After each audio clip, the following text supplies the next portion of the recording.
dan seminar.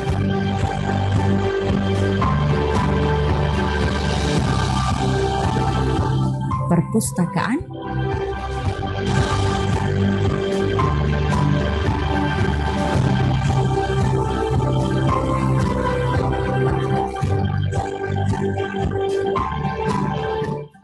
pusat data,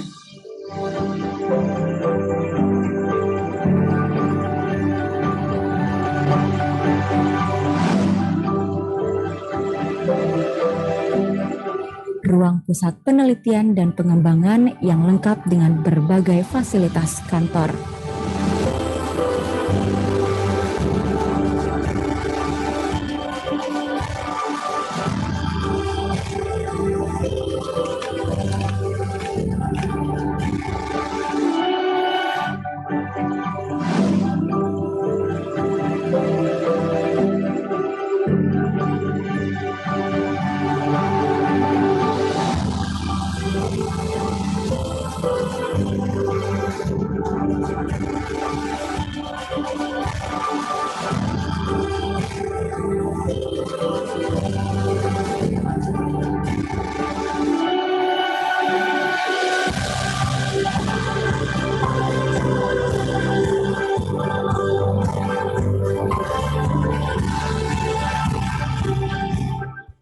LPPM Unila juga telah melakukan berbagai kerjasama dengan beberapa pihak, mulai dari pemerintah pusat, pemerintah daerah, dan stakeholder, baik di tingkat daerah nasional maupun internasional.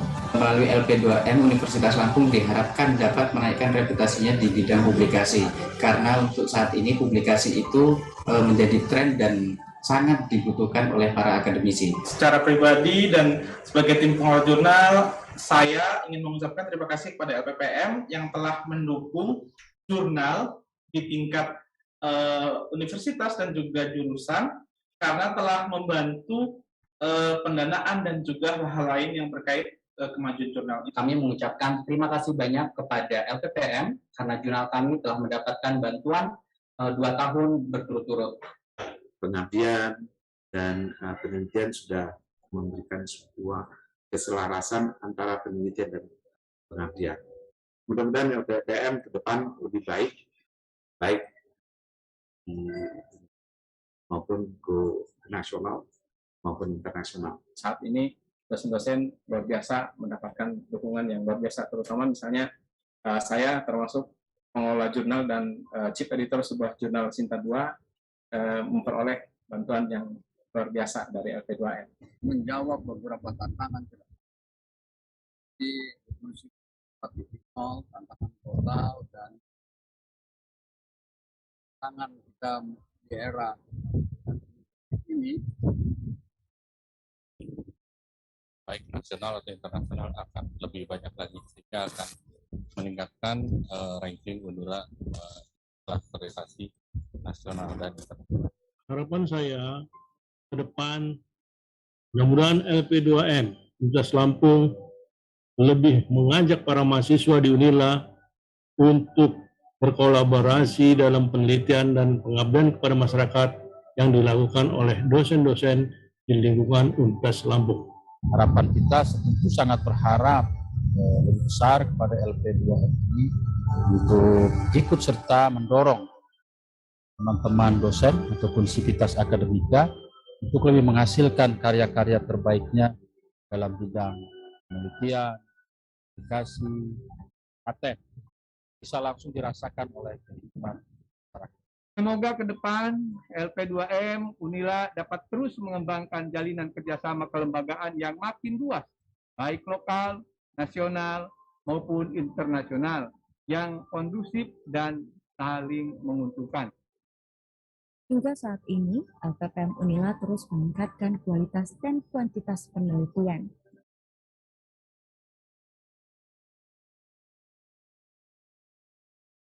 LPPM Unila bersinergi dan berinovasi untuk negeri.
Unila dirintis sejak tahun 1977.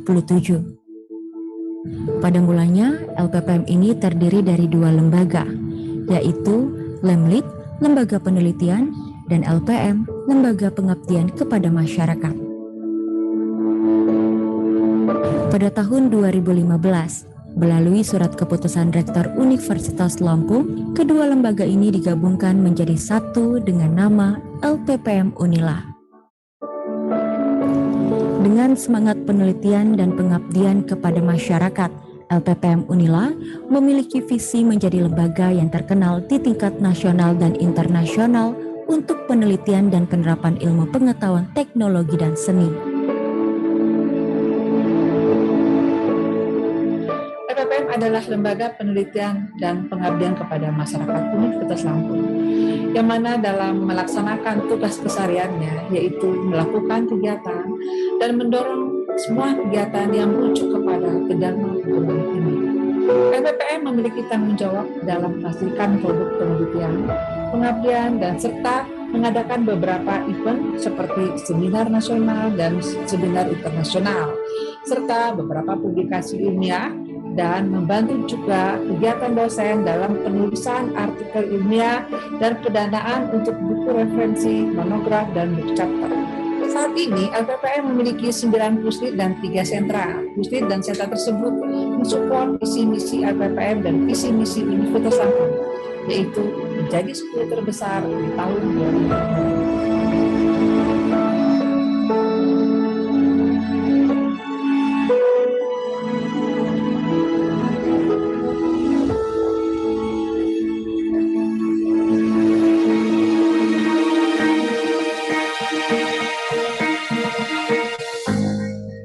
LPPM Unila memiliki tugas pokok dan fungsi meliputi penelitian ilmiah murni dan terapan.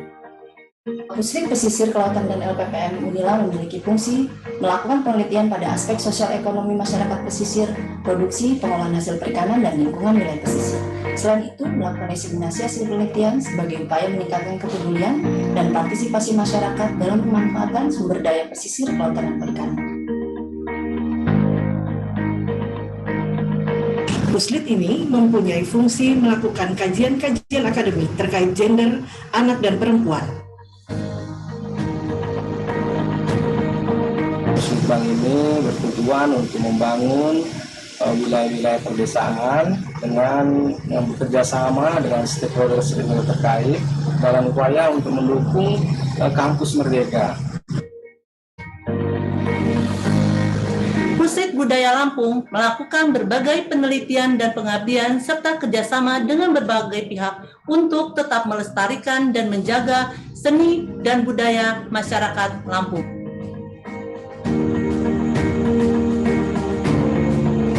Kami hadir sebagai wadah yang diberikan perguruan tinggi untuk memberikan kontribusi positif baik di bidang bencana, lingkungan, dan sumber daya alam di Provinsi Lampung pada khususnya dan nasional pada umumnya.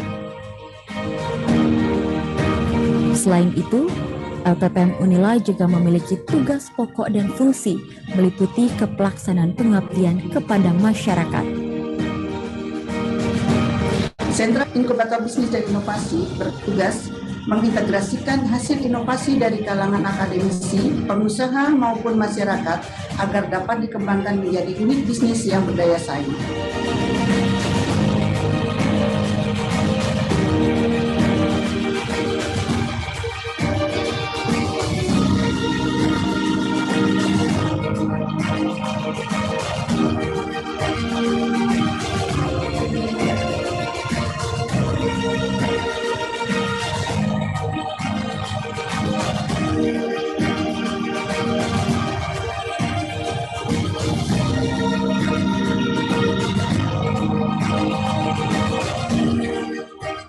Sentra kami memiliki tugas dalam rangka pembinaan terhadap jurnal-jurnal ilmiah yang diterbitkan di lingkungan Universitas Lampung serta peningkatan kualitas dan kuantitas publikasi ilmiah yang dihasilkan oleh para dosen di Universitas Lampung sebagai luaran dari penelitian yang diselenggarakan selama ini.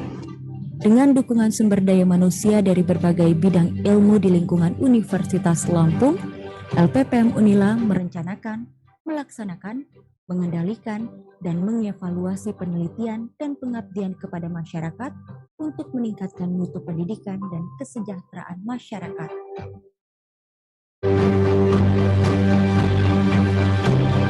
LPPM Unila juga dilengkapi berbagai sarana fasilitas penunjang, antara lain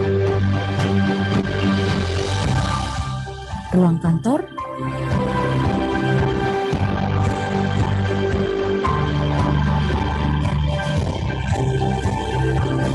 ruang sidang, dan seminar.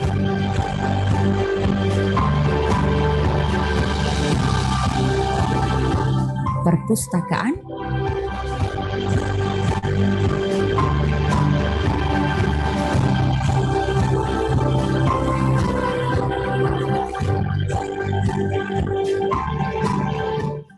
pusat data,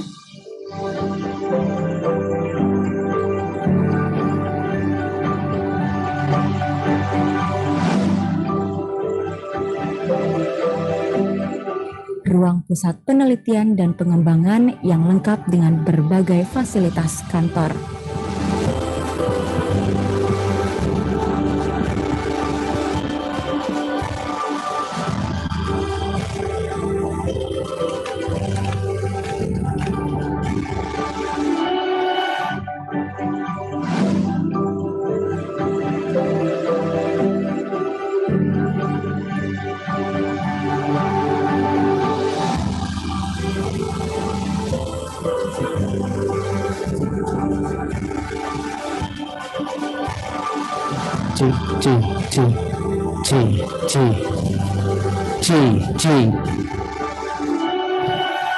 Ini nggak usah.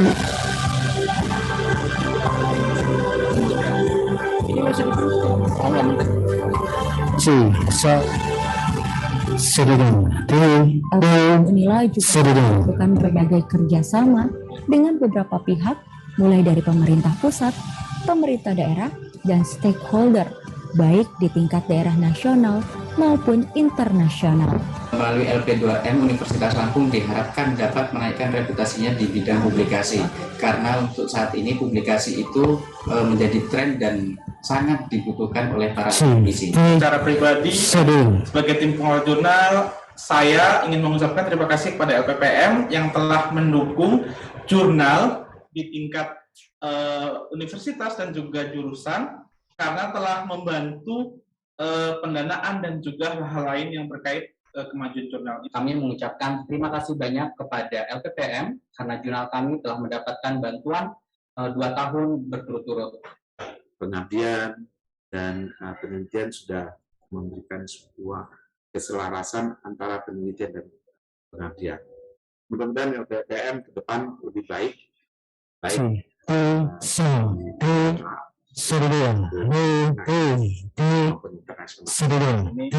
dosen luar biasa mendapatkan dukungan yang luar biasa, terutama misalnya saya termasuk mengelola jurnal dan chief editor sebuah jurnal Sinta 2 memperoleh bantuan yang luar biasa dari LP2M.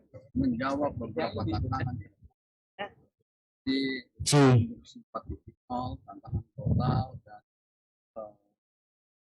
tantangan kita di era ini,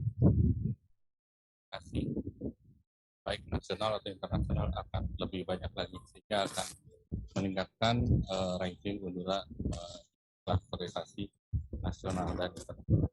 Harapan saya ke depan, mudah-mudahan LP2M Universitas Lampung lebih mengajak para mahasiswa di Unila untuk berkolaborasi dalam penelitian dan pengabdian kepada masyarakat yang dilakukan oleh dosen-dosen di lingkungan Universitas Lampung.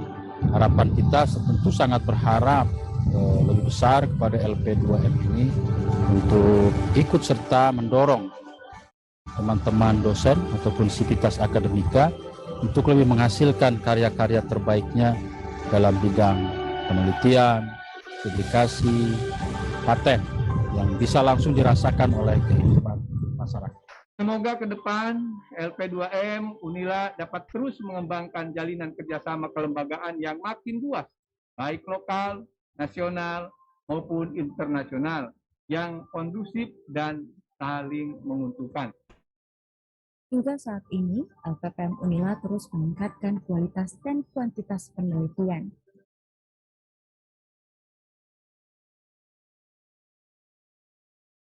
LPPM Unila bersinergi dan berinovasi untuk negeri.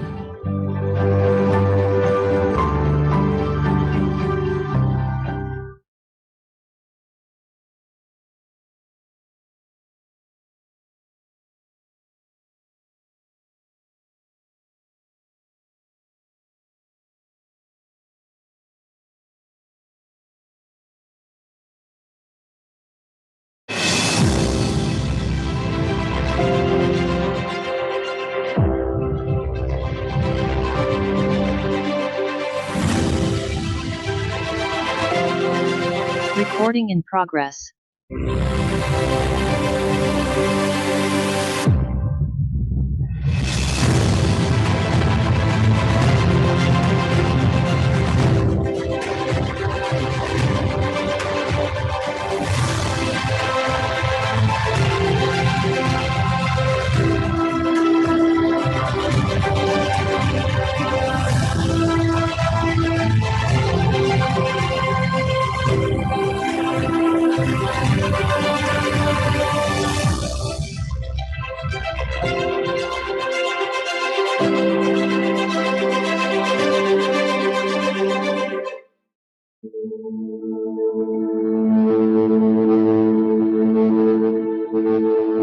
LPPM Unila dirintis sejak tahun 1977.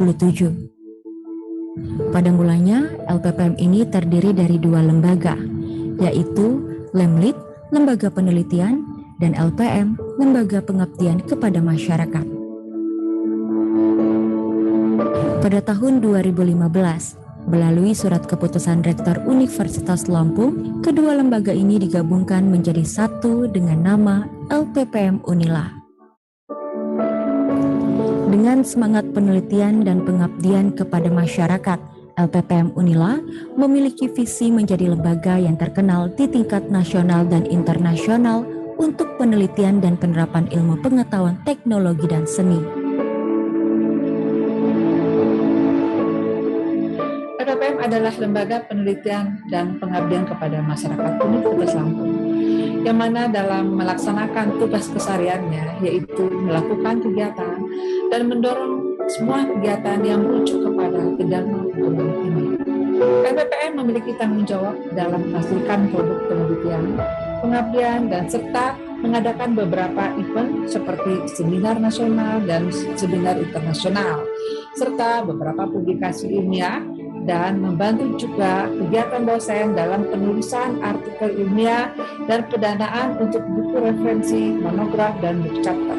Saat ini, LPPM memiliki 9 puslit dan 3 sentra. Puslit dan sentra tersebut mensupport visi misi LPPM dan visi misi Universitas Lampung, yaitu menjadi 10 terbesar di tahun 2020.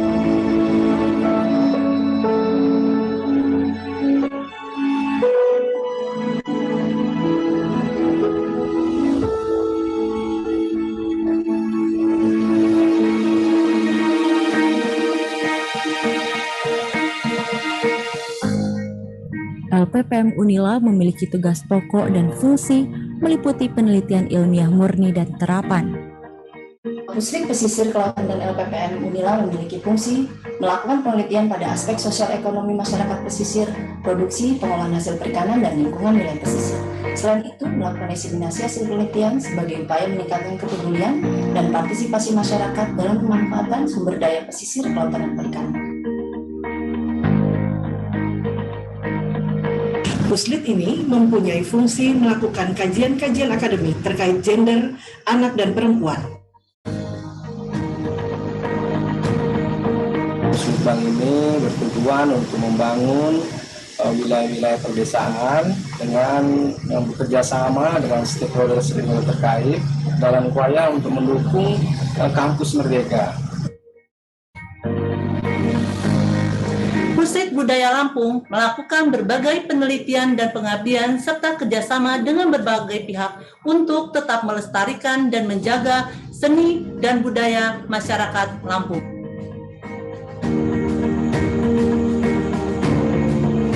Kami hadir sebagai wadah yang diberikan perguruan tinggi untuk memberikan kontribusi positif baik di bidang bencana, lingkungan, dan sumber daya alam di Provinsi Lampung pada khususnya dan nasional pada umumnya. Selain itu, LPPM Unila juga memiliki tugas pokok dan fungsi meliputi kepelaksanaan pengabdian kepada masyarakat.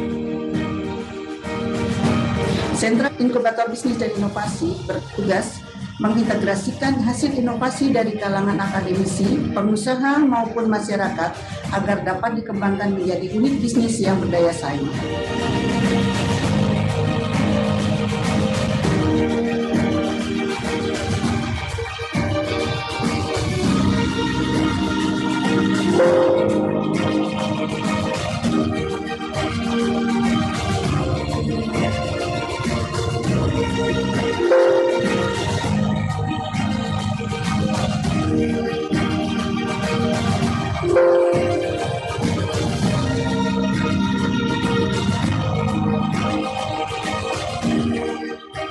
Sentra kami memiliki tugas dalam rangka pembinaan terhadap jurnal-jurnal ilmiah yang diterbitkan di lingkungan Universitas Lampung serta peningkatan kualitas dan kuantitas publikasi ilmiah yang dihasilkan oleh para dosen di Universitas Lampung sebagai luaran dari penelitian yang diselenggarakan selama ini. Dengan dukungan sumber daya manusia dari berbagai bidang ilmu di lingkungan Universitas Lampung, LPPM Unila merencanakan, melaksanakan, mengendalikan, dan mengevaluasi penelitian dan pengabdian kepada masyarakat untuk meningkatkan mutu pendidikan dan kesejahteraan masyarakat.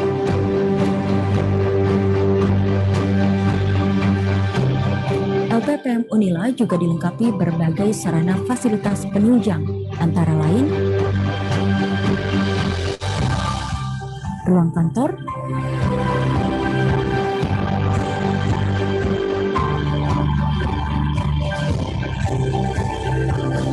ruang sidang, dan seminar.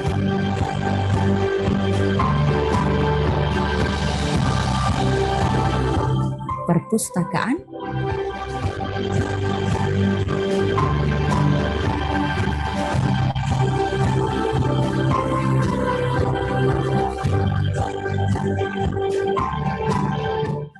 pusat data,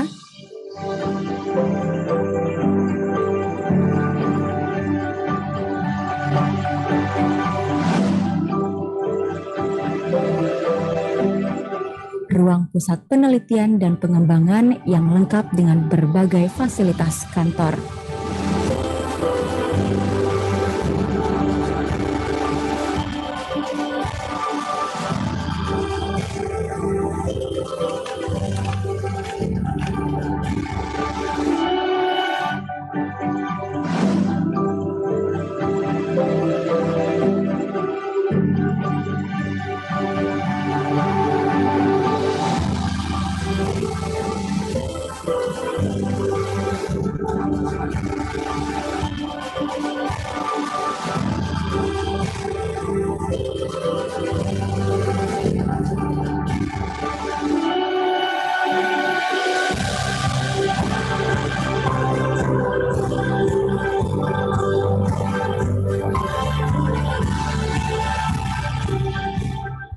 LPPM Unila juga telah melakukan berbagai kerjasama dengan beberapa pihak, mulai dari pemerintah pusat, pemerintah daerah, dan stakeholder, baik di tingkat daerah nasional maupun internasional. Melalui LP2M, Universitas Lampung diharapkan dapat menaikkan reputasinya di bidang publikasi, karena untuk saat ini publikasi itu menjadi tren dan sangat dibutuhkan oleh para akademisi. Secara pribadi dan sebagai tim pengelola jurnal, saya ingin mengucapkan terima kasih kepada LPPM yang telah mendukung jurnal di tingkat universitas dan juga jurusan, karena telah membantu pendanaan dan juga hal-hal lain yang terkait kemajuan jurnal ini. Kami mengucapkan terima kasih banyak kepada LPPM karena jurnal kami telah mendapatkan bantuan 2 tahun berturut-turut. Pengabdian dan penelitian sudah memberikan sebuah keselarasan antara penelitian dan pengabdian. Mudah-mudahan LPPM ke depan lebih baik maupun go nasional maupun internasional. Saat ini dosen-dosen luar biasa mendapatkan dukungan yang luar biasa, terutama misalnya saya termasuk pengelola jurnal dan chief editor sebuah jurnal Sinta 2 memperoleh bantuan yang luar biasa dari LP2M.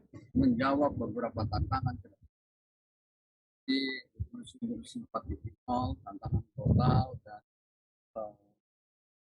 tantangan kita di era ini, baik nasional atau internasional akan lebih banyak lagi, sehingga akan meningkatkan ranking Unila di klasterisasi nasional dan internasional. Harapan saya ke depan mudah-mudahan LP2M Universitas Lampung lebih mengajak para mahasiswa di Unila untuk berkolaborasi dalam penelitian dan pengabdian kepada masyarakat yang dilakukan oleh dosen-dosen di lingkungan Universitas Lampung.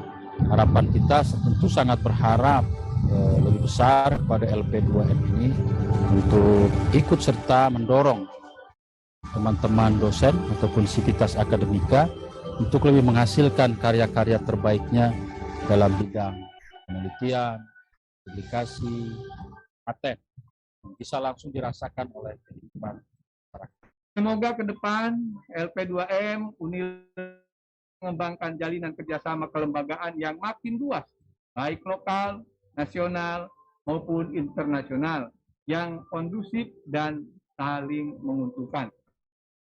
Hingga saat ini, LPPM Unila terus meningkatkan kualitas dan kuantitas penelitian.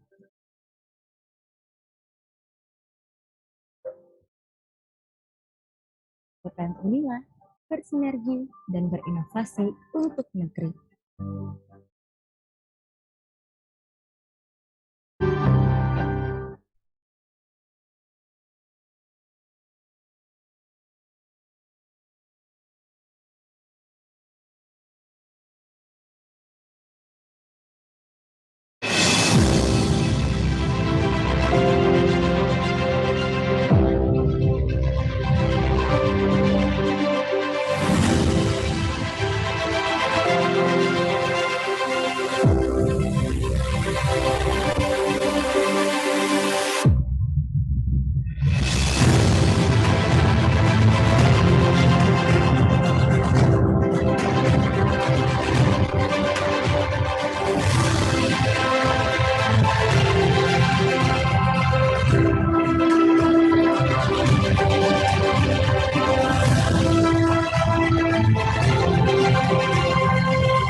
LPPM Unila dirintis sejak tahun 1977. Pada mulanya, LPPM ini terdiri dari 2 lembaga, yaitu Lemlit, Lembaga Penelitian, dan LPM, Lembaga Pengabdian kepada Masyarakat. Pada tahun 2015, melalui surat keputusan Rektor Universitas Lampung, kedua lembaga ini digabungkan menjadi satu dengan nama LPPM Unila. Dengan semangat penelitian dan pengabdian kepada masyarakat, LPPM Unila memiliki visi menjadi lembaga yang terkenal di tingkat nasional dan internasional untuk penelitian dan penerapan ilmu pengetahuan, teknologi, dan seni. LPPM adalah lembaga penelitian dan pengabdian kepada masyarakat Universitas Lampung, yang mana dalam melaksanakan tugas kesehariannya yaitu melakukan kegiatan dan mendorong semua kegiatan yang merujuk kepada kedharma hukum ini. LPPM memiliki tanggung jawab dalam menghasilkan produk penelitian, pengabdian, dan serta mengadakan beberapa event seperti seminar nasional dan seminar internasional, serta beberapa publikasi ilmiah, dan membantu juga kegiatan dosen dalam penulisan artikel ilmiah dan pendanaan untuk buku referensi, monograf, dan buku chapter. Saat ini, LPPM memiliki 9 puslit dan 3 sentra. Puslit dan sentra tersebut mensupport visi misi LPPM dan visi misi Universitas Lampung, yaitu menjadi 10 terbesar di tahun 2020.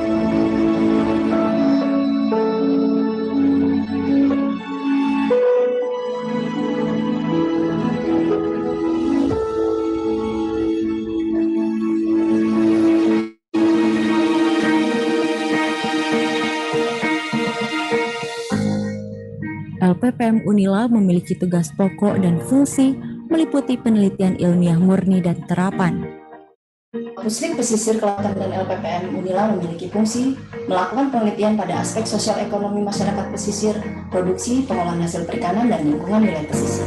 Selain itu, melakukan diseminasi hasil penelitian sebagai upaya meningkatkan kepedulian dan partisipasi masyarakat dalam pemanfaatan sumber daya pesisir, kelautan, dan perikanan. Puslit ini mempunyai fungsi melakukan kajian-kajian akademik terkait gender, anak, dan perempuan.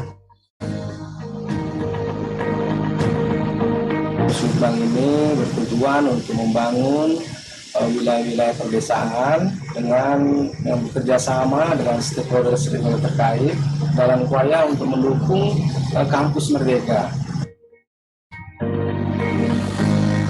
Puslit Budaya Lampung melakukan berbagai penelitian dan pengabdian serta kerjasama dengan berbagai pihak untuk tetap melestarikan dan menjaga seni dan budaya masyarakat Lampung.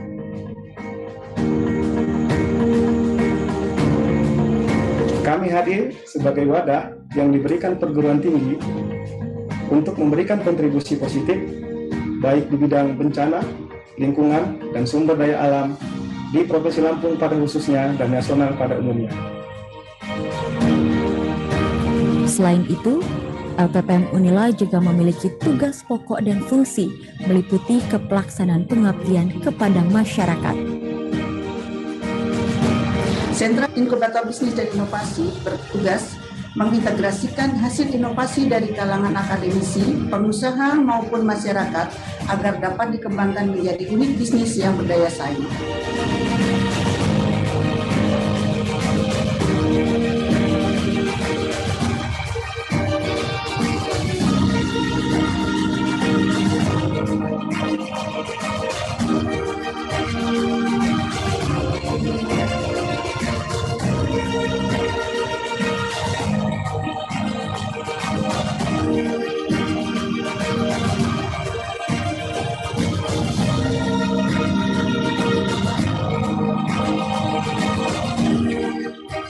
Sentra kami memiliki tugas dalam rangka pembinaan terhadap jurnal-jurnal ilmiah yang diterbitkan di lingkungan Universitas Lampung serta peningkatan kualitas dan kuantitas publikasi ilmiah yang dihasilkan oleh para dosen di Universitas Lampung sebagai luaran dari penelitian yang diselenggarakan selama ini.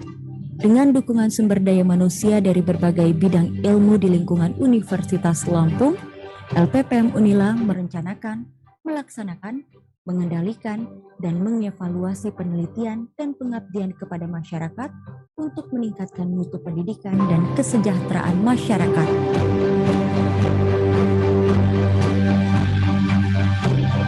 LPPM Unila juga dilengkapi berbagai sarana fasilitas penunjang, antara lain ruang kantor,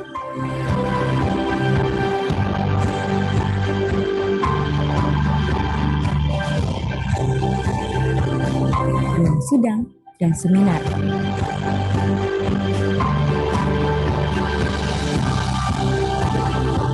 Perpustakaan,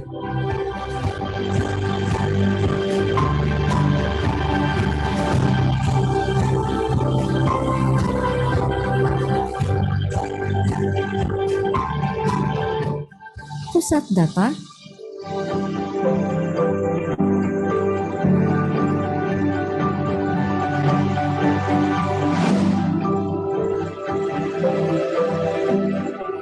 ruang pusat penelitian dan pengembangan yang lengkap dengan berbagai fasilitas kantor.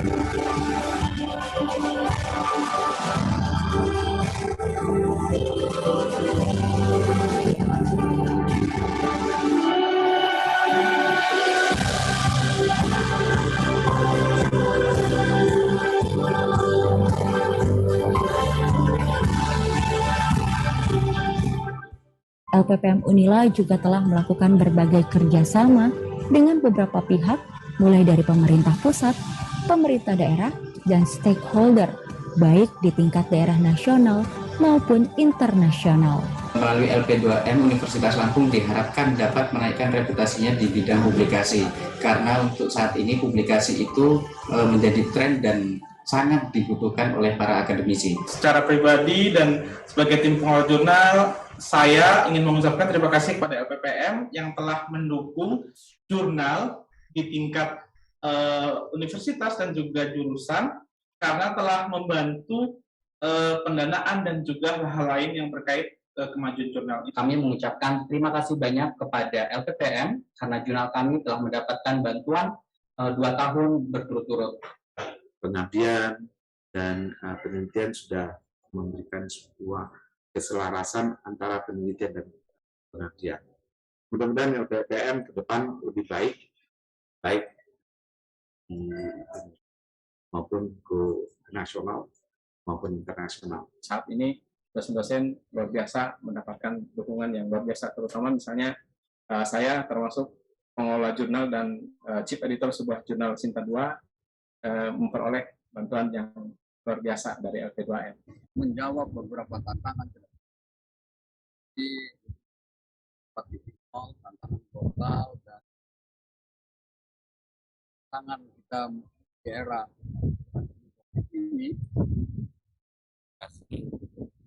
baik nasional atau internasional akan lebih banyak lagi, sehingga akan meningkatkan ranking Unila kelas prestasi nasional dan internasional.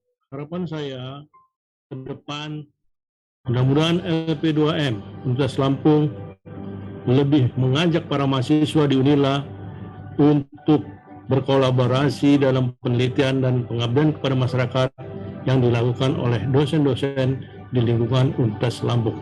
Harapan kita tentu sangat berharap lebih besar kepada LP2M ini untuk ikut serta mendorong teman-teman dosen ataupun sivitas akademika untuk lebih menghasilkan karya-karya terbaiknya dalam bidang penelitian, aplikasi, paten, bisa langsung dirasakan oleh teman-teman masyarakat. Semoga ke depan LP2M Unila dapat terus mengembangkan jalinan kerjasama kelembagaan yang makin luas, baik lokal, nasional, maupun internasional, yang kondusif dan saling menguntungkan. Hingga saat ini, LPPM Unila terus meningkatkan kualitas dan kuantitas penelitian.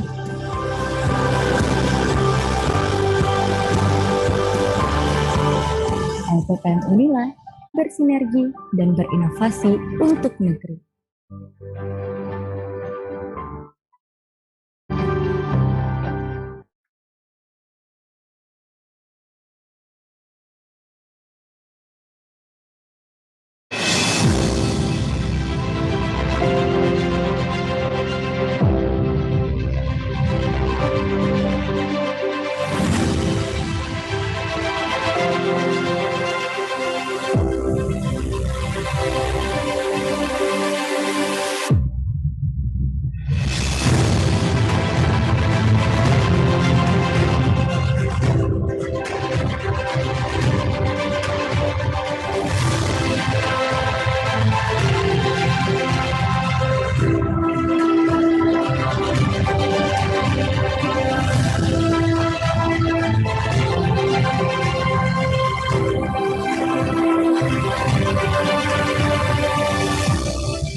LPPM Unila dirintis sejak tahun 1977.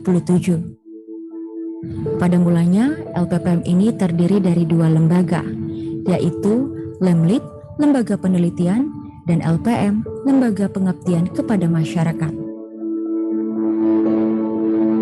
Pada tahun 2015, melalui surat keputusan Rektor Universitas Lampung, kedua lembaga ini digabungkan menjadi satu dengan nama LPPM Unila. Dengan semangat penelitian dan pengabdian kepada masyarakat, LPPM Unila memiliki visi menjadi lembaga yang terkenal di tingkat nasional dan internasional untuk penelitian dan penerapan ilmu pengetahuan teknologi dan seni. LPPM adalah lembaga penelitian dan pengabdian kepada masyarakat Universitas Lampung, yang mana dalam melaksanakan tugas kesehariannya yaitu melakukan kegiatan dan mendorong semua kegiatan yang merujuk kepada pendampingan tinggi. LPPM memiliki tanggung jawab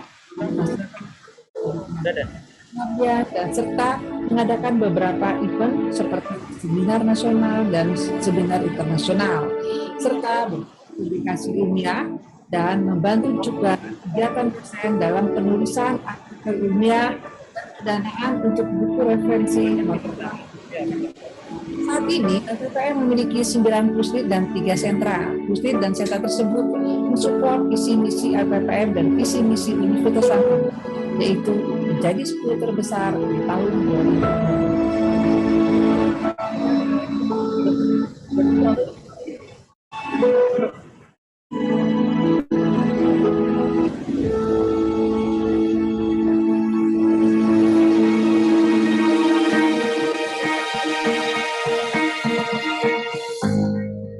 LPPM memiliki tugas pokok dan yang murni dan terapan. Unila memiliki fungsi melakukan penelitian pada aspek sosial ekonomi masyarakat pesisir, produksi, pengolahan hasil perikanan, dan lingkungan wilayah pesisir. Hasil penelitian sebagai upaya meningkatkan kepedulian dan partisipasi masyarakat dalam pemanfaatan sumber daya pesisir, kelautan, dan perikanan. Puslit ini mempunyai fungsi melakukan kajian-kajian akademik terkait gender, anak, dan perempuan. Puslit Bank ini bertujuan untuk menyambung pedesaan dengan bekerja sama dengan kampus Merdeka. Pusat Budaya Lampung melakukan berbagai penelitian dan pengabdian serta kerjasama dengan berbagai pihak untuk tetap melestarikan dan menjaga seni dan budaya masyarakat Lampung.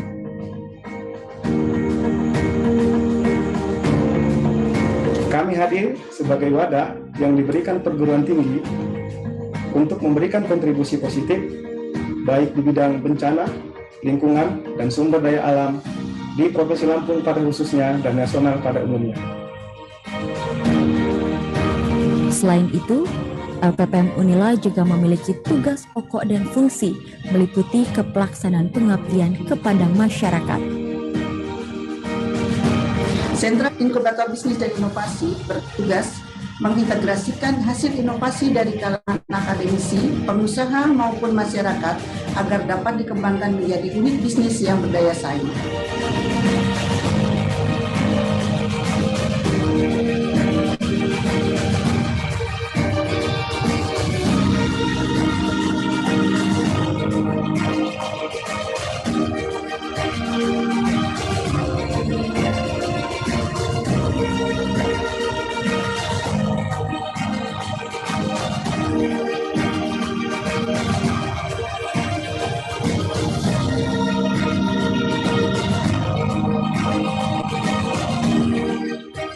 Sentra kami memiliki tugas dalam rangka pembinaan terhadap jurnal-jurnal ilmiah yang diterbitkan di lingkungan Universitas Lampung serta peningkatan kualitas dan kuantitas publikasi ilmiah yang dihasilkan oleh para dosen di Universitas Lampung sebagai luaran dari penelitian yang diselenggarakan selama ini. Dengan dukungan sumber daya manusia dari berbagai bidang ilmu di lingkungan Universitas Lampung, LPPM Unila merencanakan, melaksanakan, mengendalikan, dan mengevaluasi penelitian dan pengabdian kepada masyarakat untuk meningkatkan mutu pendidikan dan kesejahteraan masyarakat.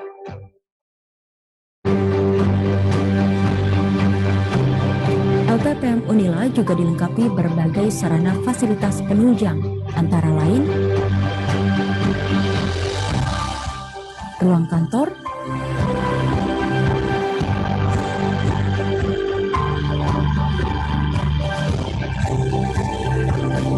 ruang sidang, dan seminar.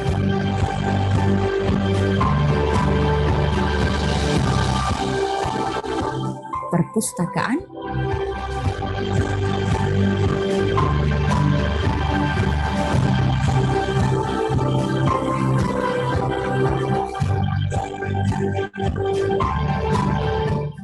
pusat data,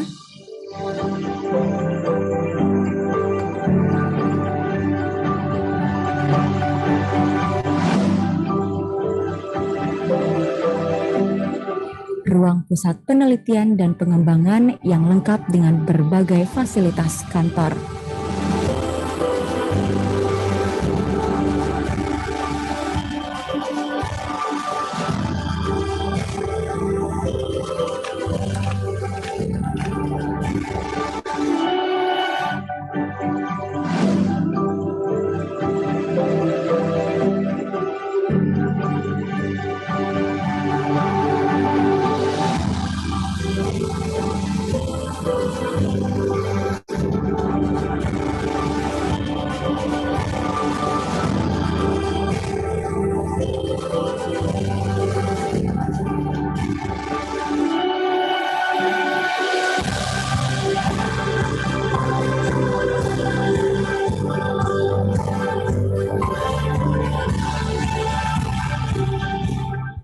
LPPM Unila juga telah melakukan berbagai kerjasama dengan beberapa pihak, mulai dari pemerintah pusat, pemerintah daerah, dan stakeholder, baik di tingkat daerah nasional maupun internasional. Melalui LP2M, Universitas Lampung diharapkan dapat menaikkan reputasinya di bidang publikasi, karena untuk saat ini publikasi itu menjadi tren dan sangat dibutuhkan oleh para akademisi. Secara pribadi dan sebagai tim pengawal jurnal, saya ingin mengucapkan terima kasih kepada LPPM yang telah mendukung jurnal di tingkat universitas dan juga jurusan, karena telah membantu pendanaan dan juga hal lain yang terkait kemajuan jurnal. Kami mengucapkan terima kasih banyak kepada LPPM karena jurnal kami telah mendapatkan bantuan 2 tahun berturut-turut. Pengabdian dan penelitian sudah memberikan sebuah keselarasan antara penelitian dan pengabdian.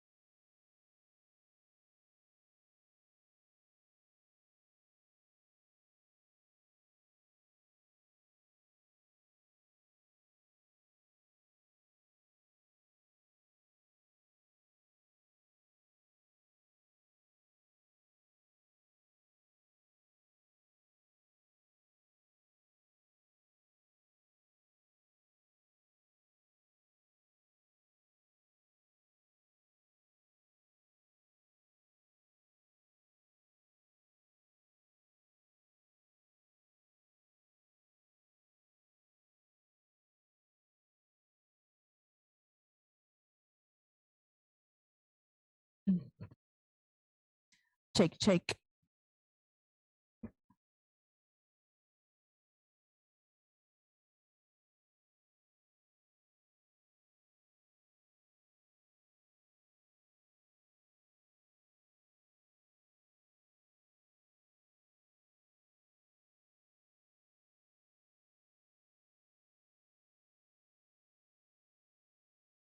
Welcome to the second Universitas Lampung International Conference on Science, Technology and Environment, ULICOSTE, taking place on 27th and 28th of August 2021, the city of Bandar Lampung, Lampung Province, Indonesia. Once again, you are most welcome. Dance performance. Ladies and gentlemen, happy watching.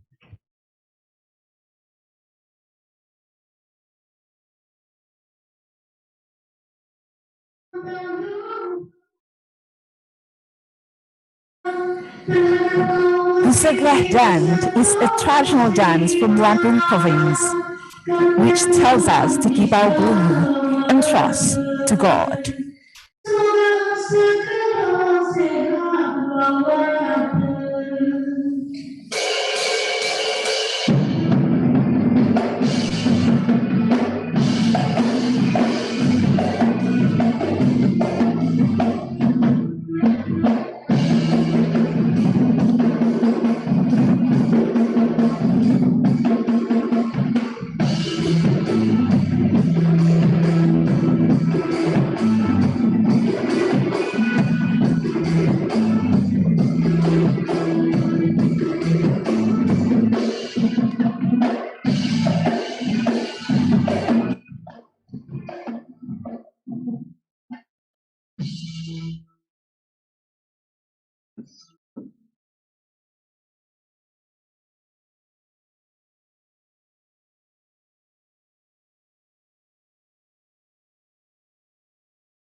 Your Excellency, Director, the University of Lampung.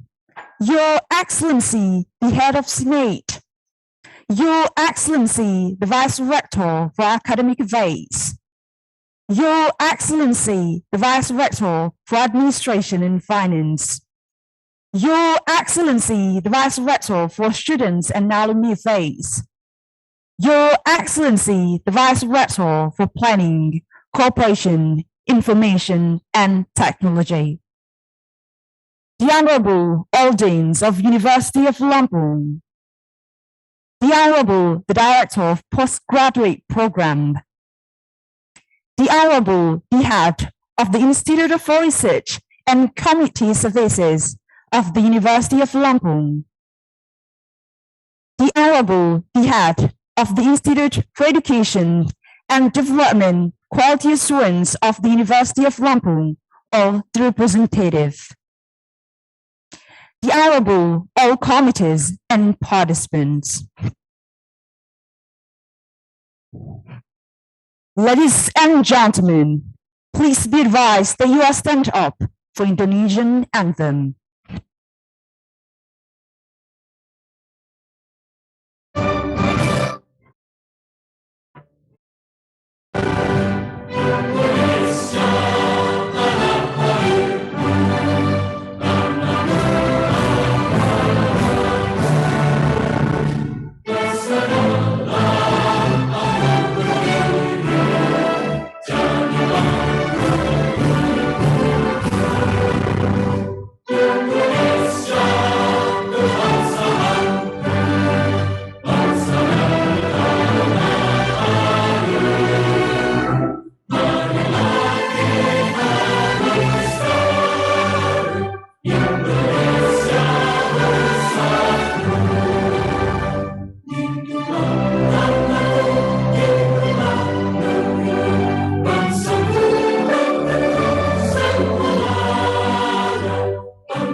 Ladies and gentlemen, please be seated.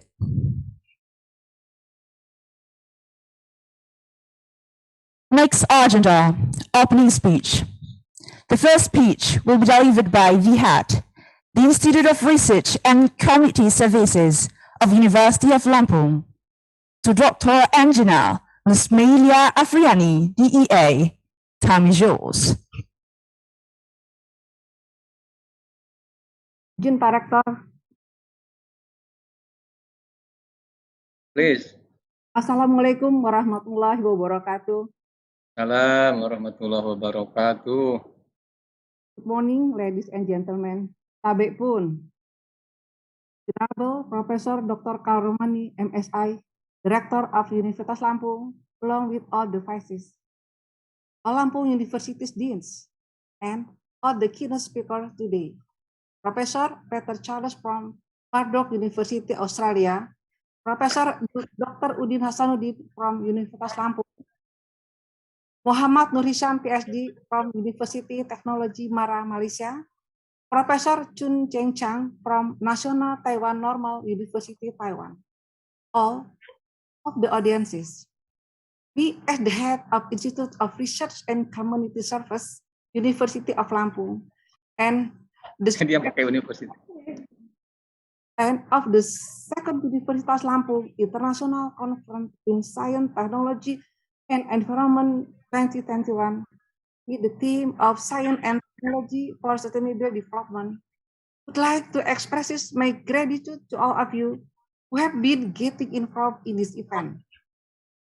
With the increasing of technology, we must follow the web of improvement in many aspects, especially in science, environment, and technology itself. Talking about development, what development actually is trying to get a country in opposition to fully participate in a globalized world. That what, however, is essentially driven by technology, renewable energy, machine in health, air and water, transportation, sanitation, remote sensing, and GIS. All of this ultimately in science and technology. So it is obvious to be the part of the world. There must be science and technology elements in development process. Due to COVID-19 pandemic, however, we are now talking a model of totally online organization event via Zoom. We are still trying to be productive by uniting 7 countries to join this event. We have received 100 and will be present today in this conference. I hope this event will give some new experience. I think that's all for me. Once again, ladies and gentlemen, you are most welcome. Thank you very much. Wabillahi hidayah. Wassalamualaikum warahmatullahi wabarakatuh. Thank you for the speech. The second speech will be delivered by the Rector, the University of Lampung, and will also open the event officially. To Professor Dr. Karomani MSI, time is yours. Thank you. Assalamualaikum warahmatullahi wabarakatuh. Waalaikumsalam warahmatullahi wabarakatuh. Good morning, ladies and gentlemen. May peace be upon us all. Tabi pun. Ya pun. Alhamdulillahirabbil alamin. Wassalatu wassalamu ala asrofil anbiya'i wal mursalin.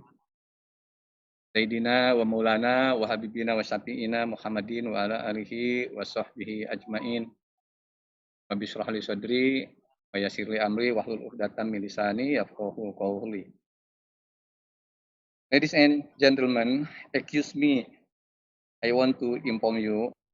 I have just said tabi pun. It is greeting of Lampung province. That meaning is excuse me to speak. Thank you. Well, the Honorable Prof. Dr. Heriandi MS, Vice Rector for Academic Affairs, the Honorable Prof. Dr. Asep Sukohar, Vice Rector for General Administration and Finance Affairs, the Honorable Prof. Dr.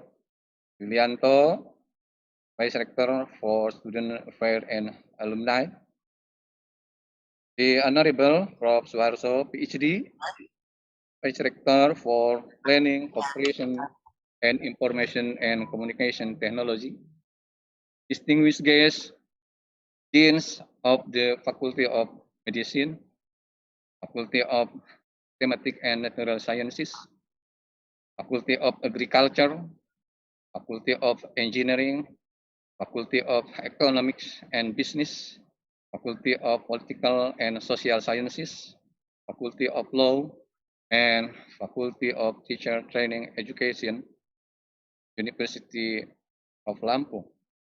Director of Postgraduate Program, Universitas Lampung, Head of Institute for Research and Community Service of Universitas Lampung or the representative, Head of the Institute for Educational Development and Quality Assurance of Universitas Lampung or the representative, distinguished keynote speakers, Professor Peter Charles, Murdoch University, Professor Dr. Udin Hasanuddin, University of Lampung, Indonesia, Muhammad Nur Hisam, PhD, University of Technology, Mara, Malaysia. Profesor Junyen Chang, National Taiwan Normal University, Taiwan. Ladies and gentlemen, it is my great pleasure welcome all of you to the Universitas Lampung International Conference on Science, Technology, and Environment 2021 hosted online by Universitas Lampung. We are so grateful the Institute for Research and Community Service of UNILA for their tremendous support they have provided as host and the conference organizing committee, particularly conference chair and co-chairs, whose members have put much effort into ensuring the success of day-to-day operation of the conference. Let me say how pleased I am to see such a large number of participants here from all over Indonesia, from Aceh to Papua, and from our neighboring countries such as Timor-Leste and Tiongkok. This high level of interest truly reflects the importance of this event. Promoting synergy through collaborative research in science, environment, and technology for digital transformation is the conference theme. During the COVID-19 crisis, moreover, we should expect significant and challenges in fully expressing the spirit of the theme. COVID-19, as we all know, is not simply a public health concern. Recording in progress. It is a crisis that affects every sector, including education.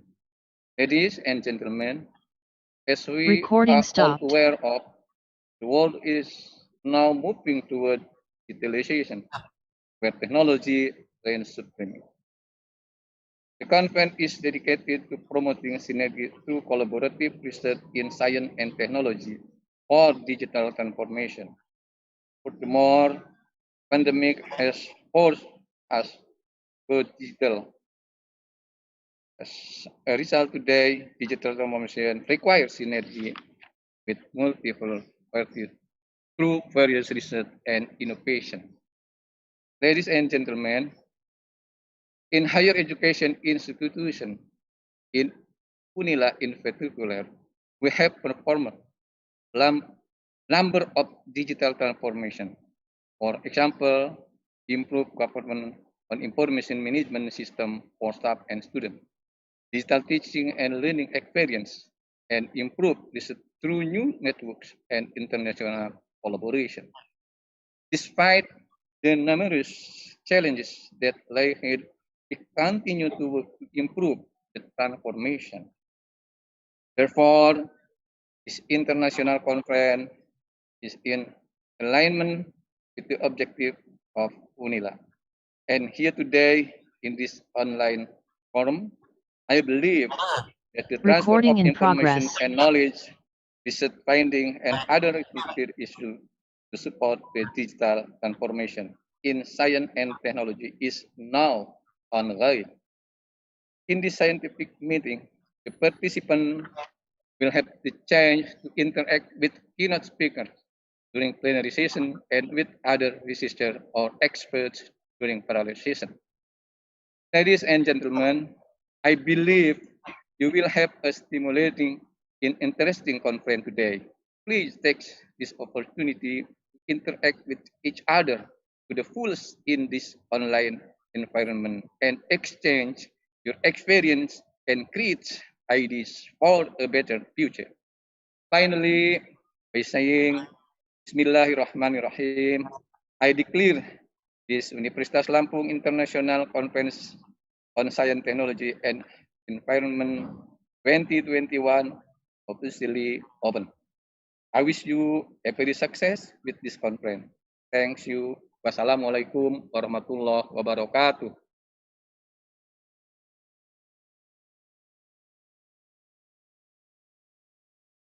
Thank you for the welcoming speech. Prayer. Dr. Mualimin MPD, Time is yours.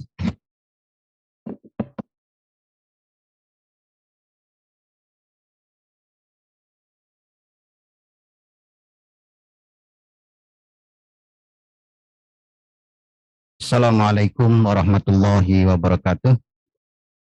Ayuhal ikhwani wal ikhwati, qabla adu hadal yaum astazinu binisbatil ikhwati wa akhawati minad diyanatil ukhra. Ismahuli an aqamid du'a bitaqaratil islamiyah. A'udzu billahi minasyaitonir rajim. Bismillahirrahmanirrahim. Allahumma salli ala sayyidina Muhammad wa ala ali sayyidina Muhammad. Wa sallim radhiyallahu an kulli sahabatina rasulillahi ajmain. Walhamdulillahi rabbil alamin. Amin ya Allah ya Rabbana ya Rabbal alamin. Allahumma hamdan syakirin, hamdan na'imin, hamdan ni'amahu wa yukafi'u mazidah. Ya Rabbana lakal hamdu kama yanbaghi liwajhikal azim sultanik. Allahumma salli ala sayyidina Muhammad wa ala ali sayyidina Muhammad. Allahumma anzilna ya Allah syafa'ata wa mubarakata wa bil mu'jizati wa karamati wa hidayatika wa inayatika wa bakaramati sayyidina Muhammadin sallallahu alaihi wasallam. Allahumma sallimna ya Allah jasadana wa jasadi auladina wa akhwatina wal muslimina wal muslimat. Allahumma ja'alna sihah wal afiyah was salamah wal hakikna bil islam wal istiqamah innaka sami'ud du'a li khonsatin utfi biha harral waba'il hatimah al mustafa wal murtada wa ibnahuma wal fatimah. Salamun qalam mir rabbir rahim. Salamun qalam mir rabbir rahim. Salamun qalam mir rabbir rahim. Allahumma Allah taqabbal jami'il hajatana wa du'ana kama taqabbal nabiyuka Muhammadin sallallahu alaihi wasallam. Allahumma rabbana atina fid dunya hasanah wa fil akhirati hasanah wa qina adzabannar. Alhamdulillahi rabbil alamin. Al-Fatihah. Assalamualaikum warahmatullahi wabarakatuh. Wabarakatuh.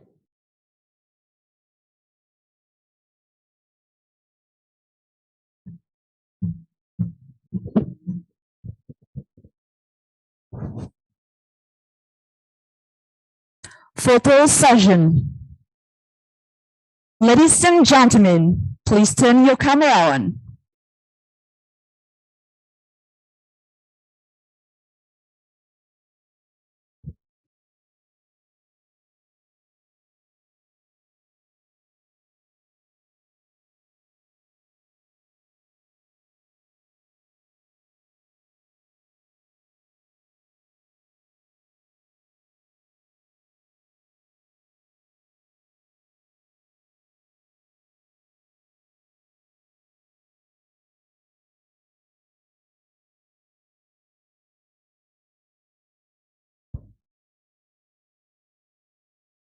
Thank you.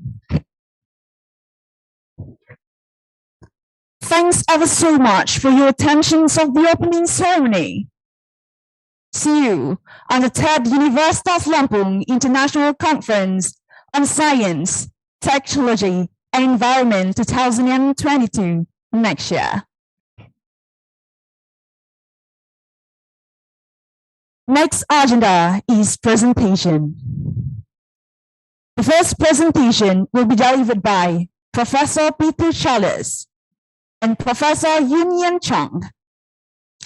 Andi Nafisah Tandriajeng, as from MSc, will be acting as the moderator. For Andi Nafisah Tandriajeng, as from MSc, time is yours.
Well, thank you so much for the master ceremony. Well, ladies and gentlemen, in this section, we have Professor Peter Charles and Dr. Chang.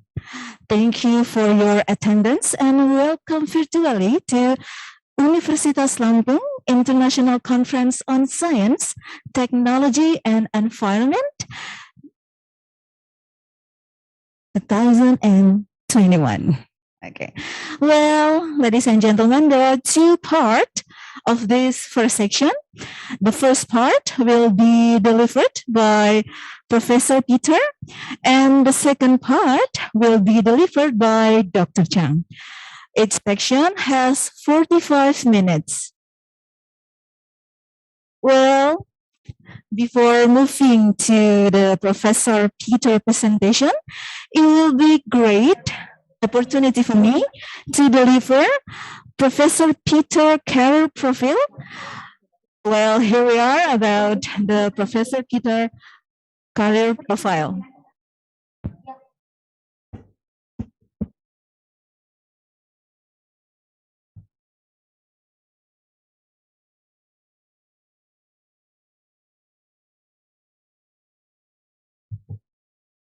Well, Professor Peter is a professor, transformative education, adjunct at School of Education, Murdoch University, Australia. Director, International Transformative Education and Research Network, and independent scholar and consultant. And last, member of United Nations Association of Australia.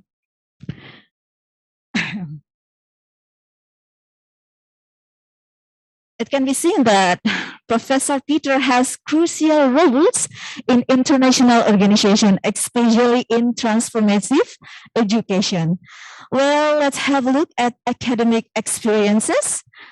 Professor Peter has involved as a keynote or plenary conferences addresses, supervision completed, included doctoral thesis, master philosophy thesis, include more than 100 master science projects, and about thesis examined included doctoral thesis, master philosophy thesis, and master education dissertation. And how about the publication? There are included books, book chapter, book forwards, and journal articles, including conference proceeding articles, conference papers, and evaluation reports. And we can see about the research impact. Look at the citation. What a marvelous citation. More than 2,000 citation.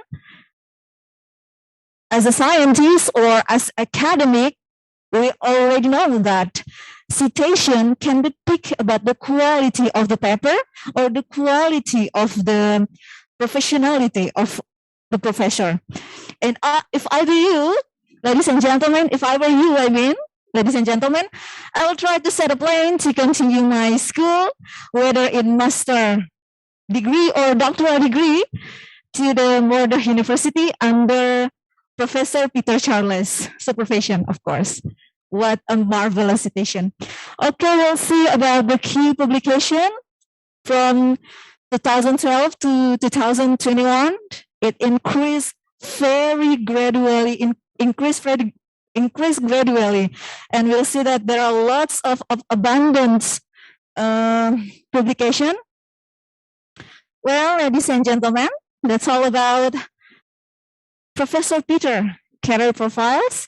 Please welcome for Professor presentation for Professor Peter. Please, time and place are yours. Thank you. Well, thank you very much for that wonderful introduction. I'm most honored, greatly honored to be here.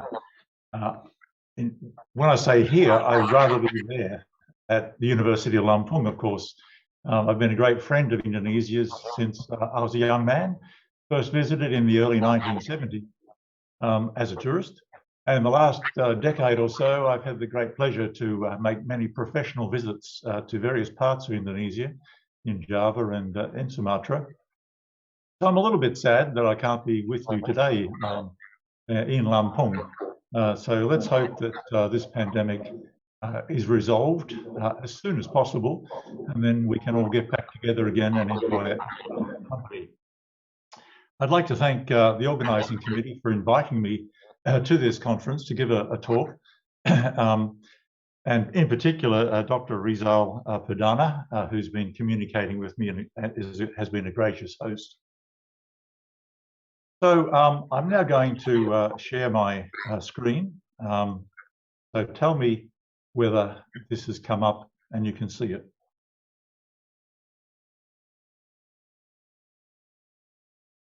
Is that visible to you?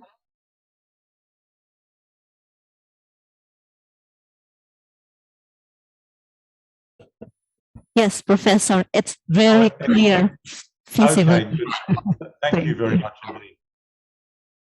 So the topic of my talk this morning is transformative STEAM education for a sustainable world, and the A stands for the arts.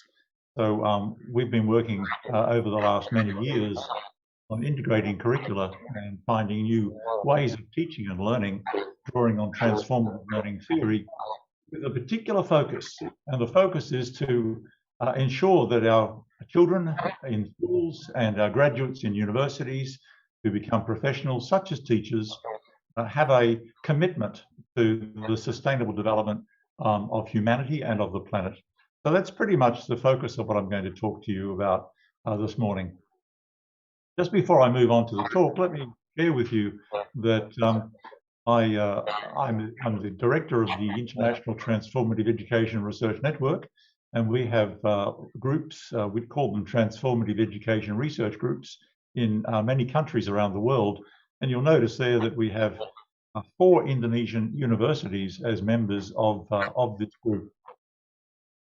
And here are the members of the Indonesian TERG, and they are graduates of mine, all but 2 of them. And we can see you have UNJ, UNISA, UNIMED, and UM in Malang. And it's been my pleasure to visit Malang recently, so up to Lhokseumawe, where I was part of a conference there. So it's been a joy to work with these colleagues of mine, and they are doing fantastic, innovative work in their own teacher education practices in their universities in Indonesia. Back in 2019, we actually launched the Indonesian Transformative Education Research Group at UNISA, and it's always a great pleasure to be with people alive and face-to-face rather than in our current mode of communication, which is unfortunately necessary at this time. So in my presentation today, I'm going to talk to you a little bit about the following. The Industrial Revolution 4.0, which we're right in the middle of at the moment, global crises of sustainability that are affecting us locally and globally, planet-wide, why we need to introduce sustainable development values to our education systems at all levels, how we can do this via transformative learning, which has become a very important perspective on teaching and learning, how the role of the arts can be introduced into STEM education, science, technology, engineering, mathematics, in a way that's going to enhance transformative learning for sustainable development. And I'll end with a couple of practical examples. So let me just say that here we are in Industrial Revolution 4.0, commonly called the digital era. And it's very exciting. You can see all these wonderful developments that have been going on in recent times, thanks to science and technology, engineering and mathematics processes and products.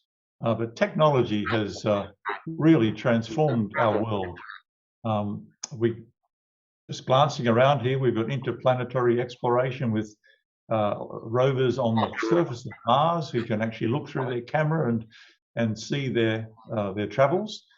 We have biotechnology, and currently we have the Paralympics, and many of those Paralympians are drawing on biotechnology to enhance not just their lifestyles, but also their performance. We have nanotechnology, which means that we're injecting into people's bloodstreams all sorts of technologies to detect and cure diseases. But one of the things that really stands out for me is the one at the top of the screen, Sophia, the world's first robot citizen, a very advanced form of artificial intelligence. And this robot, which looks so human-like, we call them humanoids, has recently been given citizen status, I think, by Saudi Arabia. Now, all of this is a cause célèbre. We can be very excited about our developments. But I want to stop being excited about it at the moment and raise some warning flags. And one of those warning flags is associated with artificial intelligence. So here we have very highly developed humanoids who are so highly developed they can actually go out to dinner with each other, and they're being served by a lesser developed robot. Now, this image, on the one hand, it's kind of funny, but on the other hand, it has very serious implications. And in a book by Murray Shanahan, he explores what he calls the technological singularity. And what he means by that is that in the not too distant future, we're not exactly how far into the future it is, but some people say it's as soon as 10 or 15 years away, that the intelligence, artificial intelligent humanoids will have an equal intelligence with us human beings. And that's going to raise all sorts of interesting issues for us, not the least of which are issues of the relation between humanoids and human beings. Now, this might sound far-fetched, but there was a movie released a little while ago called Ex Machina. And in this movie, an inventor had developed a very advanced humanoid. And you can see her photograph there on the front. She was so lifelike, so human-like, that he brought in this young man to spend a week testing her and using what's called the Turing test in the book below. The Turing test is a test to see whether the humanoid can be differentiated from a human being in terms of their intelligence. Now, of course, it depends on how we define intelligence. But in this case, it was not just cognitive ability, which far exceeded human beings, but it was also emotional intelligence. So I don't want to give the plot away, but at the end of the day, the humanoid outwitted the human beings, which raises all sorts of interesting and concerning issues for us. So artificial intelligence, you know, the great leap forward of the 21st century is what we're now confronting. So it raises all sorts of interesting questions about our human well-being. And these crucial questions, I think, are really worth considering. So firstly, what does it mean to be fully human? How do we differentiate between artificially intelligent humanoids and true human beings? What does it mean to be fully human? Should artificially intelligent machines have human rights? You know, this is a question of ethics. Should we treat them with the same rights that we have as human beings, or are they somehow or other lesser than us?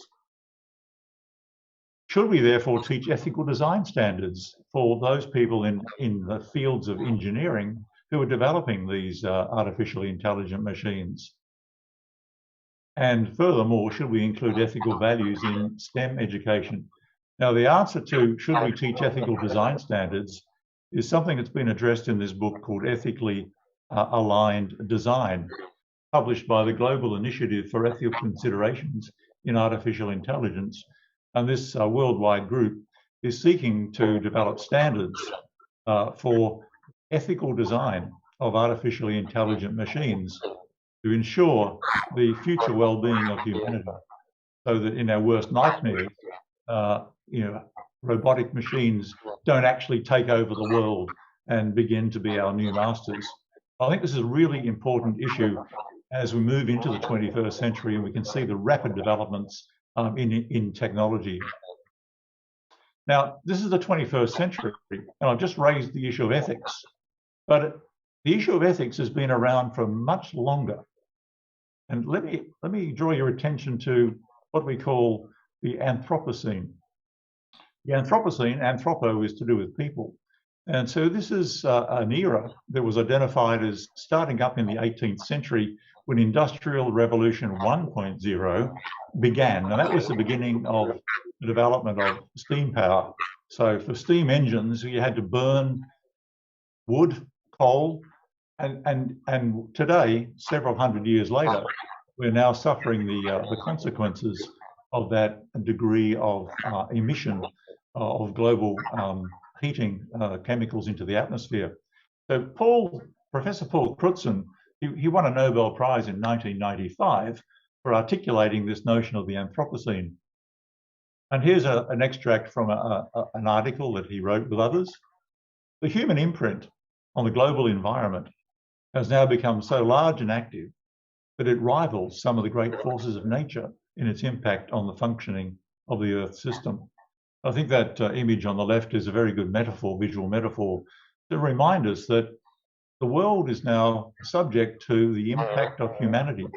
The natural systems, the atmosphere, the oceans, the land, all of it is being impacted dramatically by the way in which we choose to live our lives. I'm going to talk a little bit in a moment about some of the issues that we're facing. Here's a couple of images just to sort of alert you to some of the big issues, the global heating and the plastic pollution of the oceans, which are exemplars of the human imprint on the global environment. In fact, here are 4 major impacts at the moment that we're suffering from environmental sustainability crises. Last week, I think it was, or the week before, the International Panel on Climate Change released its latest report, Climate Change 2021, and reinforced the urgency of us acting in ways that by 2050, by the middle of this century, we have zero emissions of global greenhouse gases, which are rapidly increasing the average temperature of the Earth. And there are so many knock-on effects as a result of this. Plastic pollution, the World Economic Forum released a report, The New Plastics Economy. And in that, they have alerted us to the problem of plastic pollution. And I'm going to talk more about that in just a moment. We have a report on global biodiversity loss, the loss of our species, the loss of our ecosystems as a result of the expansion of humanity, both in terms of cities and industries and farming and so on. And of course, the 4th one, which is something that is less pronounced in the daily newspapers, is the biocultural diversity loss. That is, that we're losing cultures and languages and worldviews and those relationships between Indigenous people and the natural environment in which they lived sustainably for thousands of years, from whom we can learn a lot about sustainability values. So at the moment, these are at least 4 of the major sustainability crises, not to mention the global pandemic, terror and warfare, etc., etc. So let me touch on 2 of these issues. Plastic pollution. And here is an extract from the World Economic Forum report of 2016. Each year, at least 8 million tonnes of plastics leak into the ocean, which is equivalent to that image that you can see before you. It's equivalent to dumping the contents of 1 garbage truck into the ocean every 60 seconds. Every 60 seconds. And the ocean is expected to contain 1 tonne of plastic for every 3 tonnes of fish by 2025. How far away is that? It's just a couple of years away. And by mid-century, more plastic pollution in the ocean than there are fish by weight. And there's a few images just to show you the terrible impact on the wildlife in our oceans. The bird has been opened up. Its stomach contents have been shown to be mostly plastic particles, microplastics. So we have a real problem here. And of course, as chemists would know, plastics don't dissolve in water like sugar does in tea. They just break down into smaller and smaller and smaller pieces.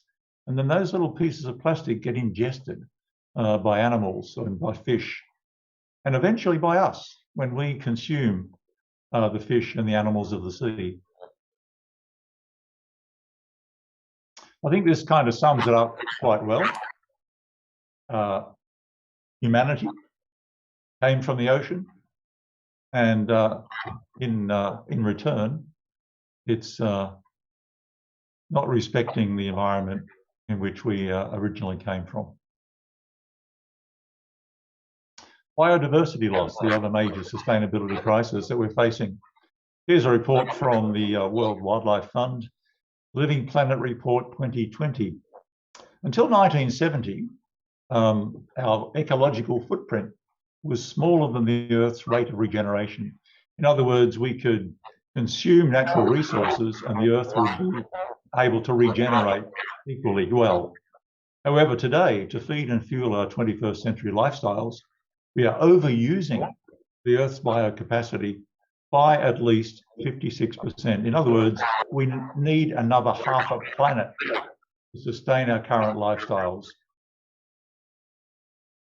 And in that time period, we've seen 2/3 decline in the population of mammals, birds, amphibians, reptiles, and fish. 75%, 3/4 of ice-free land has been altered. Now we have a global melting of the ice caps and ice fields and glaciers.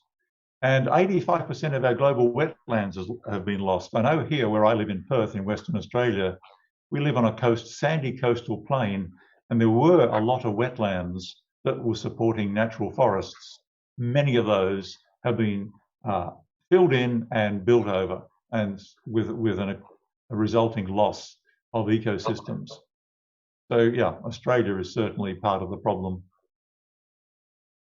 Closer to your home, up there in the northern central part of Sumatra, lives this beautiful animal, the Tapanuli orangutan. Back in 1890s, it's recorded that there was over 40,000 square kilometres of forests in which it could live and breed and develop. Today, that 40,000 square kilometres has been reduced to 2.5% of what it used to be. Why? Well, because of deforestation. Deforestation because of expansions in farming and agriculture and illegal logging. So this is one of the world's most threatened of the great apes. And sadly, there are only 800 of them alive. But I'm not just pointing the finger here at Sumatra. I wanted to just raise your awareness, if you were not already aware, of this being very, very close to home for you. But, you know, it's a worldwide problem. We're in the middle of the 6th major extinction of species worldwide. Here's a book which unfortunately and sadly details how we are losing species worldwide due to deforestation largely. So, okay, that's the bad news. That kind of makes me sad, and I'm sure it makes you sad as well.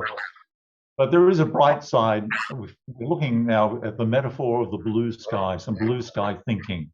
Let's think about how things can be better into the future. And a little while ago, Professor Glenn Albrecht, who's currently an honorary fellow at the University of Sydney and formerly a professor of sustainability at Murdoch University, where I have been working, he came up with this concept of the symbiocene. He thinks it's important that we move on from thinking in terms of the Anthropocene, which is full of problems, and we have a bright new future. And he's calling it the symbiocene. So there's an article in the journal Minding Nature, which is a very good read. It's only 4 pages. Principles of the symbiocene, or principles of symbiosis. Now, symbiosis, he draws from the Greek language symbiosis, which means companionship. And so he believes that what we need to do is reconceptualize our future as people, as humanity, and our relationship with the planet so that it's much more sustainable. And here are 4 principles that he thinks we should be putting into practice in all of our daily lives, in our professions, and in our education systems. The first one is mutuality. And this is to recognize that we live together for mutual benefit and interdependence.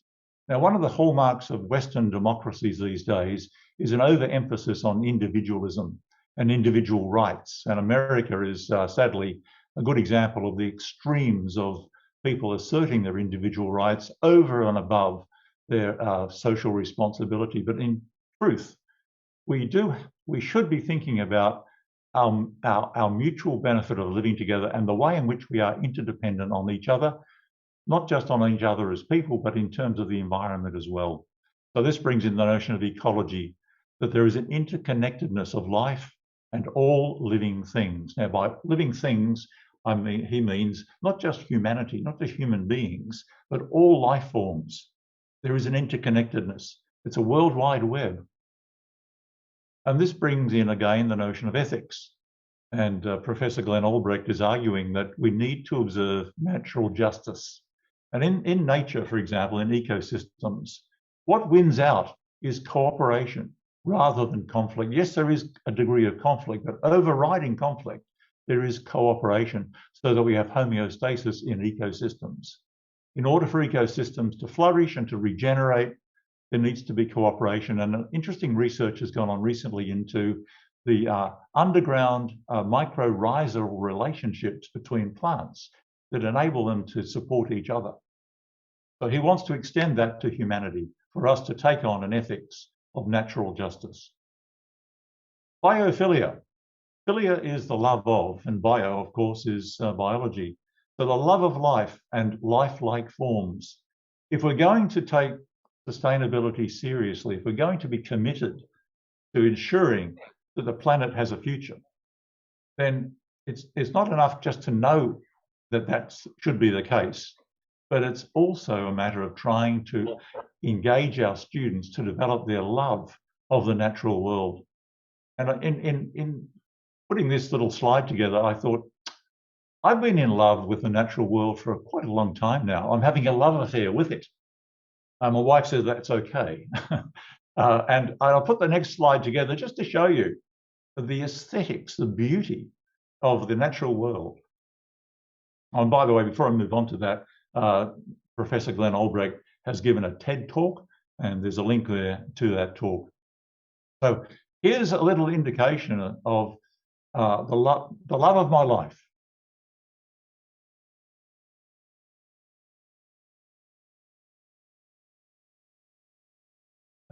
Most of these images, most of these images have been taken in Western Australia. Not all, but most of the flowering plants and the birds. So there's a beauty to nature, and artists and photographers bring that out into the foreground for us to appreciate. I'm going to argue as I move on in this talk that we should be doing this with our STEM students. There should be a sense of love and beauty and being mesmerized by the beauty of nature in order that we can commit ourselves to ensuring its sustainability. Economics. Some people say that there's a big trade-off between the natural world and our economic well-being and productivity. However, there's a turning point happening at the moment. And Klaus Schwab, the current director of the World Economic Forum, published a book this year called Stakeholder Capitalism. And it's subtitled, A Global Economy That Works for Progress, People and the Planet. So by stakeholder, he wants the natural ecosystems of the world to be sitting in a chair around the board table of all companies, so that when decisions are made about the expansion of businesses, the efficient production processes, that first and foremost, the natural world's well-being is taken into account.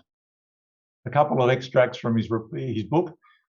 He says, we can't continue with an economic system driven by selfish values such as short-term profit maximization, the avoidance of tax and regulation, or the externalizing of environmental harm. Instead, we need a society, economy, and international community that is designed to care for all people and the entire planet. A very significant step forward by one of the world's leading thinkers with the World Economic Forum, drawing on the Sustainable Development Goals as a framework for caring for people and the planet. The Director General of the World Wildlife International, there's his photograph there, in a recent report released last year, a Living Planet report, a deep cultural and systemic shift is urgently needed, one that so far our civilization has failed to embrace, a transition to a society and economic system that values nature and recognises that we depend on nature more than nature depends on us. It's arguable that humanity could disappear and the earth could regenerate. So we are very much dependent on it. And this is one of the central principles of the symbiocene. Professor Gus Speth, former head of the United Nations Development Programme, has published a number of books about our relationship with the natural environment and the consequences of the economy. He says the top environmental problems are the following: selfishness, greed, and apathy. And to deal with these, we need a cultural and spiritual transformation, a new consciousness. The United Nations recently released its 2030 Agenda for Sustainable Development, called Transforming Our World. And there are three basic principles here. One is that we need to ensure the well-being of both humanity and the planet. So this is now a recurring theme from world leaders and from major reports. The relationship between people and the planet, the well-being of it. There needs to be an intergenerational commitment. In other words, we need to be thinking not just what are we going to have next week and the week after, but what are our children, what sort of legacy are we leaving to our children and to their children, and so on into the future. Intergenerational commitment. Our moral imperative, our ethical values needs to be attuned to the well-being of the humanity and the planet and to our future generations. The OECD released a report called Future of Education and Skills 2030. So how do we prepare young people for what they call the new normal, the post-pandemic, the sustainable development era, the symbiocene? How do we prepare them? So this is really the focus of the rest of my talk today. How does education play a significant central role in developing our children to deal with the crises that we have and the new opportunities that are arising in the Industrial Revolution 4.0. Now, this report is quite extensive and it has what's called a learning compass with 7 points. Now, obviously today I haven't got time to go through all of them, but as you run your eye down there, transformative competencies coming down to attitudes and values again, values. So what I'm going to do is talk to you just about the transformative competencies that I think we should be developing in our students, our school students, our university students, and particularly our teacher education programs. So a little quote from this report: in an interdependent world, students need to be able to balance contradictory or seemingly incompatible logics and demands and become comfortable with complexity and ambiguity. This requires empathy and respect. Students who have the capacity to take to their actions have a strong moral compass that allows for considered reflection, working with others, and respecting the planet. So these are called transformative competencies, okay? And they're in addition to the knowledge systems that we traditionally engage our students in developing. The traditional STEM learning, and this was my experience when I was a student at school, and when I became a teacher of physics and mathematics in high schools. So usually the focus of these students, the teacher is drawing the students' focus to the world outside and teaching them about the systems, the patterns, the objects, and asking the students to think, maybe to do some hands-on experiments, but to think objectively so that their own subjectivities are not getting in the way. So objectivity is the major validity criterion of the traditional approach to science, technology, and engineering and mathematics. So this produces objective knowledge and sometimes what's called value neutrality, but it isn't really. It's an objective set of values where our subjectivities have no room to get in the way of our understanding of the world outside of us. Transformative STEM education, on the other hand, does something extra. Not only does it have students understand the outer world, the world out there, but it has at the same time a development of their intersubjectivity, of their values, their ethical values, focusing on their beliefs and their feelings, developing them more fully as human beings. Remember, I asked the question earlier on, what does it mean to be fully human? Well, developing objective knowledge is part of it, but only part. We need to go way beyond that, particularly in the STEM education area. So what we're developing is, yes, objective knowledge, very important, but also students' subjectivities and intersubjective capabilities, so that they are developing a more holistic sense of their understanding of themselves in relation to the world outside and the interdependence of them with the outside world. And this requires a special set of values, particularly ethical values. So transformative learning, this kind of speaks to me very strongly and evocatively about what we're trying to do here is to get students, young people, to understand that their worldviews have a certain framework that's been put in place by parents, teachers, and peer groups, etc., etc. But sometimes those frameworks stay solid for the rest of their lives. Transformative learning asks teachers and parents and students to become aware of the framework and to look outside of it, to recognize that other frameworks exist as well. I quite like this one over here. The caterpillar says to the butterfly, "You've changed." The butterfly says, "Yeah, we're supposed to. We're supposed to engage in a paradigm shift at a personal level." That's about maturing. That's about becoming more fully human. So I'm drawing on a vast scholarship when I talk about transformative learning. And here are just a few of the major players that if anybody's interested in going down this pathway in a scholarly way, there's a literature there that is huge. It goes through the 20th century and even earlier on back into the preceding centuries. But I must admit, this is biased towards a Western philosophical worldview.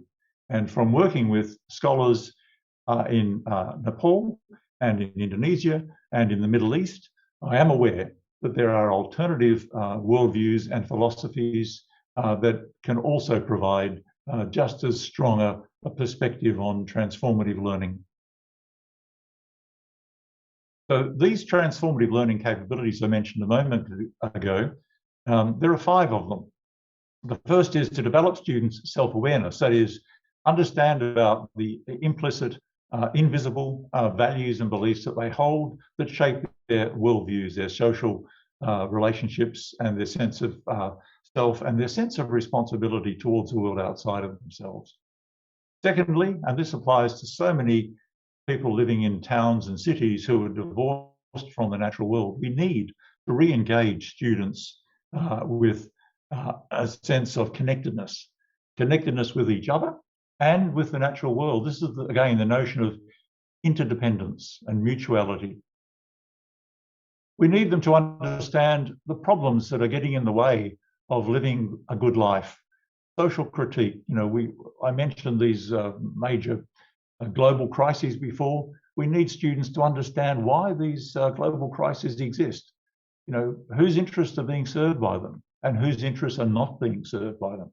So social critical awareness, critical social thinking, very, very important. Otherwise, we educate children simply to reproduce the world as it is at the moment. We need to help our students to develop a vision of the future. What could the world be like? This is imagination. And then what should it be like? That's the ethics side. And by developing an ethical vision, that helps to develop a very strong commitment to transforming the world from a sustainable perspective. And finally, practical action. We need to help our students to put these things into practice, not just to sit down and write essays about them and to listen to lecturers talk about it, but to actually embody it and to do something about it. So kind of summing up here, transformative STEM education.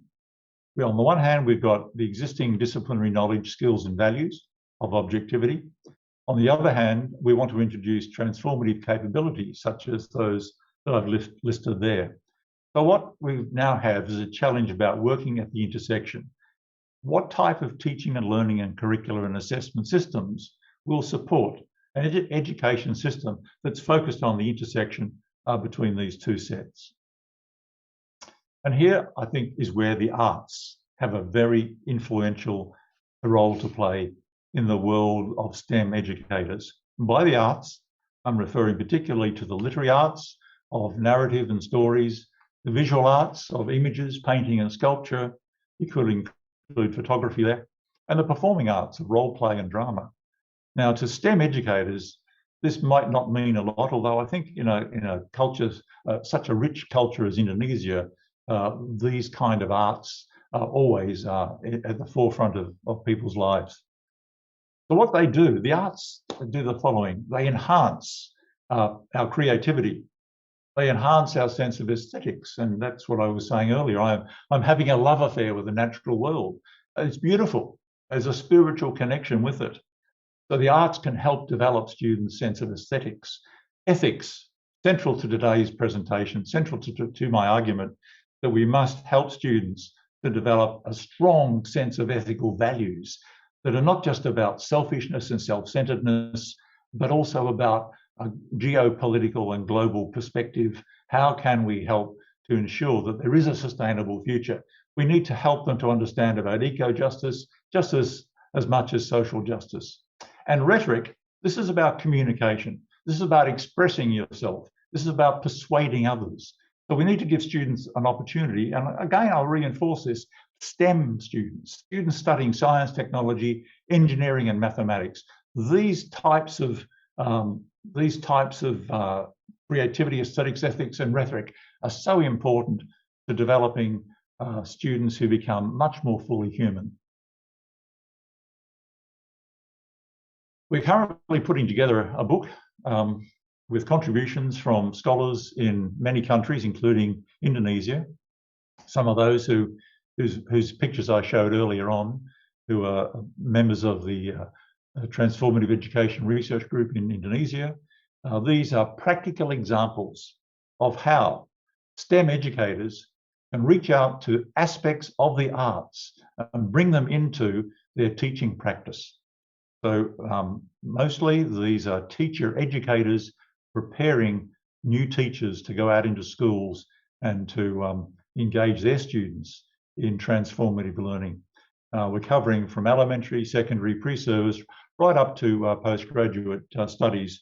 And this will be published sometime early next year. So again, practical examples. It's one thing to talk about the theory, it's another thing to talk about viable practical examples that are actually being used today in schools and universities in various countries. I'll give you two examples from the book, if I may. This is Dr. Elizabeth Lilly Taylor, a science educator at Edith Cowan University, and she developed over many years something called ethical values education. Now, remember, she's a science educator. She's currently preparing new teachers to go out and become science teachers in schools. And in her teacher education practice, this is what she is engaging her students in. So what it involved is identifying conflicting social issues. And here's a couple of examples. Plastic shopping bags. The social issue has both good and bad ethical consequences. So, for example, plastic bags. There's an ethical dilemma here. On the one hand, they're cheap and they're convenient to use. So we've been using them endlessly and we just take them as a habit without thinking. On the other hand, what about what happens to them eventually, the pollution factor of rivers and oceans? So you have a dilemma here, an ethical dilemma. On the one hand, it's cheap and convenient and economically useful. On the other hand, we have a negative impact on the Earth's systems. So how do we resolve this dilemma? So this is what ethical values education is attempting to do. So we engage students in decision making, which involves trying to resolve the ethical dilemma. Another example is, as I mentioned earlier, we have the forest as a natural resource, a diminishing forest worldwide. So on the one hand, we have a need for more agriculture and logging. This is the economic argument from small-scale village life to export industries which serve the needs of the national economy on the one hand. And on the other hand, we have the need for conservation of natural ecosystems. So we have an ethical dilemma. How do we get a balance between these things? And again, this is about considering the ethics of both value systems and trying to resolve this. So the particular approach that Dr. Elizabeth Taylor has developed is called ethical dilemma story pedagogy. This involves teachers writing stories about a social issue, conflicting social issues. These stories have characters in them. The characters are children. Leading characters are children in the stories, and these children are confronting the ethical dilemmas, the social issues. And they're in the story trying to work out how to find a resolution. So you bring those stories into the classroom and you introduce them to your students in relation to a particular subject matter, and that helps to engage them very deeply in learning the disciplinary knowledge and skills on the one hand and developing their transformative competencies on the other hand. So the students are given the opportunity to role play the story characters in the story. And so the students are developing their ability to critically think about their own value systems, possibly for the first time, to others and their values, and maybe encountering conflict in small groups, and then finding a means for reaching a resolution through debate and communication. Again, these are drawing on the arts, bringing them into the STEM classroom and involving students in developing their disciplinary knowledge and skills on the one hand, and their transformative learning competencies and capabilities on the other hand, which is pretty much what I've just said there. So the A is bringing the arts in the notion of an integrated curriculum. Another example, this young lady, Pratuen Suk Manilam, or Piang for short, she's a chemistry teacher in Kon Kan University in northern Thailand. I visited there and spent some time working with Piang and her supervisor, Dr. Chok Chai Yun Young. And for her PhD thesis, she developed an approach to teaching chemistry called Investigating Ethical Dilemma Teaching and Learning in the Science Classroom, moving towards STEAM education. So she was teaching the chemistry topic of polymers. So she engaged her students in understanding the complex and deep notion at a molecular level of what are plastics and the various types of plastics. And that's usually where she would stop. But in this research, she then introduced the socio-scientific issue of plastic waste disposal. And she wrote a story with children as the characters. And in that story, and I don't have time to give you the whole story, but a young girl, a teenager, goes to the shopping centre with her father, and they buy their groceries and they go to the checkout, and the father demands a plastic bag. But the shopping centre has moved on. They've got some ecological consciousness, and they say, I'm sorry, we don't have plastic bags anymore. And he gets really upset, really angry. You know, what? You're ripping me off. I should have a plastic bag. And the young girl's sitting there thinking, this is embarrassing. I don't know why my dad's acting like this. But she can't say anything because social mores. And in the car on the way home, she points out and she says, Dad, what's that smoke over there on the horizon? And he says, oh, that's the local tip where they burn all the rubbish that I collect from our houses, including the plastic. And she says to her dad, Dad, at school, I learned that if you burn plastic, you get really toxic fumes coming out of it. And these toxic fumes are really not good for people to breathe in. So that's how the story proceeds. And so Piang introduced this story to the students in her chemistry class so that she could develop some of their transformative learning capabilities as well as their disciplinary knowledge of chemistry, all wrapped up in the gift shape of sustainable education for sustainable development. Her PhD has just been passed recently at a very high level. So we're seeing breakthroughs now, not just in schools, but also in universities at the postgraduate level for bringing in transformative STEAM education. Let me conclude with this. The Earth without art is just air. It's an impoverished existence. And I say that STEM educators really need to take this into account. It's not good enough simply to be reproducing the world as it is today. We've got to tackle the huge global crises. And for STEM educators, the arts can help enormously with that challenge. I'll finish with a quote from the Earth Charter. There's a link to it down below. The choice is ours. Form a global partnership to care for Earth and one another, or risk the destruction of ourselves and the diversity of life. Fundamental changes are needed in our values, in our institutions, and our ways of living. We must realise that when basic needs have been met, human development is primarily about being more, not necessarily having more. Okay? We need to counterbalance our materialism and our individualism and our greed and our selfishness with our sense of what does it mean to become more fully human, and how can I develop a more mutually independent relationship with humanity and with the natural environment. There's some references there for those of you who would like to read into this subject area. And I will just end by saying thank you very much for your kind attention. I'll hand back to the chair. Well, thank you very much, Professor Peter. What a remarkable and marvelous presentation. So I would like to make a conclusion about nowadays, technology brings abundance change in our life, like artificial intelligence, which involved robots to make our life more efficient, whether in industry, home life, etc.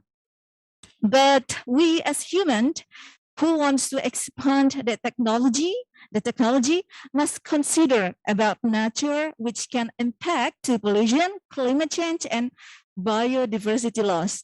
So give good impact for nature, and nature will give its best for you. Since we depend on nature more than nature depend on us. Okay. Well, ladies and gentlemen, is there any question for the marvelous presentation of Professor Peter? Please raise hand.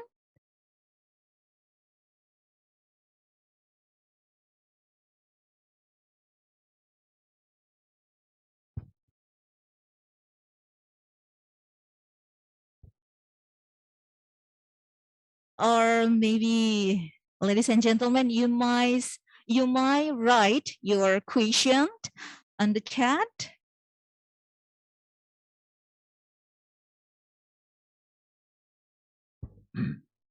Well, Professor Peter, while we are waiting for the question, I have one question. Is that okay, Professor? Is that possible?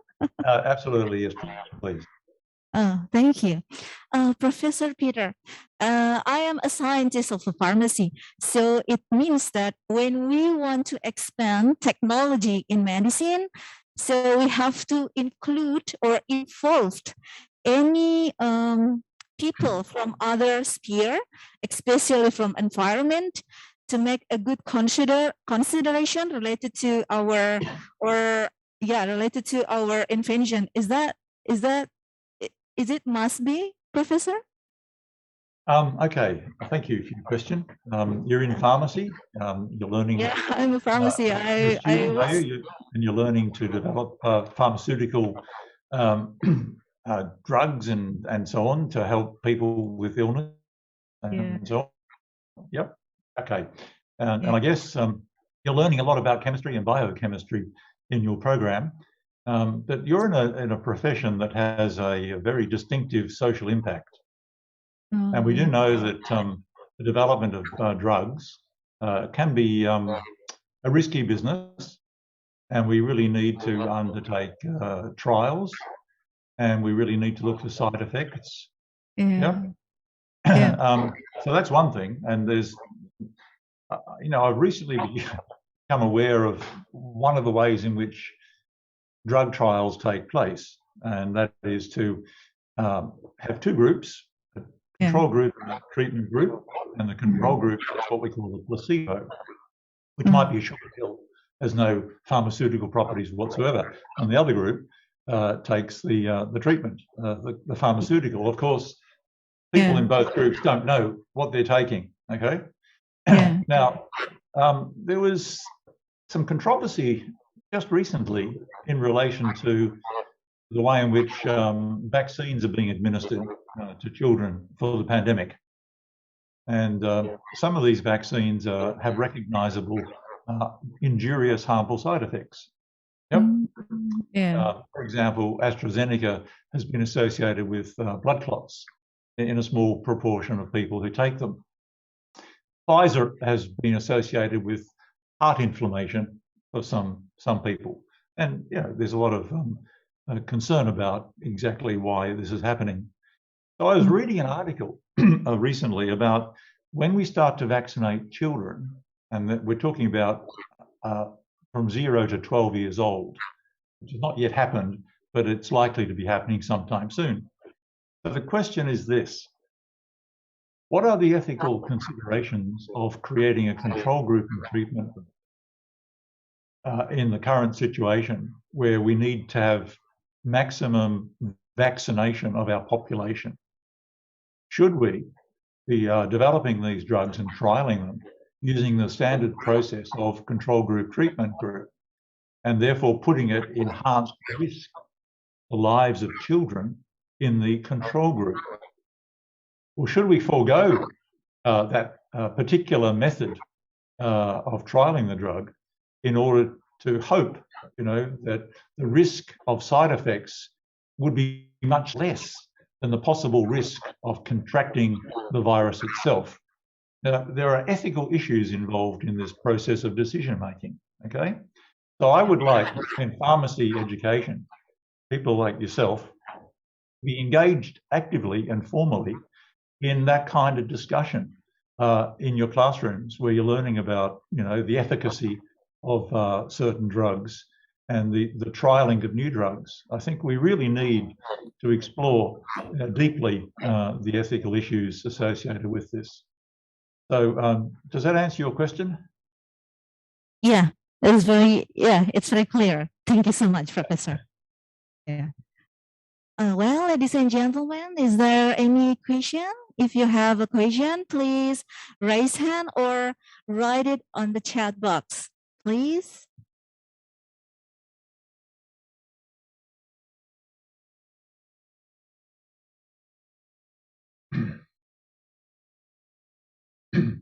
Just while we're waiting, maybe I could sort of reinforce that this book that we're preparing at the moment, we're having contributions from Indonesian teacher educators, Dr. Yuli Ramwati at University Negeri Jakarta, and Dr. Neni at University in Surabaya, Neni Mariana, both of whom brought the arts into their postgraduate studies doing their doctorates. And the arts, in that case, helped them to develop their transformative learning capabilities that they are now putting into practice in their teaching, in their preparation of new teachers at those universities. So on the one hand, educators like myself, who are called professors, can do a lot of professing in a theoretical way. But I think if we're going to impact the world and make a difference and make a change, we really need to show how these things work in practice. And that's what this little book is going to do. It's going to be a set of exemplary practices in this new space. Well, ladies and gentlemen, actually, there were two students from Indonesia. Is that right, Professor? That yes. That had conduct doctoral degree or master degree, Professor, under your supervision in Mudok University. Yeah, doctoral degrees, that's right. One when I was at Curtin and the other one at Murdoch when I moved over there, yes. Great. So, well, ladies and gentlemen, if you have a plan to continue your master degree or your doctoral degree in transformative education, maybe it's going to be a good moment or a great moment to have a contact with Professor Peter Charles. So you can or you can ask to Professor Peter Charles to be your supervision. Yeah. Okay. Supervise, I mean. Okay, thank you very much for your great presentation, Professor Peter Charles. See you on the next international conference. Since terima kasih banyak, and thank you for your wonderful chairing of the session. Terima kasih kembali, Professor Peter Charles. Well, ladies and gentlemen, we move to the second presentation that will be delivered by Dr. Chang.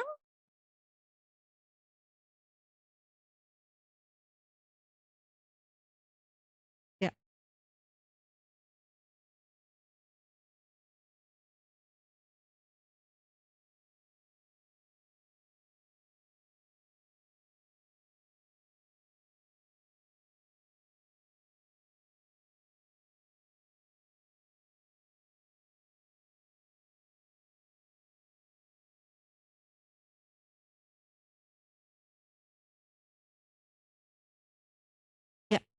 The second presentation by Dr.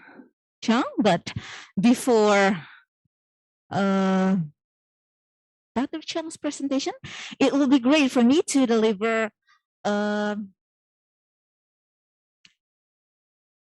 Dr. Chang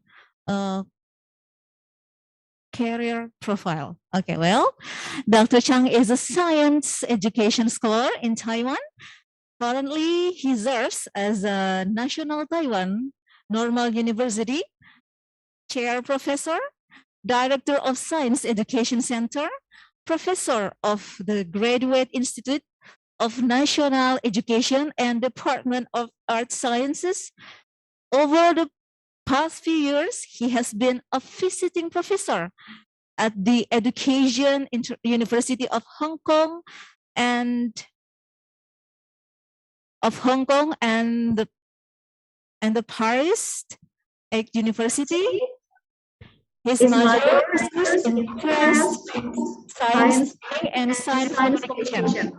Dr. Chang is now is the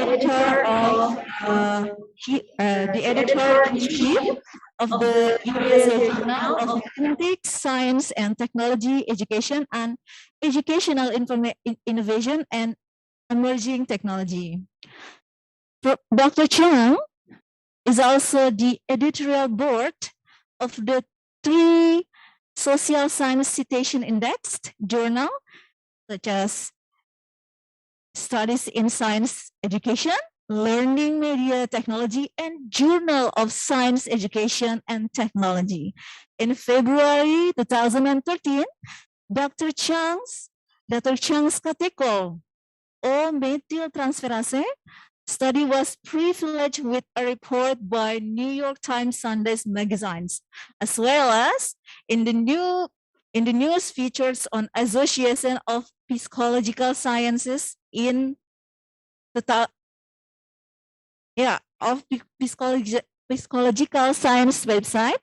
In 2019, Classroom mobile learning system developed by Dr. Chang and his research team has been selected as exemplary institution in 2019 EduCal's Horizon Report. What a tremendous career, Dr. Chang. Wish that one or some of the participants in this international conference can make a good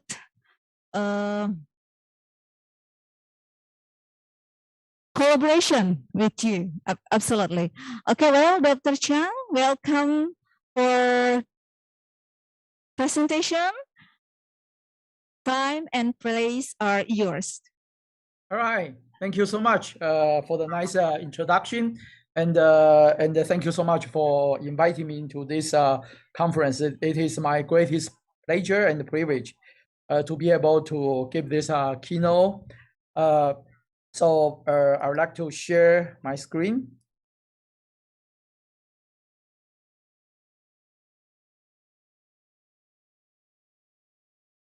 All right. So in order to fit the theme of the conference, so I think I would like to share how to increase your, I call it a scientific synergy, or your science achievement through international collaboration, especially during time like this. Everything goes online, but however, the collaboration needs to be continued. So I'd like to share with you regarding how, from my own experience, how did I do my international collaboration for the past years, and also I would like to also share how we are, we continue this process during, this the time of pandemic. All right. So I would like to thank the organizer to invite me to this conference, and it's my a pleasure always to give this kind of talk. Right.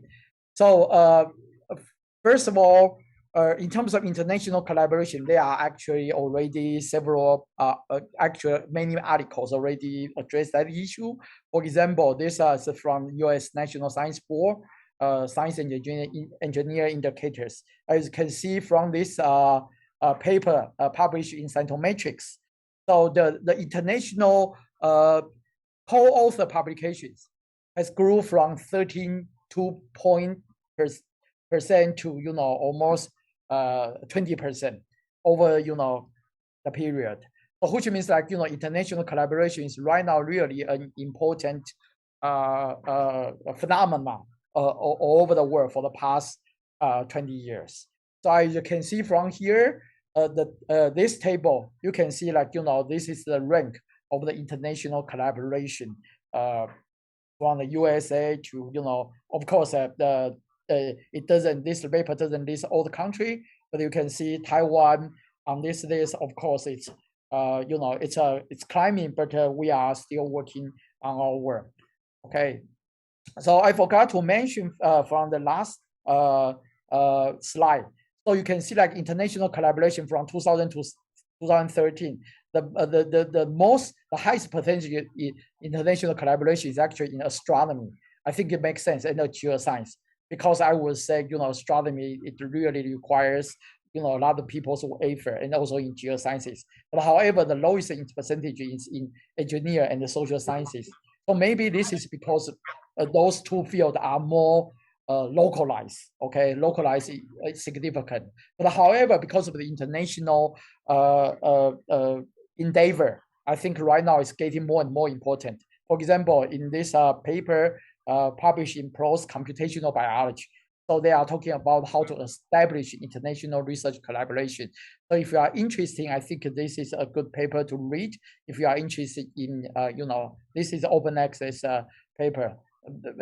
Several years ago, Nature, they also give some tips for building and maintaining international collaborations.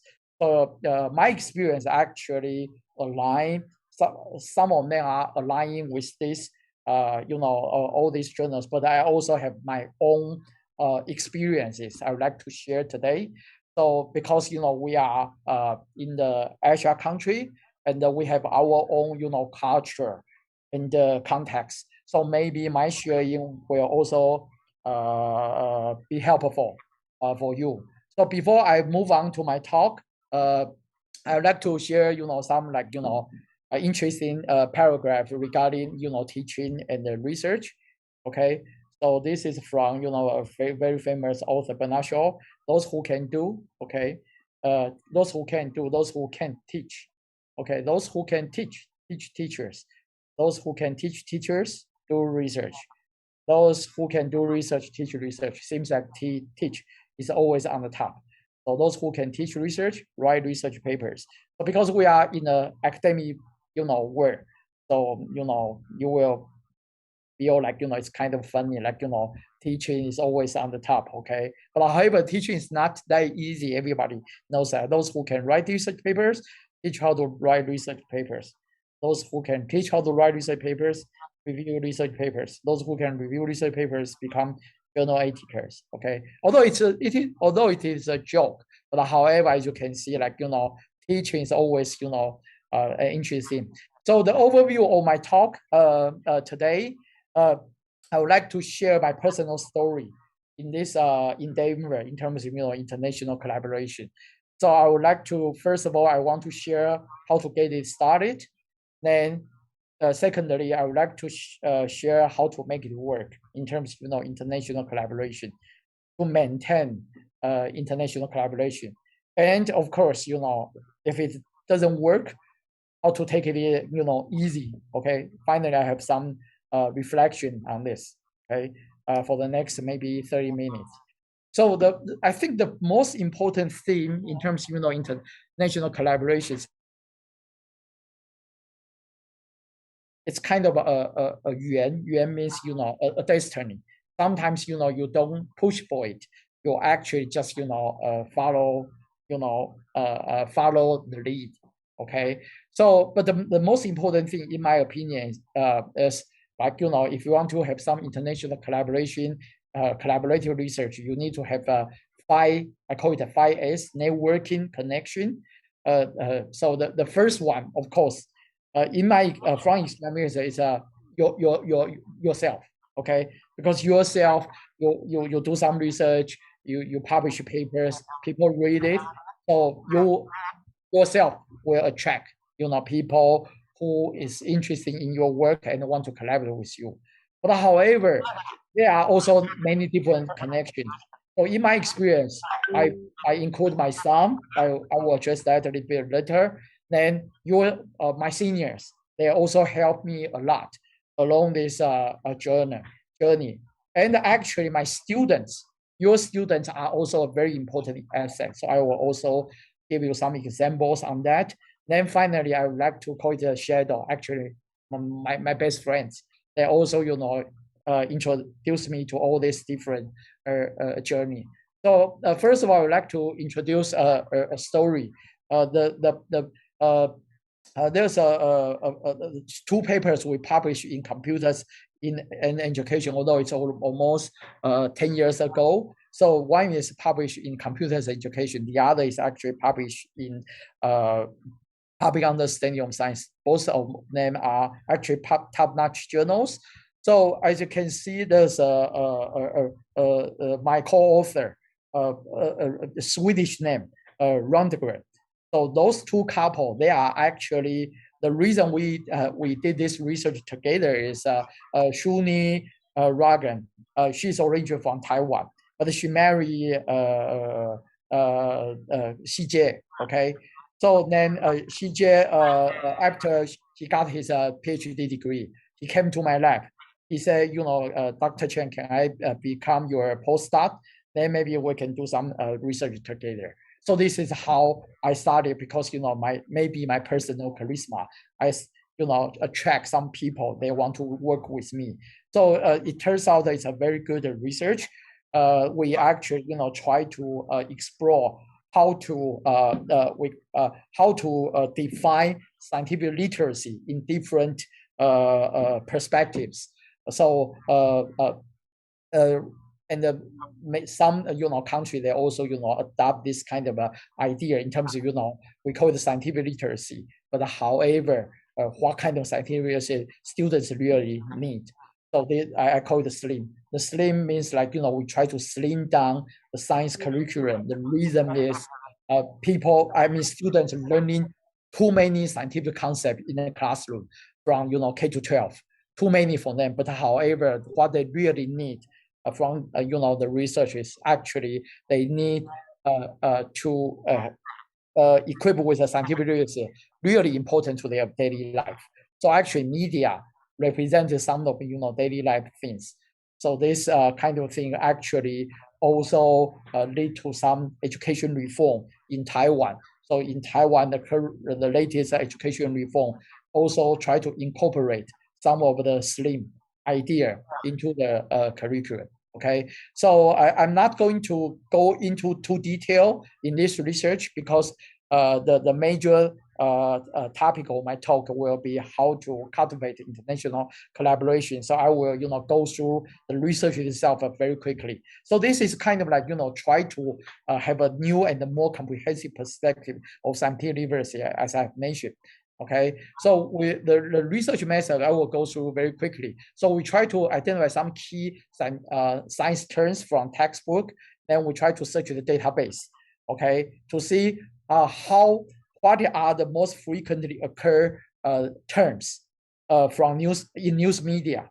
So this is our results. As you can see from here, it makes sense. The physics, chemistry, econ set are, compared to earth science and biology are actually, less. The reason is, earth science and biology are more, I would say, integrated thing, because it also, has many different concepts related to our, daily life. Okay, so then we later on we actually conducted another study, range from 2000 to 2009, but the research results are very similar. If you look at this paragraph figure, you will see that what are the most highly frequent occur scientific terms in the media.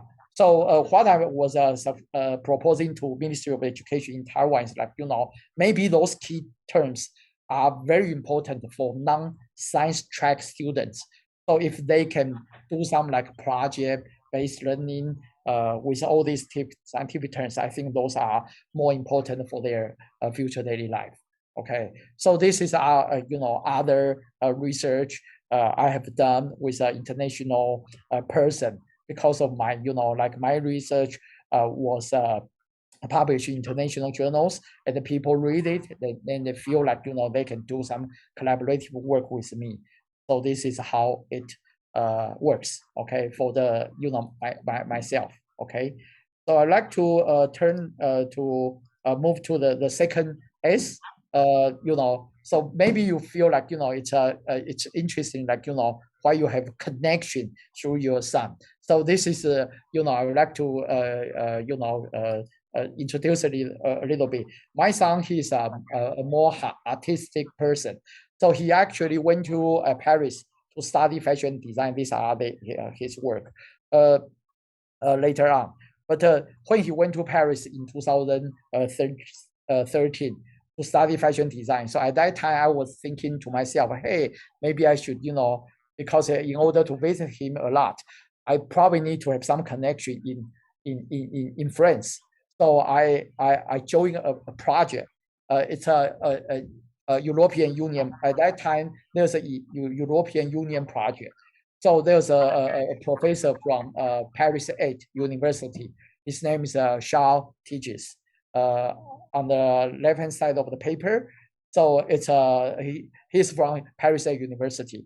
So through that European Union project, I make acquaintance with him, and also gradually become a very good friend to him.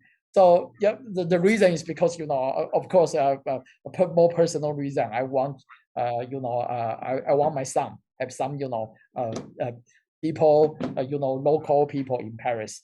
But it turns out it's a very good journey. Sharp teaches becomes a very good friend of me since 2013 till now. So we actually published some papers together. For example, this is actually published in French. I don't know a word in French. So from this paper, I'm only only I only could recognize my own name. But however, so this is a kind of like we try to explore how we call it the cognitive technologies to be applied in learning, in cognitive science, and also in education. So through this my son's because of my son, I actually have connection, because I got my PhD from the United States, University of Texas at Austin. So my major contacts actually in the United States. But when I first, encounter with a professor from Europe, I feel like, it's a totally new, different world. And also it actually broaden your horizon. Okay, so this is my funny picture with shortage is the journal we were holding are the second paper we published. So we are still doing research and publish research together. So this is the latest research we published in another in Paris University de France. So in virtual reality and then augmented reality and then the mixed reality.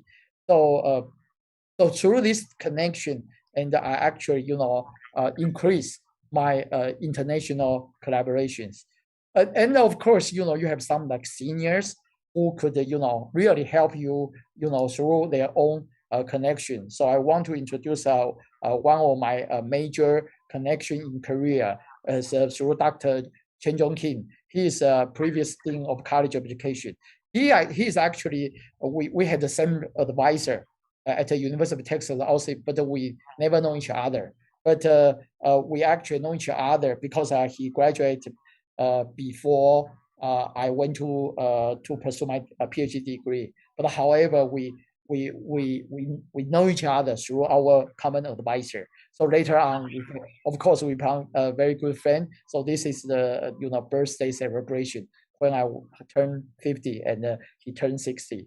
In his group, so we did several studies, together, in science education, and we also host the joint symposium on science education together. So this is also a very good, experience in this area. So another important thing I want to introduce is a latest adventure. Actually, collaborate with ASEAN country. Especially Vietnam, Indonesia, and Thailand. So this is a project I started, but I actually the reason I was be able to connecting with these colleagues in different universities through the on the lower left side, Dr. Lee. Sorry, this in Chinese. Is photo in Chinese. So Dr. Lee, he was actually a coordinator in Vietnam in 2016, I believe. So through him, I gave a lecture to Hanoi National University of Education. Then I have and also through the Vietnam, I got all the connection with Thailand and then now Indonesia. So this is a project I conducted several years ago. I think it's 2017 to 2020. I call it establish evidence-based model of STEM education research. So because of this, I involved in STEM education for the past years, and I have right now some students from Indonesia, Vietnam, and doctor student to work with me to my lab. And this is one of the examples. Okay, so this is why the next I want to introduce some of my connection actually through my own students. Okay, for example, my previous master student, he's right now at UC Davis. Okay, he is doing more computer-human interaction study. So when he was doing his PhD in Carnegie Mellon University, so we actually published some paper together. Okay, in the online collaborative brainstorming scientific literacy. So another thing I want to really bring up is because this conference is in Indonesia. So a couple years ago, I think it's 2017, I got an email from my Bevo Wahono. He's based in University of Denver. He was a lecturer. So he sent me email telling me that he'd like to work toward his PhD with me. And I would say, hey, you are more than welcome. Although he's in biology education, I'm in more earth science education, but we are both in science education. So he came to my lab for 3 years on Indonesia government fund, and we actually published several papers together. I also, through Bevo, I also work with a colleague from University of Denver. And we also published some papers together. So I think, because of Bevo, right now, through him, right now I know many colleagues in Indonesia, and also it's quite a great journey for me. So for the past several years, I travel to Indonesia a lot. But however, because of COVID-19, it all of a sudden stopped. So it's unfortunate. But I look forward to visit Indonesia, again after the pandemic.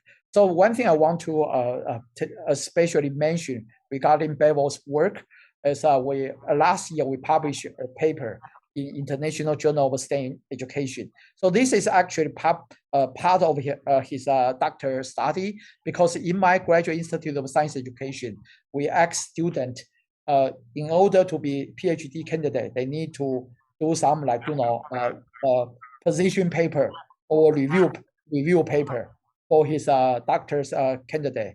So Bevo did an excellent study, try to explore, try to review related articles to identify evidence of STEM enactment effectiveness in Asia student learning outcomes. So this review paper was published last year in this open access journal, International Journal of STEM Education.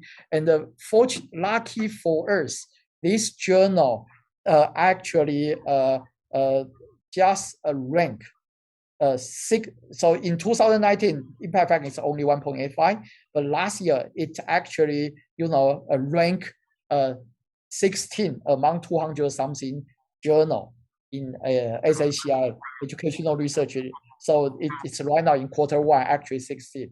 So Bevo and I, we are both very happy. So Bevo is my star student, and the picture on the top left, top right is actually his doctor dissertation. We make it a very nice book.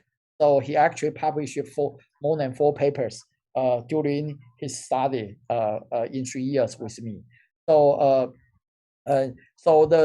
this paper actually try to look at this review article, try to look at how STEM in terms of the culture, the arrangement, the combination, influence student STEM enactment. So if you are interested, you can just download this paper to read it. I think it's very helpful, especially for STEM education perspective. Okay, so after introducing the connections with my students, of course I want to introduce my connections through my own shadows, which is my very good friends. Okay, so this is the EU project I was talking about from 2019 to 2012. The Dr. Qin Zhongcai on the right button photo. He is right now the number one author index in Scopus in social sciences. So he's my best friend. He introduced me to this EU project. Through this project, I know shortages at Paris University, also done some very good university. So another guy is Lin Chepin Lin. Okay, he's also the chair professor of the Education University of Hong Kong. He introduced me also some different research. Okay, for example, there's a digital learning for development funded by UK8, and also some other research. So through this research, I was able to visit Sri Lanka and other Asian country. So this is also quite a good experience. All right, so so this is how you get it started, with international connection. I mean, if one experiment FlyS actually helped me to establish all these international collaborations. So next, I would like to move to how to make it work, because once you know a person, but how you proceed to do research together, sometimes it's not easy, because you need to have some common interest, or you need to find some common interest. But the most important thing is like from this the photo, you need to be open-minded. Okay, sometimes people have their own agenda, so you need to accommodate different things. For example, there's another one. Many times, if you want to make it work, okay, you need to explain, hey, can we do this? Can we do that? So, of course, previously we should email. Right now, we should do all these online meetings. So this is another cartoon. Honey, please just calm down. Let me explain. We try to explain all the different things. Okay, so I would like to, get into further regarding the STEM to TV project, the ASEAN project I started, several years ago. So it turns out that it's quite a success. Through this project, I learned, I become very good friend to colleagues from Hanoi National University of Education. So this photo, the man, Professor Hien, standing right on my right hand side, he was just become the vice president of Hanoi National University of Education in April. So through this project, actually at that time he's the director of some technology teacher education center. So we first of all we should we start this project actually through an online meeting because we really haven't met each other. But afterwards we actually doing some in-person visit and also discuss how we are going to proceed our research. So this is some our research meeting, photos through online, through in person. And also another thing I want to mention is because when you are doing some international collaboration, it requires some common research tool to work on. So I would like to introduce this cloud classroom developed by my group. So you are also, if you want to use this, you are also welcome to use this platform. So this is actually a highly interactive teaching learning platform, but you can also actually use this platform to do international research together. So of course it's basically it's a teaching learning, highly teaching learning interactive platform. But however, you can also use this to do some common research. This is how we are doing now. The reason is we have all the major language in there, more than 16 language, including all the major English, French, Spanish, but also with Indonesia, Vietnam, Vietnamese, all the different language. So you are more than welcome to use it. It's a free platform. So as mentioned by the host, this cloud classroom, it was listed as an exemplary institution. We have been developing it for the past 7-8 years. So right now it's getting mature, and you are more than welcome to use this for your teaching, learning, or if you want to do international collaboration, you are more than welcome to do that. You don't need to get my my approval. This is free for use for everyone in the world. So so this is the website. So you don't need to download any app. You just type the website, like ccr.tw is more for Taiwan, or But right now, because of the internet connections are very fast, you can use three of all these different things. So the sg.ccr.tw is actually based in Singapore. The service is Singapore, especially for ASEAN country. So if you want to have a fast connection, maybe you can use that. So it's a cross platform. You don't need to download because it is written in HTML5. And it's a free forever, okay? Highly interactive 16 language. Right now we have many students, teachers on that platform to do some teaching learning, especially during time like this because of a pandemic. So it's so it can make the interaction between teacher and student very efficient. So if you want to use that now, and you can just type ccr.tw. You can interact with me because I know the time is pretty constrained. So if you type ccr.tw, okay, you don't need to type sg.ccr.tw. You can just type ccr.tw there. Then the first one, ccr.tw. Then you get you get into this student, teacher, and the guest. Then you just hit on student or guest. So you can use your Google account or Facebook account, this is authentic at Google or Facebook login. But however, recently the Facebook changed the policy. So Facebook is right now you cannot use Facebook to log in. I hope we will fix that soon, but you can use your Google account to log in, or you can use guest. So after you log in, then you can please go to my classroom 100. So I will, if you are with me now, then maybe I can send you an instant question. So I got one student in now. Okay, so seems like only one student get into my classroom 100. So in that, you can actually give out an instant question. You can create many different classroom. Okay, and you can give out a different question. You can express your emotion on that, and you can also give question quiz. So in order to do a free demo for the cloud classroom, okay. So because right now I only see one student in my classroom, so I think I will skip the demo now. So but you can use this to your class, especially the online class here right now, and I think it's quite easy to use, and you can try yourself. So I just give out a quick question.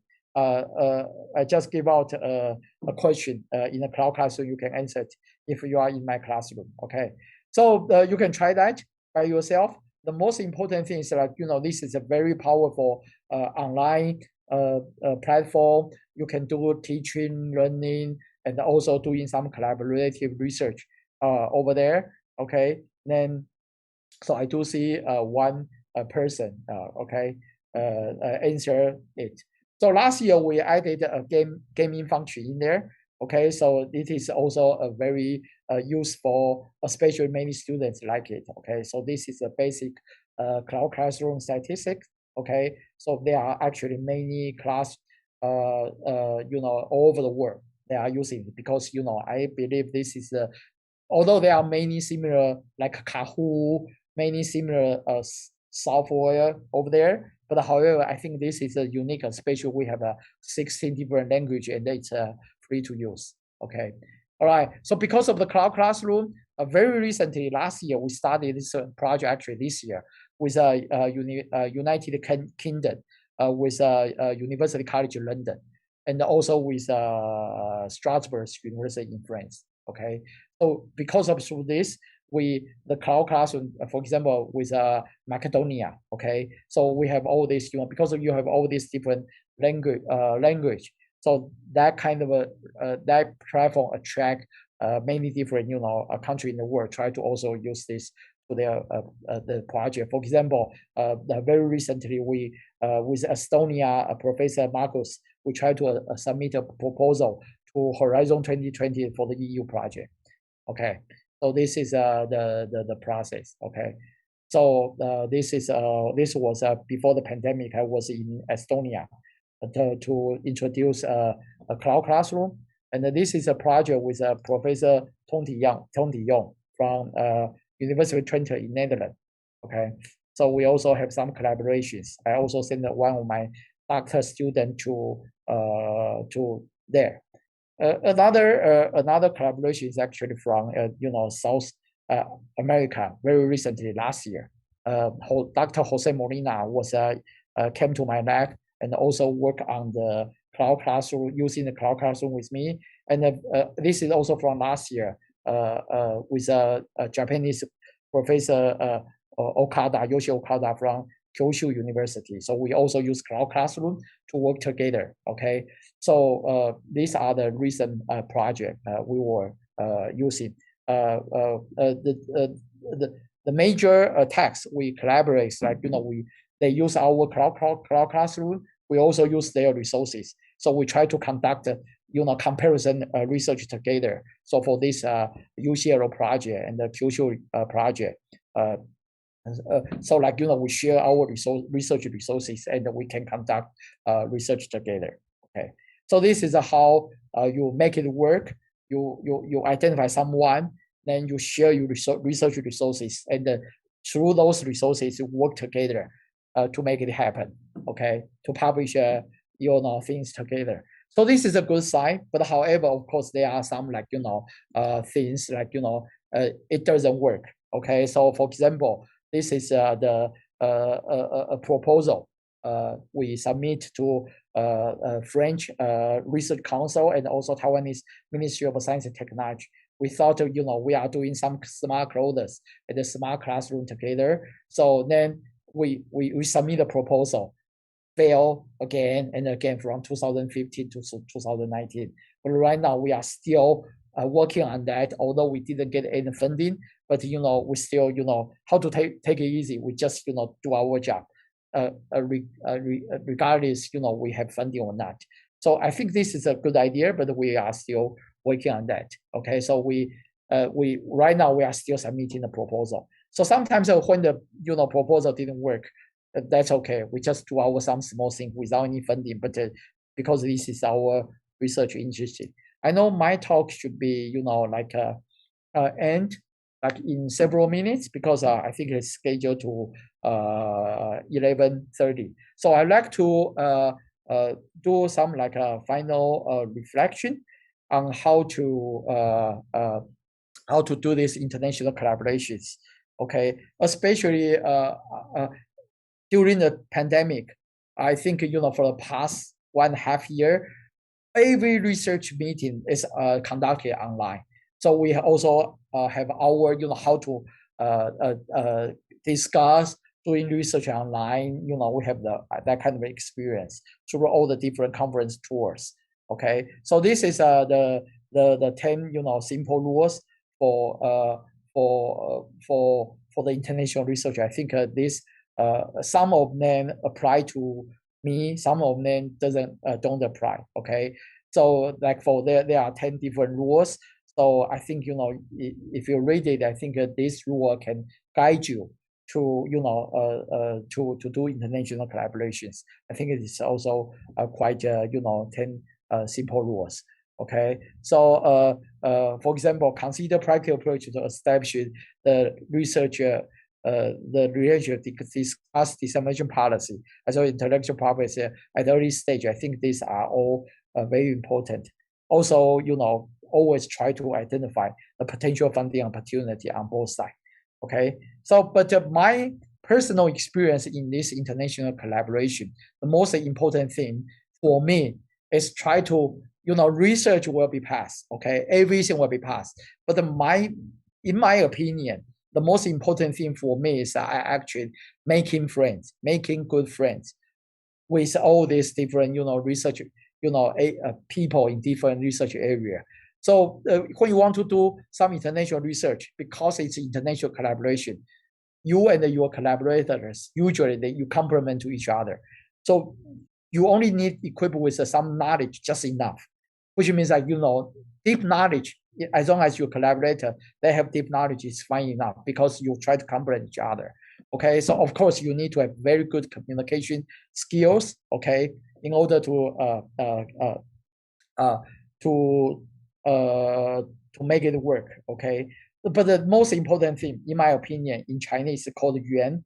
So the yuan means you leave it to destiny. You don't really push for it. So I think this is the most important thing. So everybody will have their own personalized international collaborative way. So you should, find your own way. So my way is try to make good friends as good as possible. So this is a conference in China. I invite my advisor, Barafadi, and also Paris University to visit China. In addition to conference, we also do some sightseeing together. This is how we make friends. So this is in Hanoi. So usually, of course, we make friends, through different kind of occasion. So this is another good thing about international collaboration. Your friend will fly you. This is in Strasbourg with Pierre Collect. So he actually can fly this airplane. So he took me to all the different places. So I think it takes time, because it takes me at least 10 years to build up the collaborations, to make it work and to take it easy. So I use these two photos, two very famous Hong Kong actors. they are all both famous in the in Asia, I believe. So when they are young, they look like amateur, but when they are become a very good actor, they become very good. So this, I think the most important thing, you try to make friends with your collaborator. So you become very good friends. So research will be passed, publication will be passed, everything will be passed. But when you make good friends, you have good friends all over the world. This concludes my talk. Thank you so much. Yeah, for your remarkable presentation. Well, classroom or CCR, what a remarkable application for studying.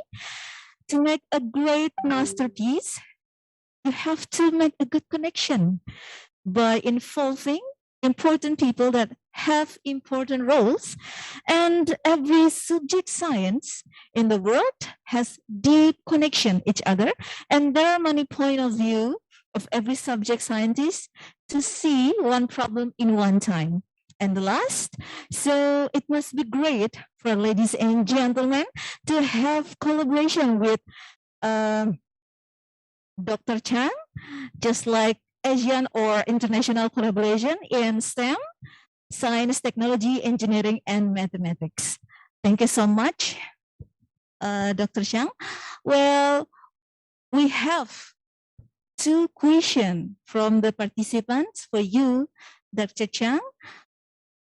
The first question is from Ahmad Dahlan, Universitas Lampung, Indonesia. Thank you very much for the wonderful presentation, Professor Chun Yun Chang.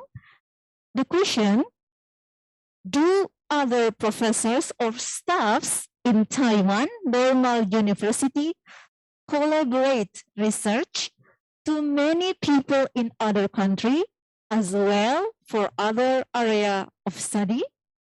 Thank you.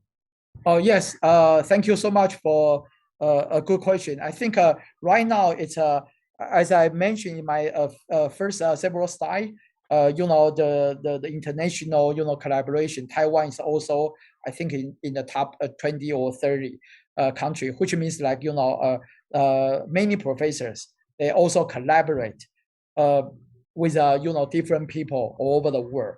So right now, actually, because for example, Taiwan's Ministry of Science and Technology, they funded a specific project, international collaborative research, to many countries in the world. So you can submit, your proposal. Not, I only mention France or EU project, but actually, United States, ASEAN country, Korean, Japan. I think all over the world, more than 100 countries. So which means like, when you submit your proposal to Ministry of Science and Technology, especially for international collaboration, you can actually, there are all the different funding with, like many countries in the world. So of course, right now, it's more and more professors in Taiwan. I would say more and more. They have a international collaboration. But most of them, I think, have a collaboration only with some country, okay? Very limited country. Not, many countries, of course, because, when you try to manage, the more you try to manage, the more duty you need to take on. So, but I would say many professors, they do international collaboration in all the different area of studies. So I think that the most important thing for doing international collaboration is like, it really broaden your horizon. So when I first attended a meeting in EU project, so people joke about like, in the morning when they are have the research meeting, the Germany professor, they say, okay, want to do this, do that, do this, do that. So everybody say, okay. Then, but in the evening, after they have dinner, they have wine, then the French people say, oh, we need to do this, we need to do this. So they like overturn every decision they made in the morning. So although it's a joke, but it's actually depict the real situation, like, different people from different countries with different culture, they have different way doing different things. But I think this is very good in terms of diversity, according to Darwin's social evolution, theory, like, it actually broaden your horizon. So it actually, in my opinion, it can increase your creativity, especially working with different type of people. So like Bevo, I mentioned from University of Jember, he also broadened my horizon to Indonesia culture. So I think this is a very good opportunity and thing for me. You're welcome. What a great explanation. For Mr. Ahmad Dahlan, I hope the answer will answer your question. Dr. Chu Chang say that there are lots of vacancy for collaboration, and not only collaboration, but there are lots of funding to support the collaboration. So welcome to Taiwan, Bapak Ahmad Dahlan, Mr. Ahmad Dahlan. If you want to continue your school by propose your medical, your master degree or doctoral degree are there. Okay, we get one question more, Dr. Chang. Question from Agus Haryanto. Question for Professor Chang. Taiwan is advanced in education, but still keep cultural values alive.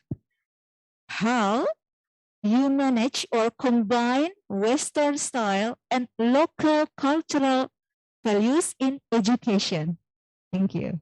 Yes, thank you so much for such a very good question in terms of, how do you, I would say accommodate, different, cultural values and different things, especially in STEM education. So the reason I mentioned Bevo, the studies, like, he actually conducted his study in Indonesia. So especially, in STEM issues. So some STEM issues are actually, maybe sometimes it's different from the religious belief. But however, you can still accommodate those. So a great question, how do you combine? My suggestion will be, you always need to be open-minded. Don't take things from your own personal side. You need to take from others' side. For example, I like to drink wine. So there's one time Bevo told me, hey, Professor Chang, so when you come to Indonesia, if you don't have a wine, maybe you cannot enjoy yourself. I said, no, I can enjoy myself. I don't really need to drink wine. Drinking wine is only for, connecting with friends that like to drink wine, but I can also connecting to different people through different things. So the most important thing, I think, is, try to be open-minded. So for your information, actually, right now I have a doctor student who is working with me. His name is Marison. So he's also from Indonesia. This is his first year of a doctor student. He's also a wonderful student. And I actually have another two students. Both of them are females. They are also coming from Indonesia this year because of the pandemic. So they are still in Indonesia, but they are coming to my university. I expect them to arrive next month. So it's my great honor and privilege working with all these doctor students all over the world. Right now, many of them are from Indonesia. So if you are also interested in working with me, coming to Taiwan, fortunately, lucky for me, I got a lot of funding for, and also my university, a lot of funding for foreign students. So if you come to Taiwan to work with me, you are more than welcome. Thank you so much. Thank you so much for the great answer, Dr. Chang. I hope that the answer have answered your question, Mr. Agus Haryanto. The key points, or the key points of the Dr. Chang question is open-minded. It's very important. If you want to have a good connection with another country, whether from Western, whether from East, Europe, you have to keep open mind. So thank you very much for your answer, Dr. Chang. Okay, well, another question from participants, please raise your hand, or you might give your answer to the chat box, please.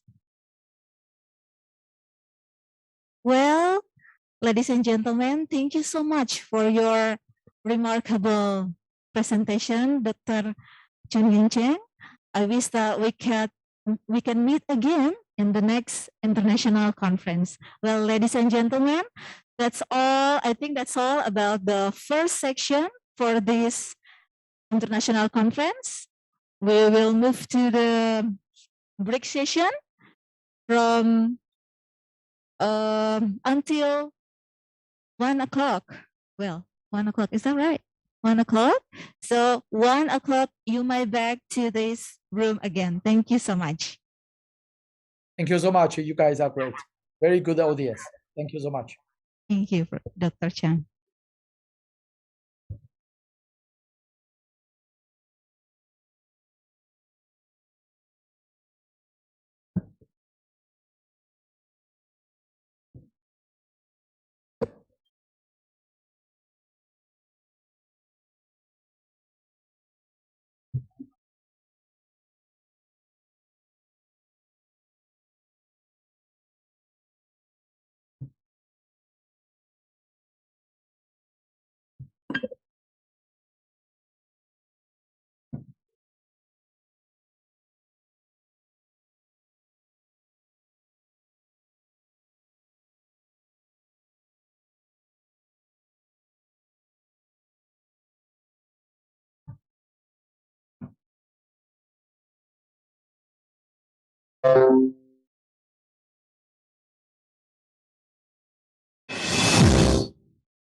LPPM Unila dirintis sejak tahun 1977. Pada mulanya, LPPM ini terdiri dari dua lembaga, yaitu Lemlit, Lembaga Penelitian, dan LPM, Lembaga Pengabdian kepada Masyarakat. Pada tahun 2015, melalui surat keputusan Rektor Universitas Lampung, kedua lembaga ini digabungkan menjadi satu dengan nama LPPM Unila. Dengan semangat penelitian dan pengabdian kepada masyarakat, LPPM Unila memiliki visi menjadi lembaga yang terkenal di tingkat nasional dan internasional untuk penelitian dan penerapan ilmu pengetahuan, teknologi, dan seni.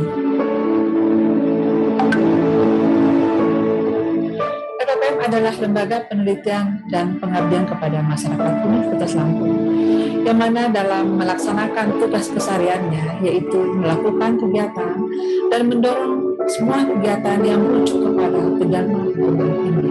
LPPM memiliki tanggung jawab dalam menghasilkan produk penelitian, pengabdian, dan serta mengadakan beberapa event seperti seminar nasional dan seminar internasional, serta beberapa publikasi ilmiah, dan membantu juga kegiatan dosen dalam penulisan artikel ilmiah dan pendanaan untuk buku referensi, monograf, dan buku chapter. Saat ini, LPPM memiliki 9 puslit dan 3 sentra. Puslit dan sentra tersebut mensupport visi misi LPPM dan visi misi Universitas Lampung, yaitu menjadi 10 terbesar di tahun 2020.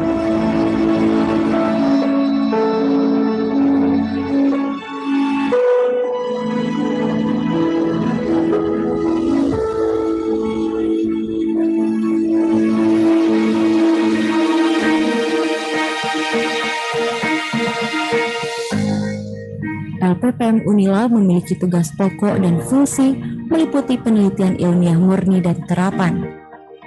Puslit Pesisir Kelautan dan LPPM Unila memiliki fungsi melakukan penelitian pada aspek sosial ekonomi masyarakat pesisir, produksi, pengolahan hasil perikanan, dan lingkungan wilayah pesisir.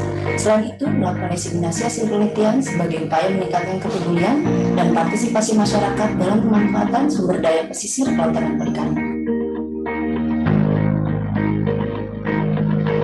Puslit ini mempunyai fungsi melakukan kajian-kajian akademik terkait gender, anak, dan perempuan.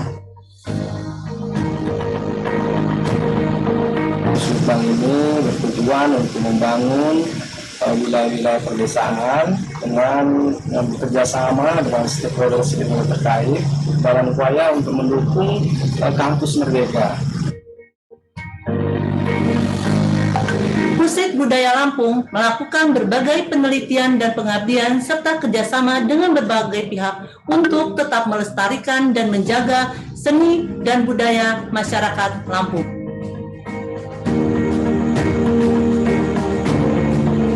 Kami hadir sebagai wadah yang diberikan perguruan tinggi untuk memberikan kontribusi positif baik di bidang bencana, lingkungan, dan sumber daya alam di Provinsi Lampung pada khususnya dan nasional pada umumnya.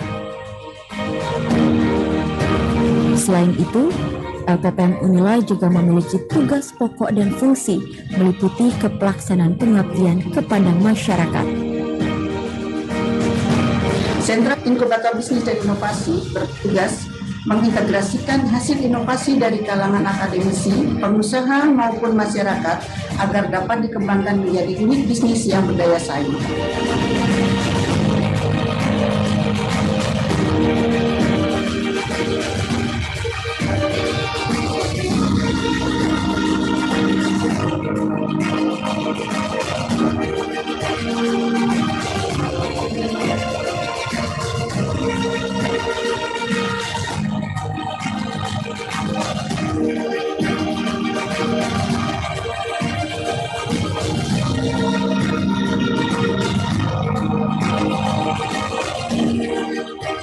Sentra kami memiliki tugas dalam rangka pembinaan terhadap jurnal-jurnal ilmiah yang diterbitkan di lingkungan Universitas Lampung serta peningkatan kualitas dan kuantitas publikasi ilmiah yang dihasilkan oleh para dosen di Universitas Lampung sebagai luaran dari penelitian yang diselenggarakan selama ini.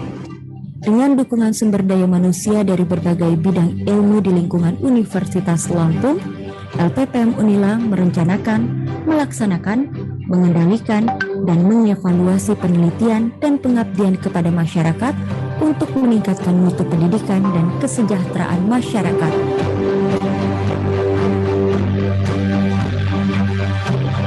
LPPM Unila juga dilengkapi berbagai sarana fasilitas penunjang, antara lain ruang kantor,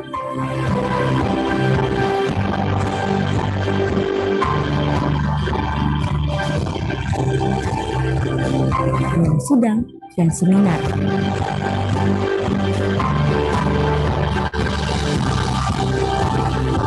Perpustakaan,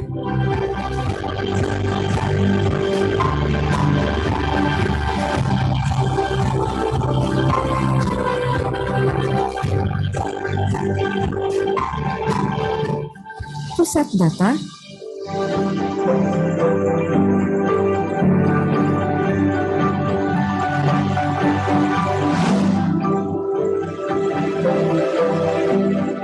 ruang pusat penelitian dan pengembangan yang lengkap dengan berbagai fasilitas kantor.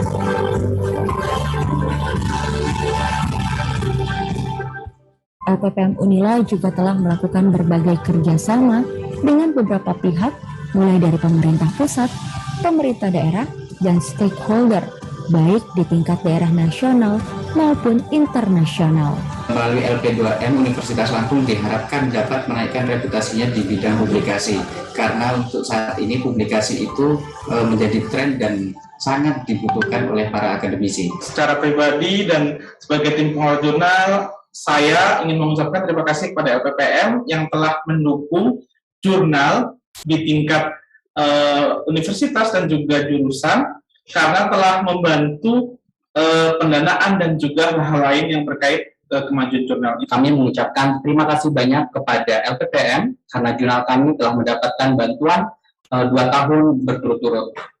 Pengabdian dan penelitian sudah memberikan sebuah keselarasan antara penelitian dan pengabdian.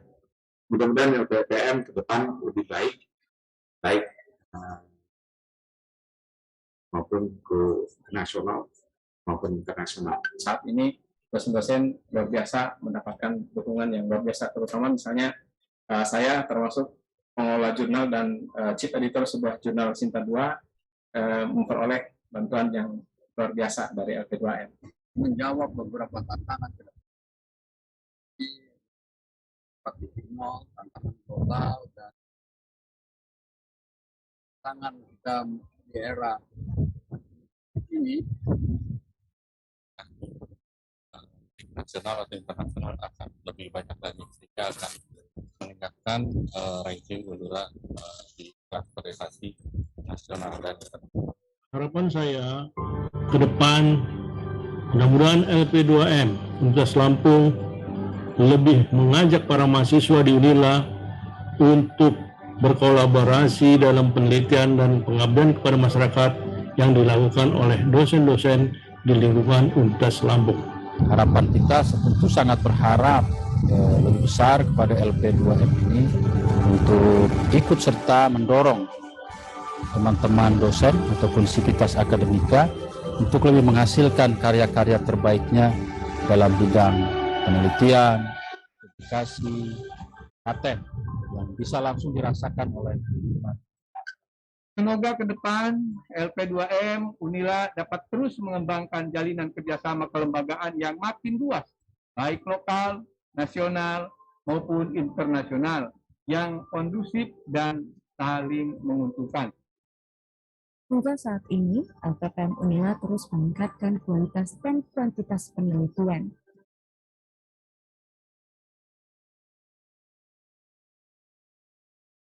LPPM Unila bersinergi dan berinovasi untuk negeri.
LPPM Unila dirintis sejak tahun 1977.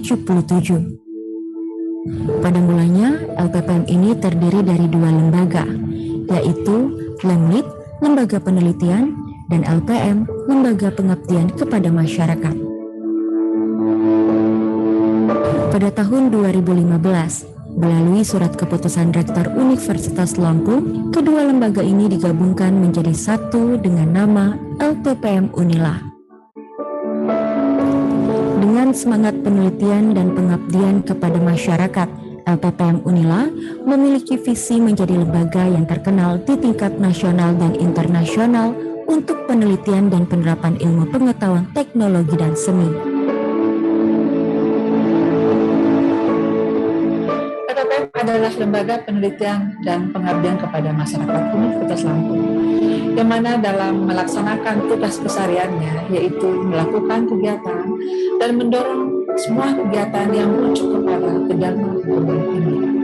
LPPM memiliki tanggung jawab dalam menghasilkan produk penelitian, pengabdian, dan serta mengadakan beberapa event seperti seminar nasional dan seminar internasional, serta beberapa publikasi ilmiah, dan membantu juga kegiatan dosen dalam penulisan artikel ilmiah dan pendanaan untuk buku referensi, monograf, dan buku chapter. Saat ini, LPPM memiliki 9 puslit dan 3 sentra. Puslit dan sentra tersebut mensupport visi misi LPPM dan visi misi Universitas Lampung, yaitu menjadi 10 terbesar di tahun 2020.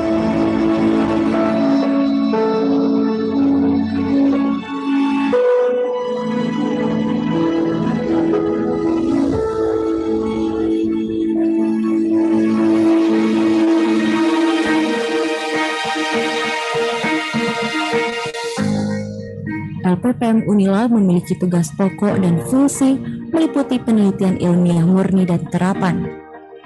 Puslit Pesisir Kelautan dan LPPM Unila memiliki fungsi melakukan penelitian pada aspek sosial ekonomi masyarakat pesisir, produksi, pengolahan hasil perikanan, dan lingkungan wilayah pesisir. Selain itu, melakukan diseminasi hasil penelitian sebagai upaya meningkatkan kepedulian dan partisipasi masyarakat dalam pemanfaatan sumber daya pesisir, kelautan, dan perikanan. Puslit ini mempunyai fungsi melakukan kajian-kajian akademik terkait gender, anak, dan perempuan.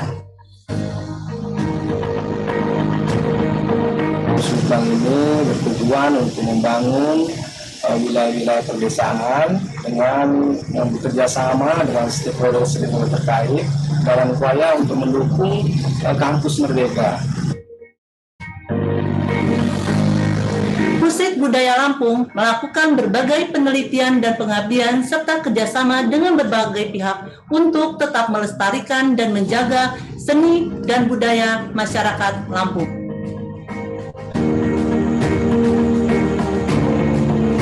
Kami hadir sebagai wadah yang diberikan perguruan tinggi untuk memberikan kontribusi positif baik di bidang bencana, lingkungan, dan sumber daya alam di Provinsi Lampung pada khususnya dan nasional pada umumnya.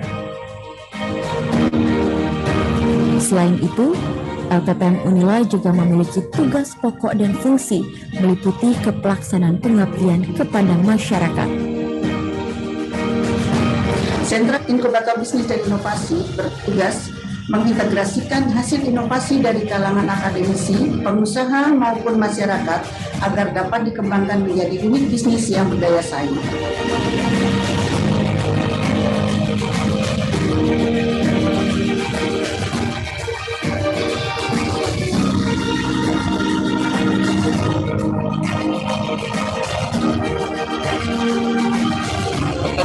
Are you ready?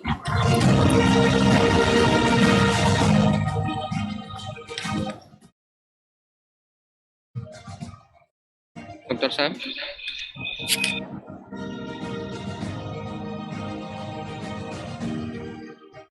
Sentra kami memiliki tugas dalam rangka pembinaan terhadap jurnal-jurnal ilmiah yang diterbitkan di lingkungan Universitas Lampung serta peningkatan kualitas dan kuantitas publikasi ilmiah yang dihasilkan oleh para dosen di Universitas Lampung sebagai luaran dari penelitian yang diselenggarakan selama. Dengan dukungan sumber daya manusia dari berbagai bidang ilmu di lingkungan Universitas Lampung,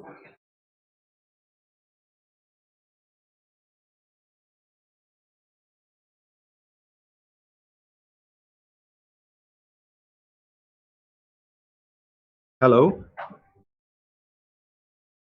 Hello, can you hear my voice? LPPM Unila juga dilengkapi Hello, can you hear my voice? penunjang antara lain ruang ekor, Hello, can you hear my voice?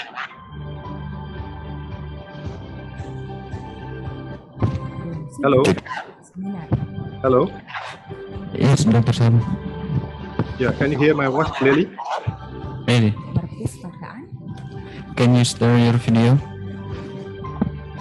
Say again?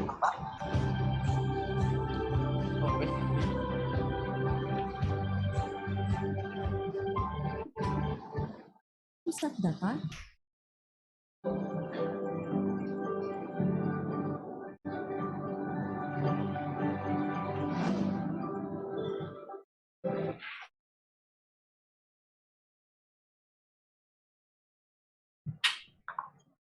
Waiting a minute, Dr. Sam. Yeah, okay, thank you.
Halo?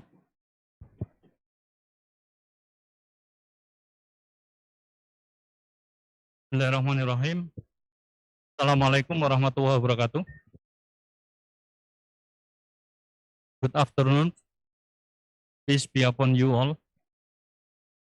Tapi pun, thank you for this time. We will continue this presentation, and this session we will have two speakers. One is Dr. Muhammad Nur Hizam from UITM Mara, Malaysia.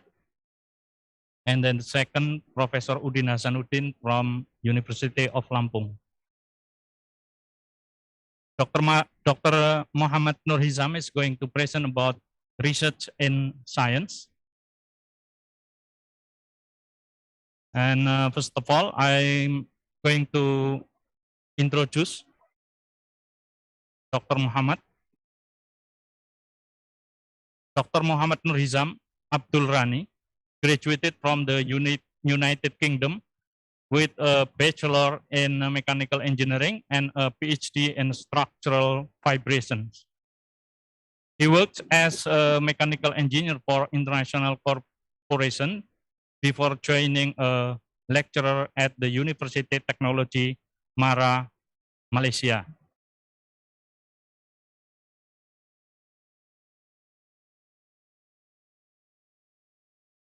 He was involved in large-scale engineering projects ranging from electronics, machinery, and automotive, particularly in Malaysia, Japan, China, and Singapore.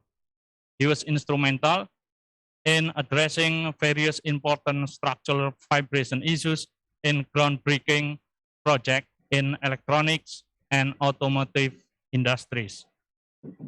Dr. Muhammad has been involved in analytical and experimental analysis project to evaluate the dynamic response of structure. His expertise comprises developing robust model using substructuring model, updating an experimental model, analysis for predicting dynamic responses. His research areas are computational and experimental analysis, focusing on model updating, substructuring, honeycomb sandwich structure, and nonlinearity. He has been active involved in a research and development project, as well as consultation. He has over 70 publications in journals and conference, and served as visiting lecturer at several universities in Indonesia. He has supervised more than 20 postgraduate students, and he is active reviewer for several international journals, including mechanical, signal, and signal processing, IEEE Access, Experimental Techniques, Journal of Vibration, Inverse Problem in Science and Engineering. He is a founding member of Society of Acoustic Vibration Malaysia, as well as member of the Board of Engineers Malaysia and the Institution of Engineers Malaysia. He currently serves as the Deputy Director of the UITM MSG Software ASEAN Training Hub.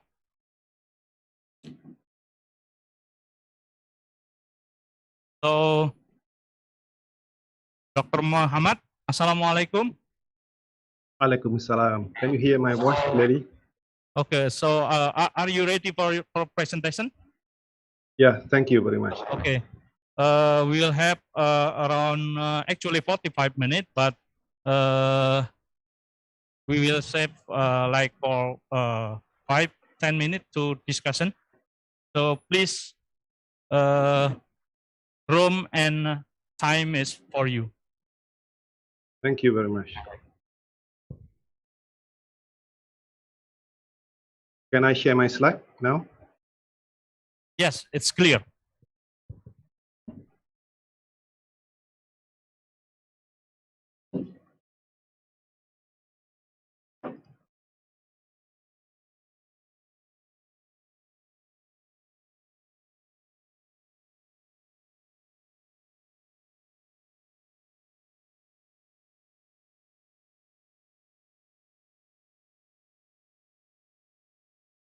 Okay, can you see my slide clearly? Yes. Thank you very much for kind introduction. Good afternoon, everybody. Thank you very much indeed for inviting me to be one of the keynote speakers. I'm Muhammad Norisham and work as a lecturer at UITM Shah Alam. Okay, today I'm going to present something about investigating structural dynamics using dynamic substructuring. This presentation covers from part 1, dynamic substructuring, and introduction of frequency-based substructuring in the part 2, and then the third part, the case study in automotive industry, and the fourth part about breeding.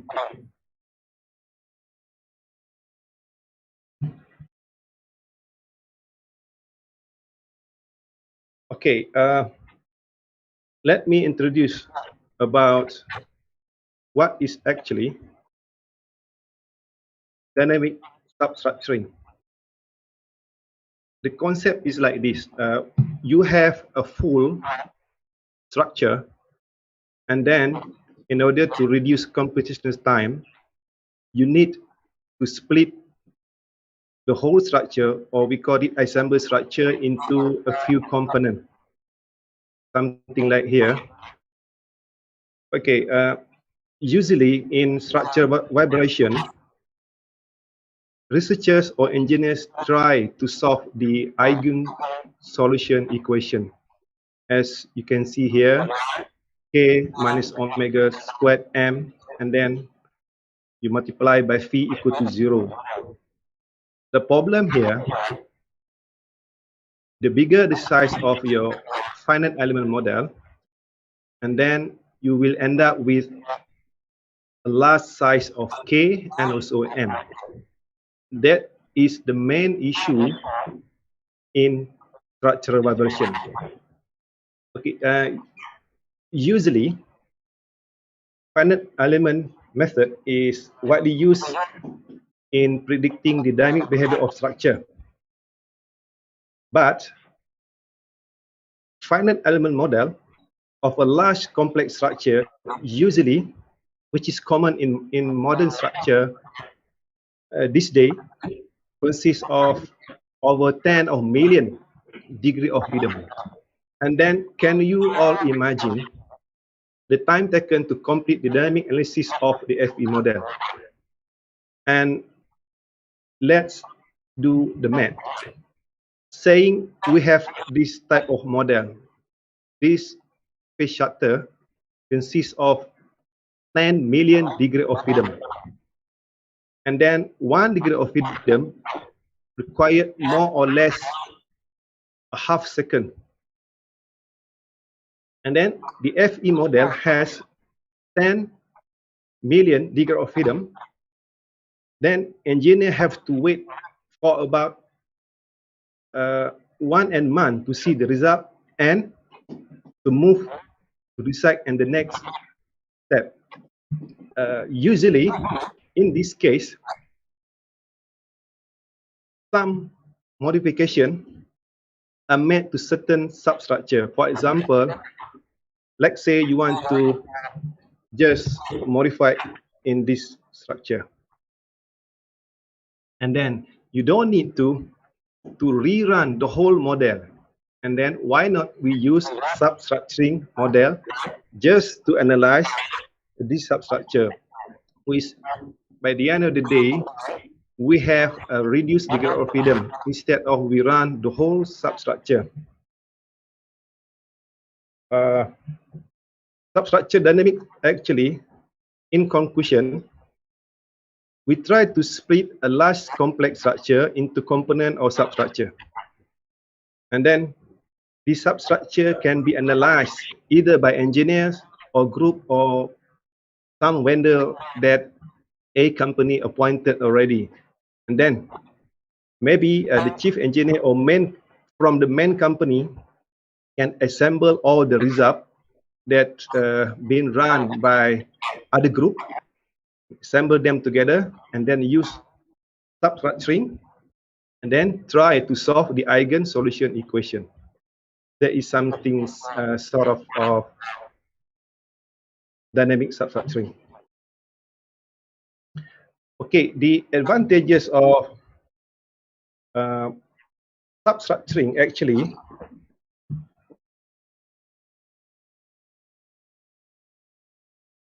the finite element method is widely used in predicting dynamic behavior structure. And then the problem here, how you decide, and then how you reduce the degree of freedom from the structure. So that's why we use dynamic substructuring. One of the advantages, some sort like you can combine experimental result with finite element result, and you can use optimization instead of you apply optimization on the full model of structure. You can apply on the substructure instead. That's why we call it perform on the substructure level. And then we try to reduce computational time instead of we run the full model. And the best thing is that we can use substructure and then we segregate the substructure into a few or several groups, and then they can run the model independently. Okay, actually, for substructure domain, we have actually 5 domains. For instead, substructure can be modeled in domain that is most appropriate. Example, we can use modal domain. From physical domain, we transform to modal domain, and then from modal domain, we can transform into FRF domain. And then between modal domain and frequency domain is interchangeable. Either you use frequency domain, you bring back to modal domain, or from modal domain, you bring back to the frequency domain. Other than that, you can use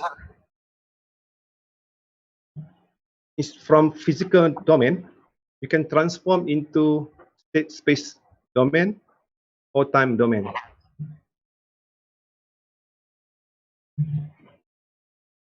Okay, this is actually a paper that where we test the substructuring, and then we publish the result from the finding of using dynamic substructuring. Okay, this is the idea of using substructuring. Let's say we wanted to develop accurate finite element model. This is, we call it finite element model. And then before we produce the accurate finite element model, we need to investigate the dynamic characteristic of the model. And then once we happy with the result of finite element model, only then we fabricate the test model, that we call it the test model. And from the test model, we perform experimental model analysis, and we got the result as shown here in the first column. And we compare with the result we obtained from finite element model, which is shown here in the second column. And then by comparing the result from both models, we found that the total error produced from the FE model is about 45.13%, which is really unacceptable. For us, this is really unacceptable. And then we try to use a substructuring model to improve the total error by using model updating. Actually, model updating is some sort of process.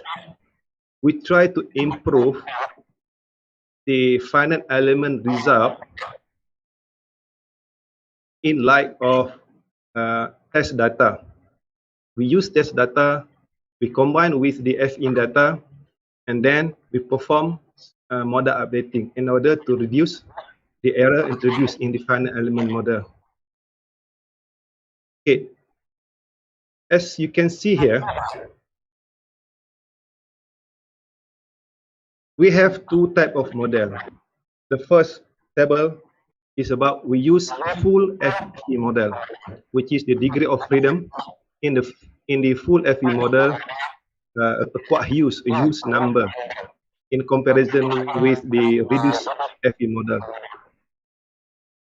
And by comparing the both model, we found that the total error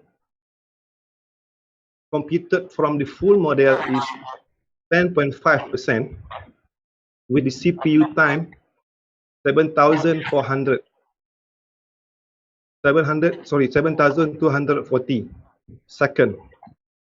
But by using the reduced order model, which is the degree of freedom, is very small, but we still able to produce the total error not far away from the 10.55. We got it 11.06, which is excellent. And the most interesting is the CPU time is about 2,302 seconds. See? 2,302 seconds, which is about 65% CPU time reduction by using reduced order model. Okay, on the part 2, let me introduce the part 2 here. Okay, about frequency-based substructuring.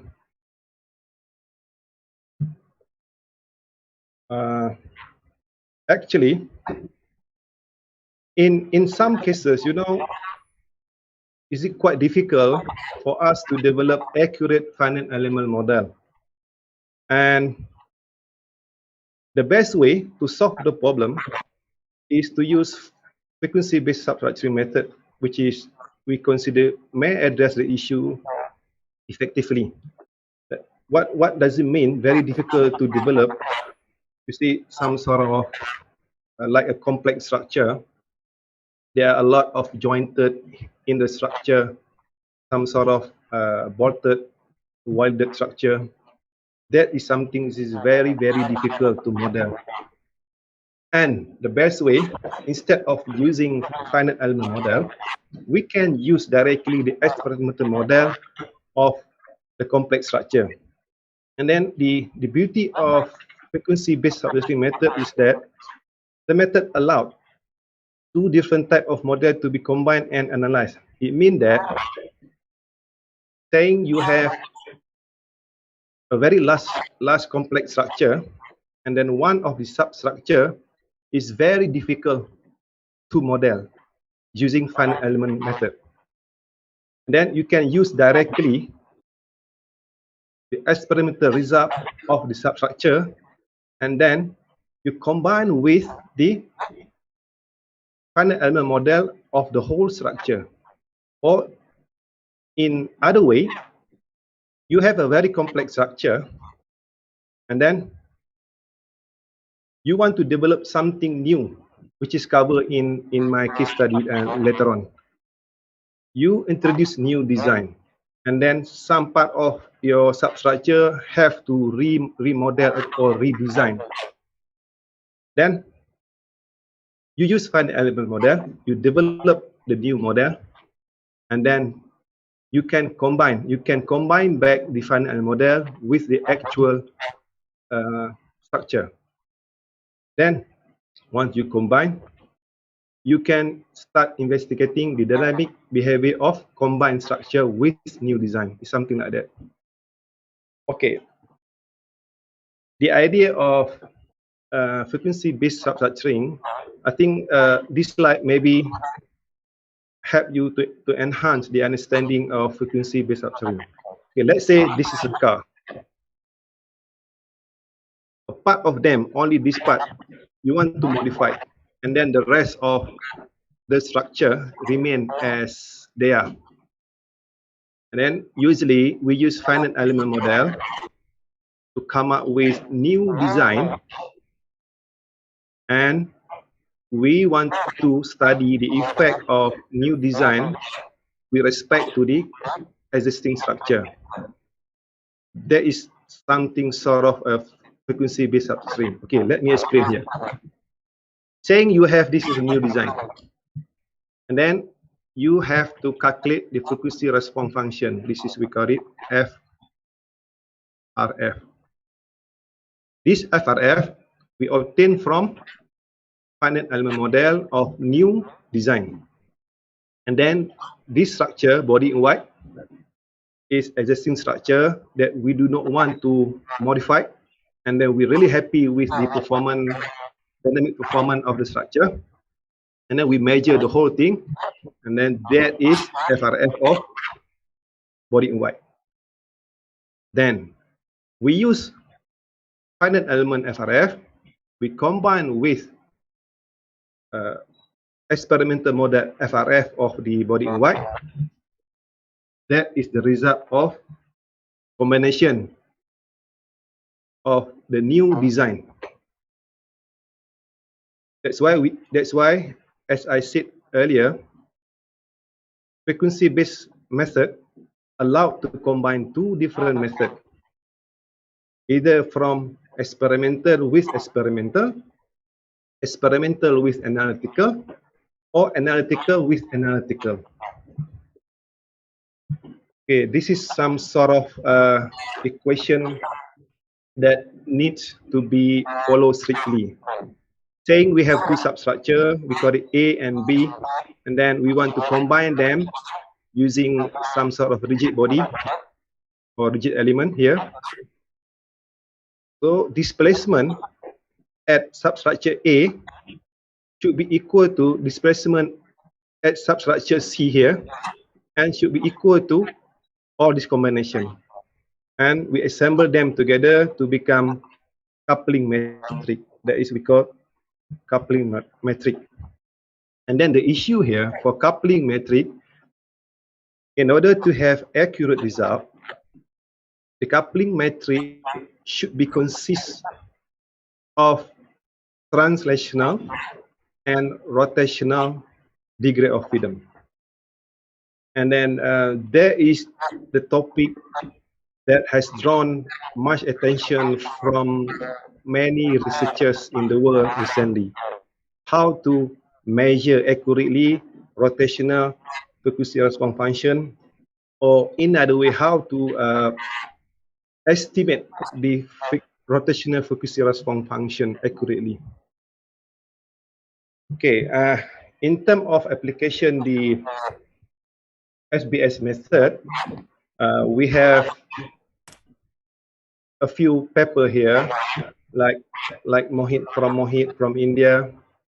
He used the SBS method to study the dynamic behavior of machine tool, and also Mohit and Wempeng and also He Mino.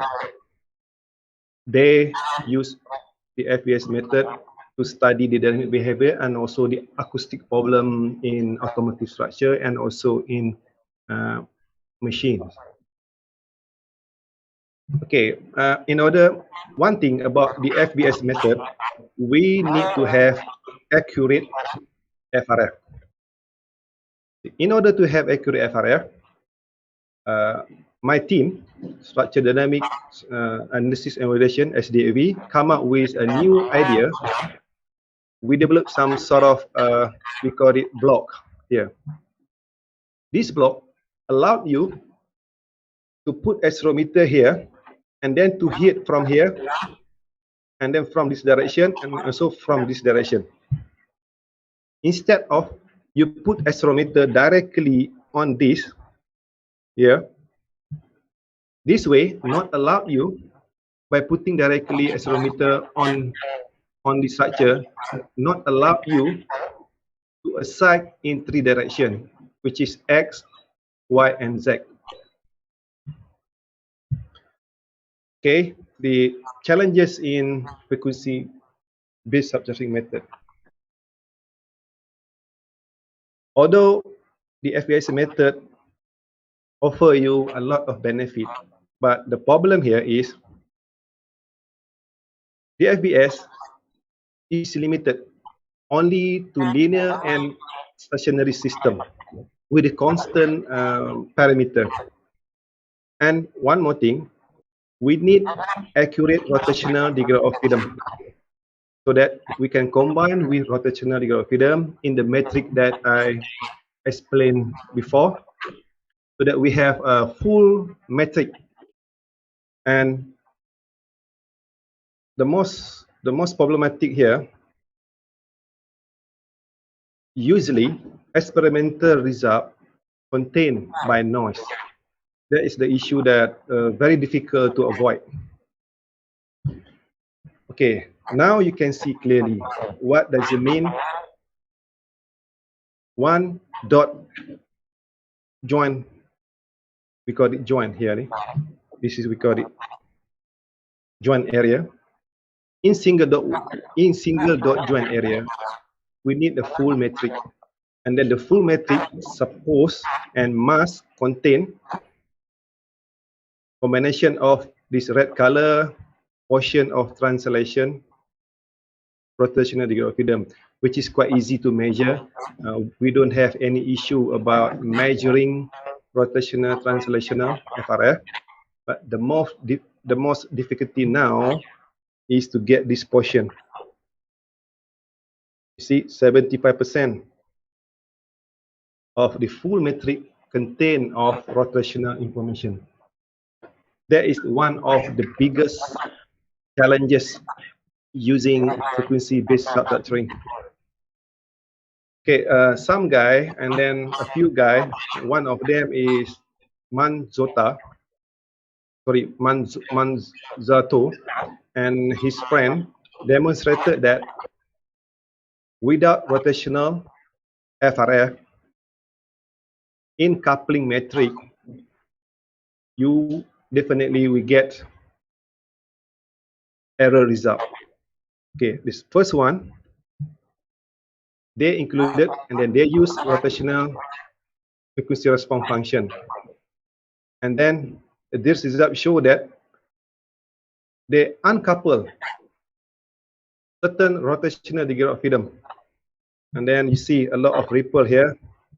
And then this, instead of use one of rotational degree of freedom, they only use one direction only. And you see what happened to the higher frequency. And then they have no problem about low frequency. And then the last graph show that they completely remove all degree of freedom in direction X, Y, Z. This is what they got. So in other words, rotational frequency response function data is really required in frequency-based substructuring. Okay, there are a few methods used by researchers to address the rotational FRF problem. There are model expansion method, transmission simulator, decouple or couple method, or using rotational accelerometer, which is new and is quite new here. And then this is what my research group and I try to explore. And one of the widely used method in industry is EMPC, which is equivalent multi-point connection. And then we see what does it mean.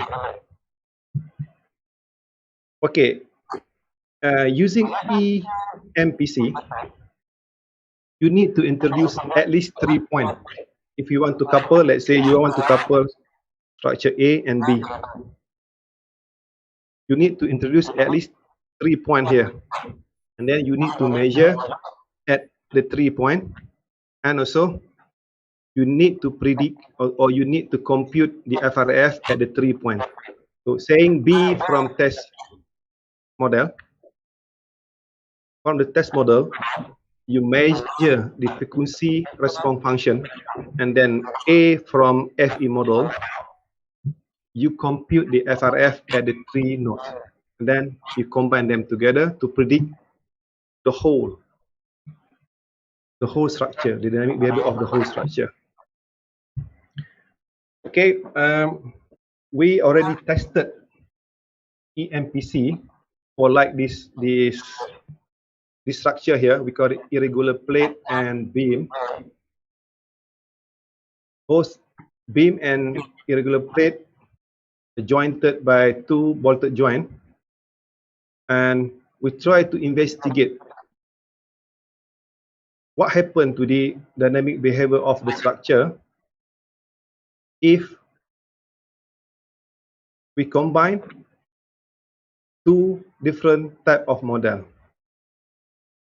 Okay, we use the irregular plate as the test model and beam as a final element model, and then we combine them together, and then the result, as you can see here, between EMPC and experimental result, we had good agreement, especially for frequency from 0 to 850 hertz, which is quite good and excellent, because in automotive industry usually they focus on low frequency, and we were able to predict accurately in low frequency. So we can say that frequency based substructuring using EMPC is really good. Okay, one more thing, we come up with new idea. Instead of using EPMC, we use approximated and simplified model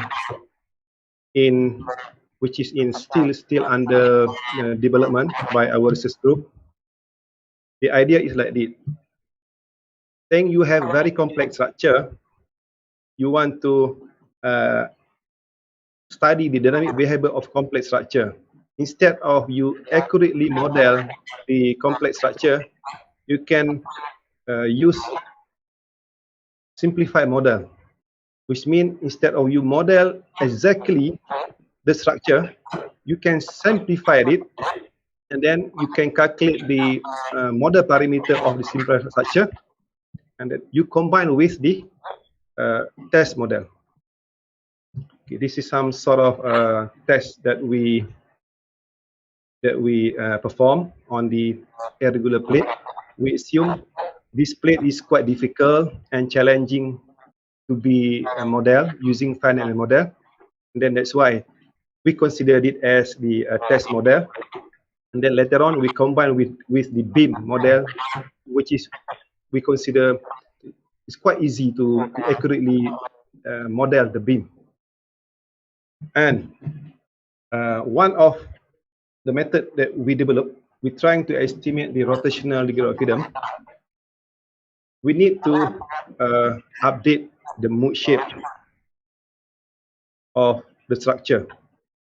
We cannot simply directly use the mode shape we obtain from experimental model analysis. We need to make sure the mode shape that we predicted should be in good agreement with the experimental result. This is result. The first table, you can see here, even here we got 0 here, and then we improve to 84.50. It means the method we use give us quite good result to be looked into later on. And by using our method, we call it expanded ASFE, we successfully estimated FRF of the combined structure. Only the problem here, if we don't use the finite element model updating, we got slightly error here, and then we focus in this area. So in other words, although we use our proposed method, but it need to combine with model updating, so that before we assemble the beam with the irregular plate, we need to make sure both structure in good agreement with the experimental result. Okay, automotive case study.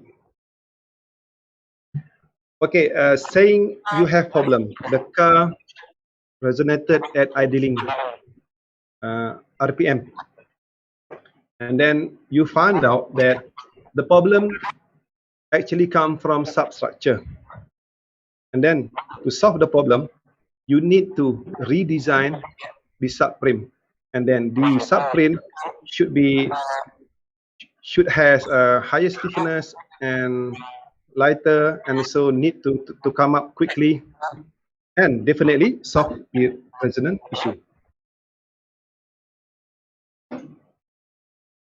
The idea is like this: based on existing subframe, you develop the new model, the new configuration, which is consists of maybe new material, or maybe some modification on certain particular area here, and then there is the final one.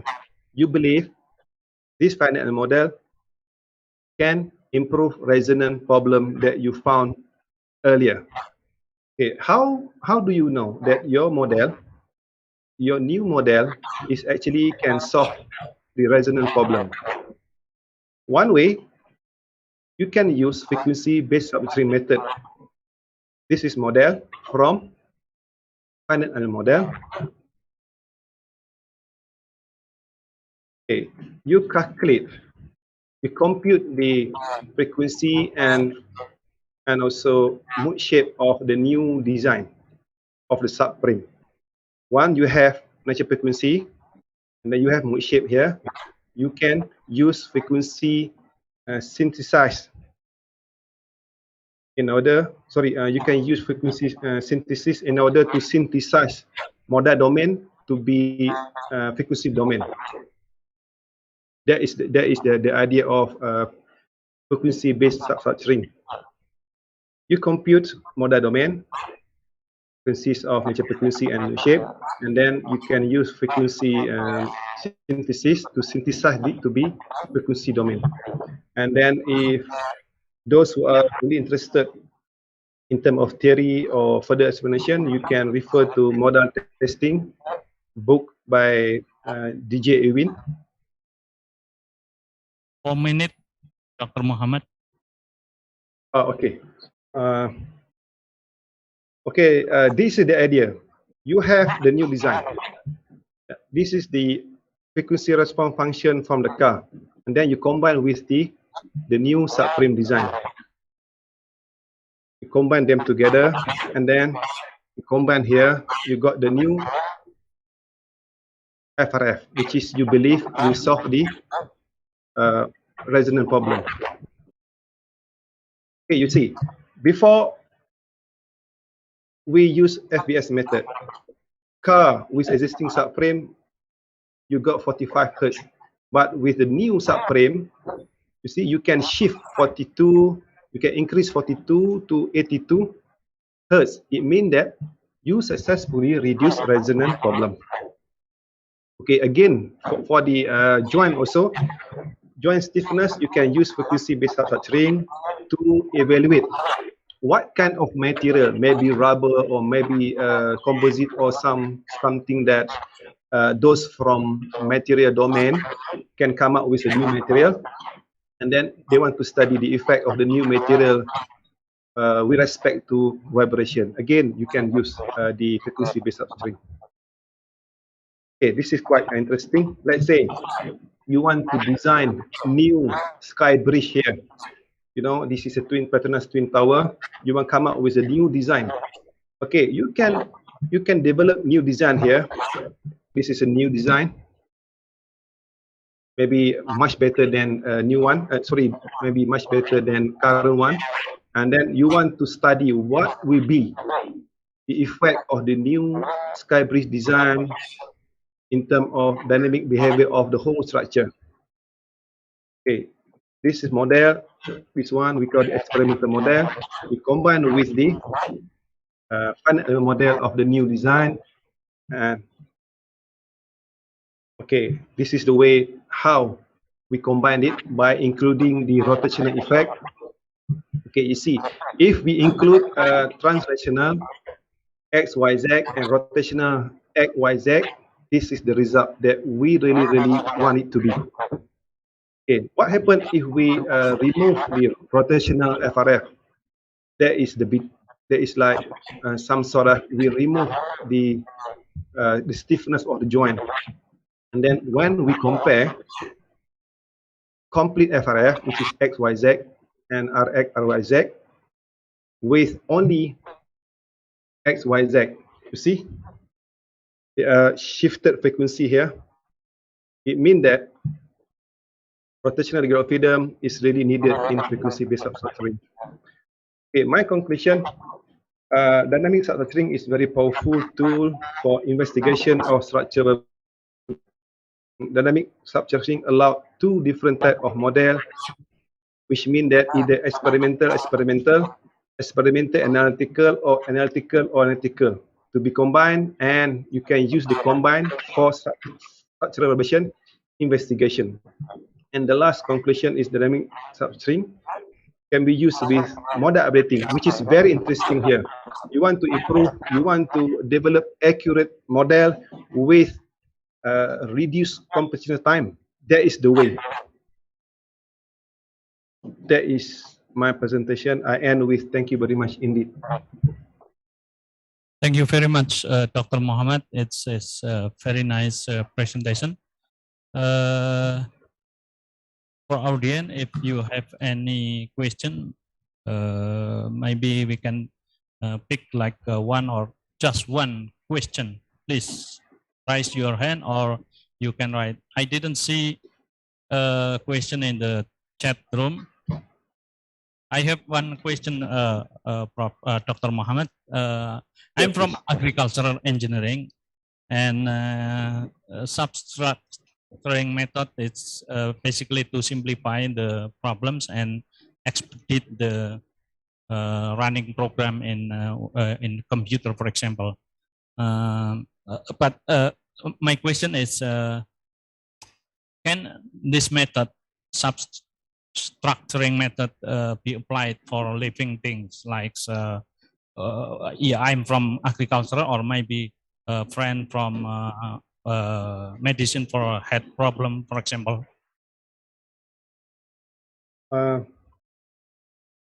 Honestly, I haven't tried. So within my expertise and my knowledge, I only apply substructuring, frequency-based substructuring in structural vibration. So I'm sorry, I have no idea. But in case you are really interested in apply the frequency-based substructuring in agriculture structure, I think they may work. Definitely they work. That is my answer. Okay. Thank you, Dr. Muhammad. And this is a nice presentation. And thank you. We give applause, big applause for Dr. Muhammad. Okay, thank you very much indeed. And we'll have the second presentation from Professor Udin Hasanuddin.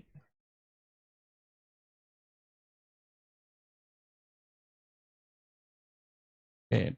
Professor Udin will present about environmental science. But before that, let me introduce Professor Udin. Professor Udin got a Bachelor of Science from Agro-Industrial and Technology, Bogor Agricultural University, and then Master of Science from Chemical Engineering, ITB Bandung, and then Doctor Engineering from Environmental and Life Engineering, Toyohashi University of Technology, Japan. Right now, Professor Udin is a professor in agro-industrial waste management at the University of Lampung. With this capacity, he has promoted agro-industry towards zero waste program to support development of sustainable agro-industry in Indonesia, and then supported by Ministry of Environmental and Forestry, Republic of Indonesia.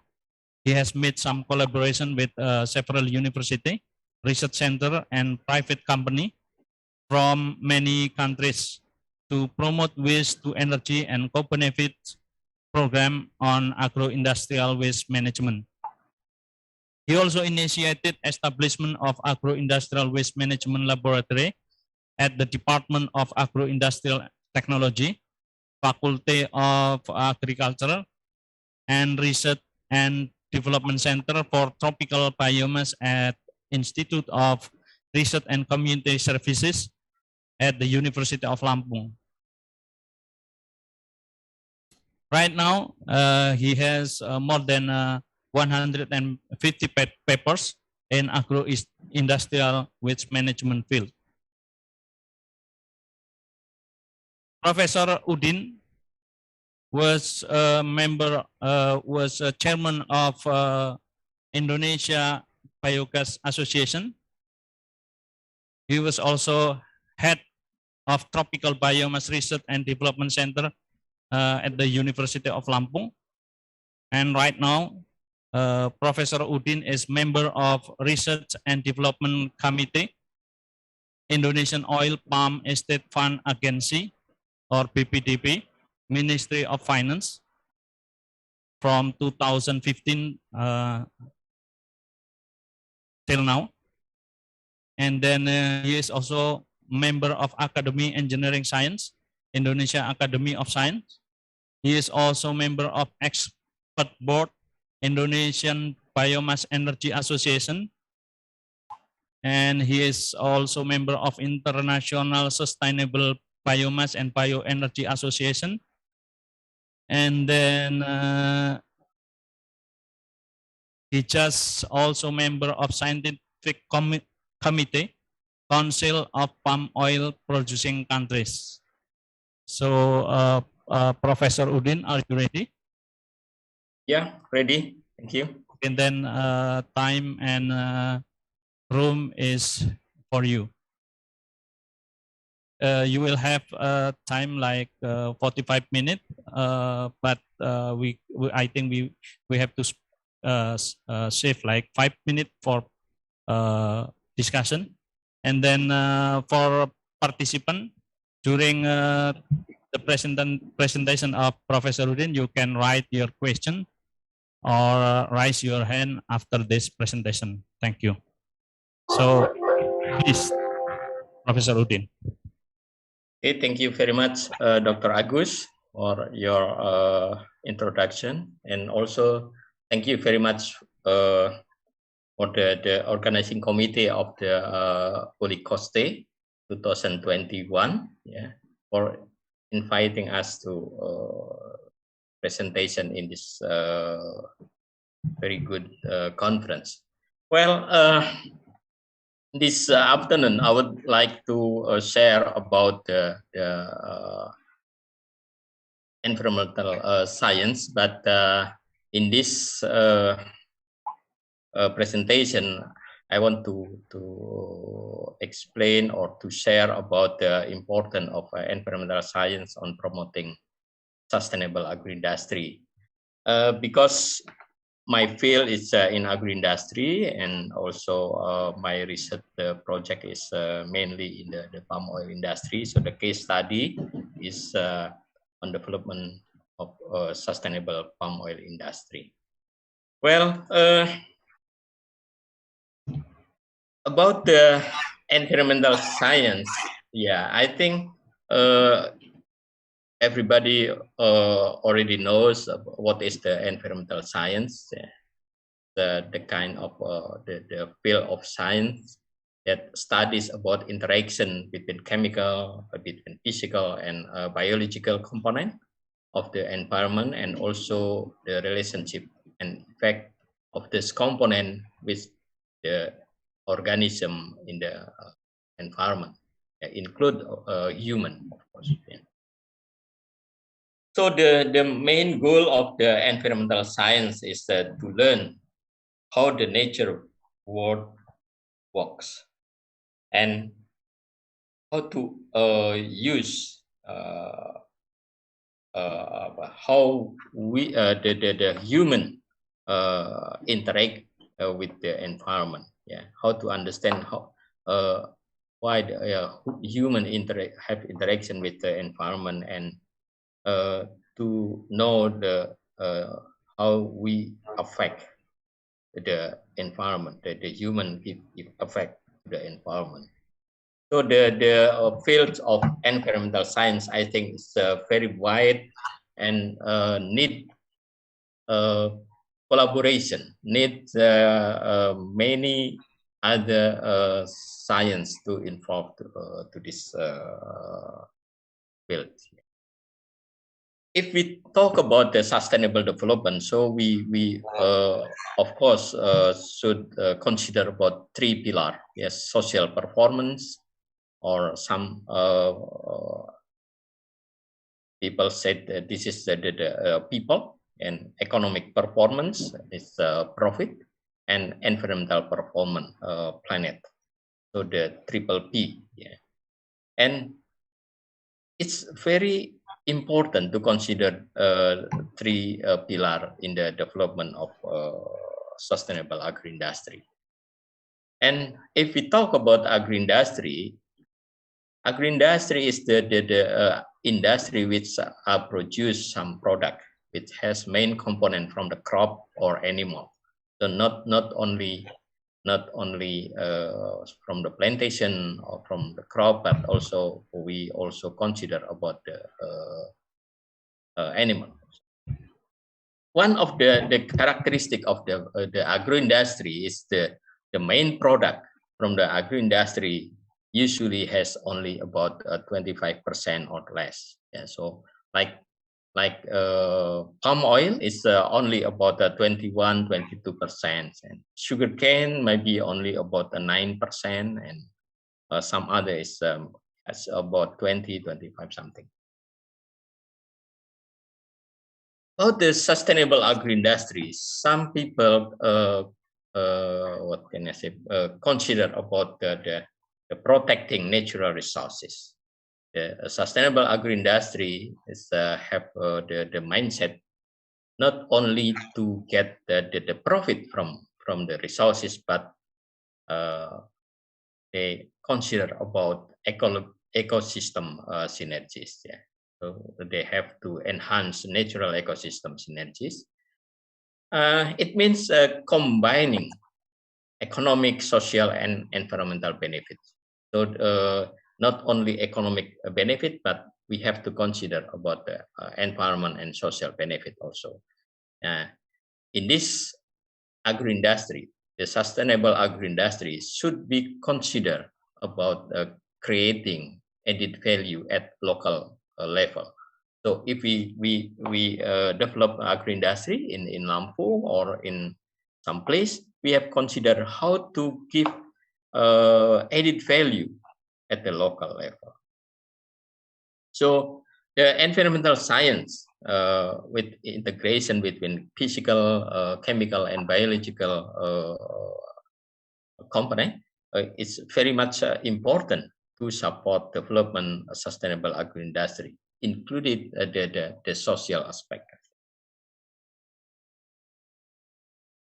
Well, in this presentation, maybe I will give a case study. It's our research is not only to consider about how to publish the paper from the project, from the research project, but also consider how to implementing the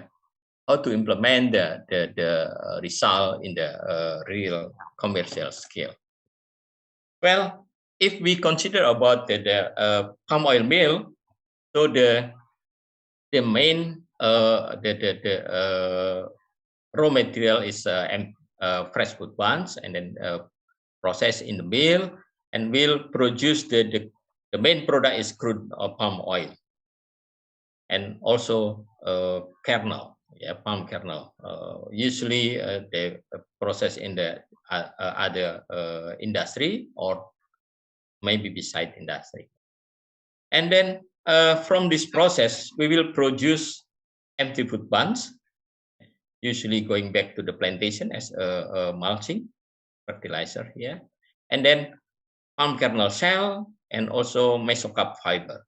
Mesocarp fiber usually 100% used for the fuel in the cogeneration, and palm kernel cells is about 10% until 40% used for the generating the electricity and steam in the palm oil mill.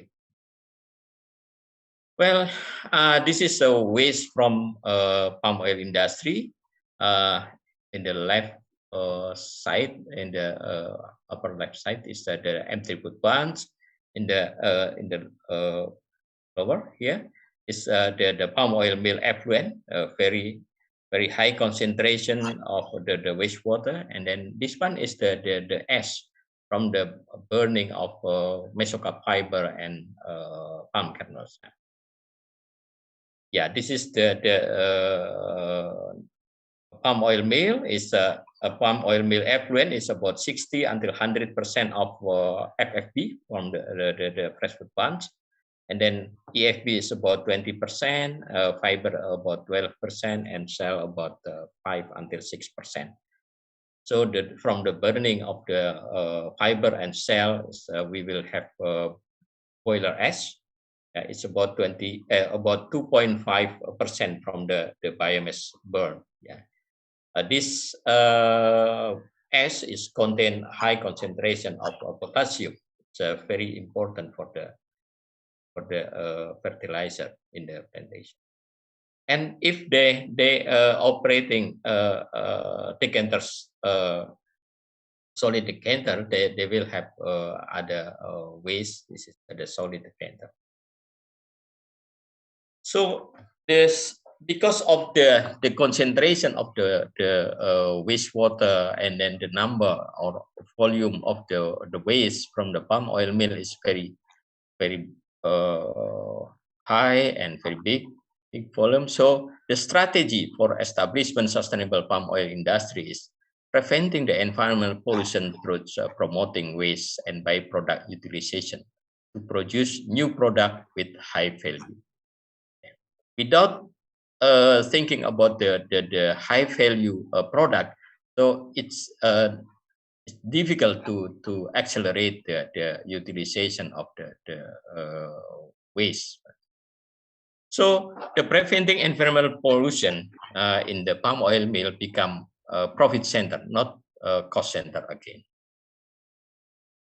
This is the common practice, common practices of the biomass waste treatment and utilization in the palm oil mill.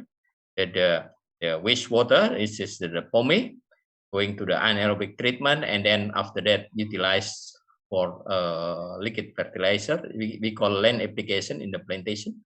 It depends on the situation. If the plantation is can fulfill the requirement for the land application, so the treated POME can use for land application. But if no, or the company is have not the oil palm plantation, so the wastewater should treat again, need additional treatment until fulfill the effluent standard and discharge to the environment. About the EFB, empty fruit bunch, we usually use for the mulching like this, and this is the fiber and shell, as I told before.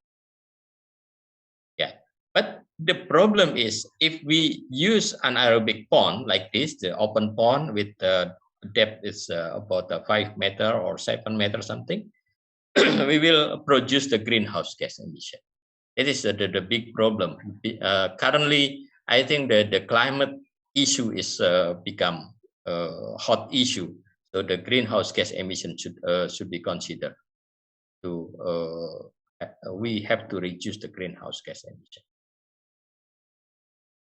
With the common practices, what the impact to the environment?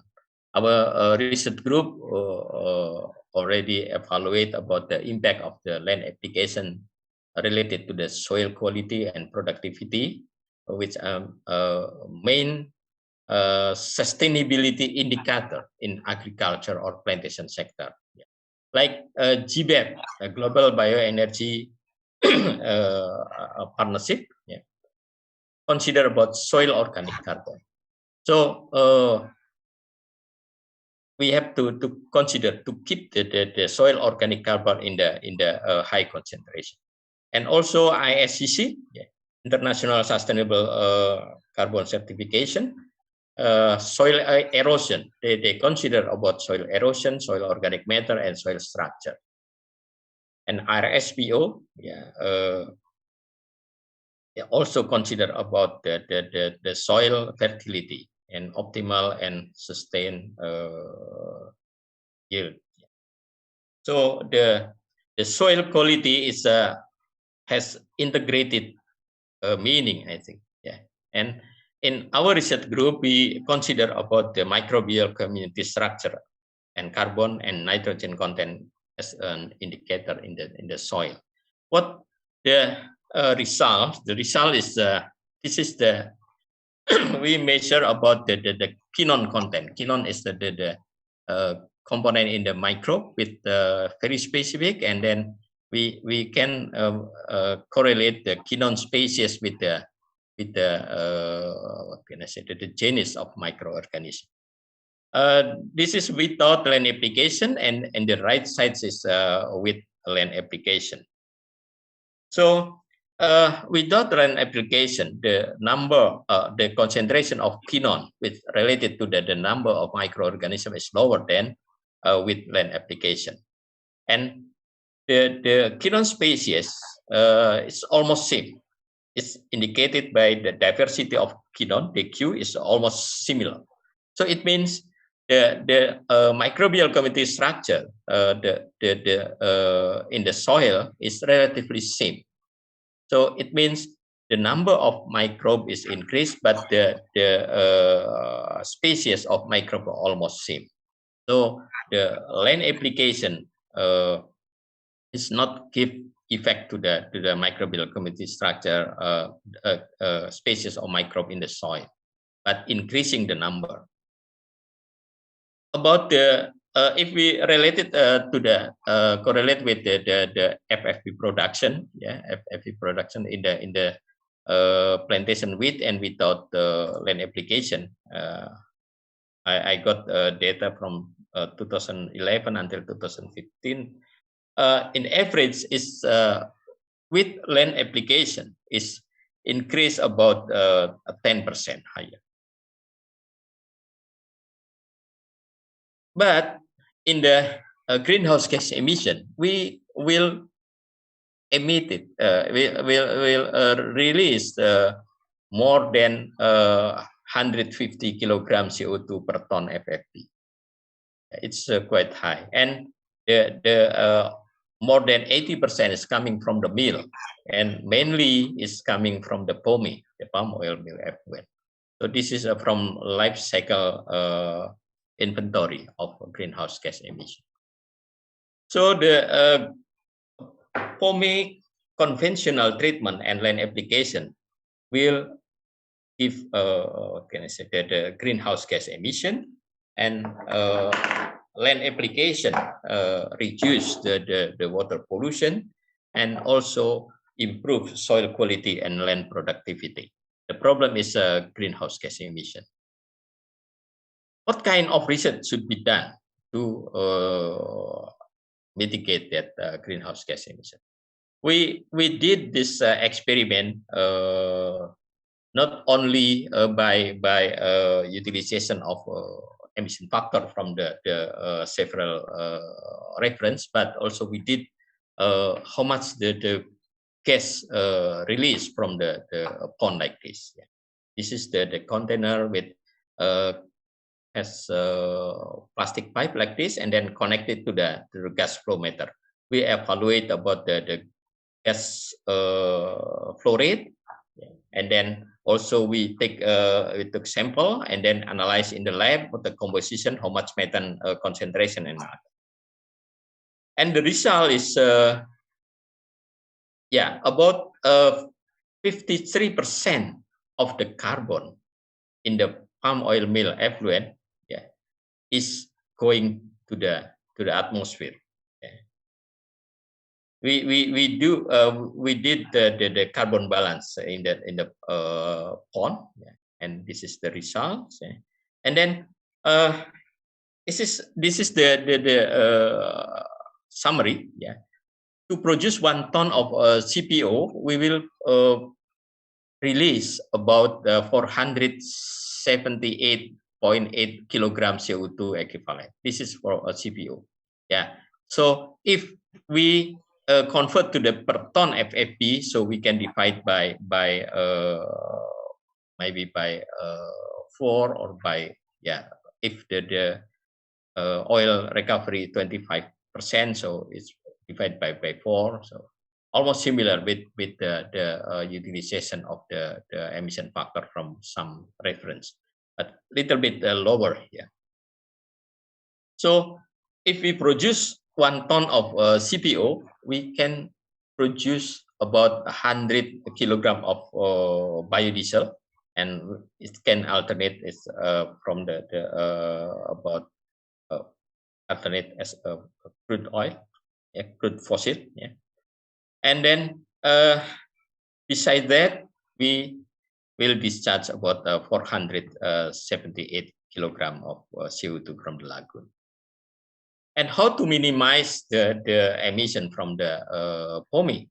This is several action what company did in Indonesia. We use the cover lagoon like this, or use stirrer tank reactor like this, and after anaerobic reactor we use for land application, or continue with aerobic process and then discharge to the river body something, or we use the POME and EFB, empty food bunch, for composting.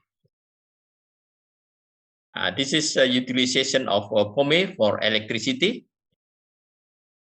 and this is biogas and biomethane utilization. So from biogas from the biogas reactor like this, not directly to use in the gas engine, but we upgrade the concentration of the biogas to become 95% of methane, and we can use for transportation or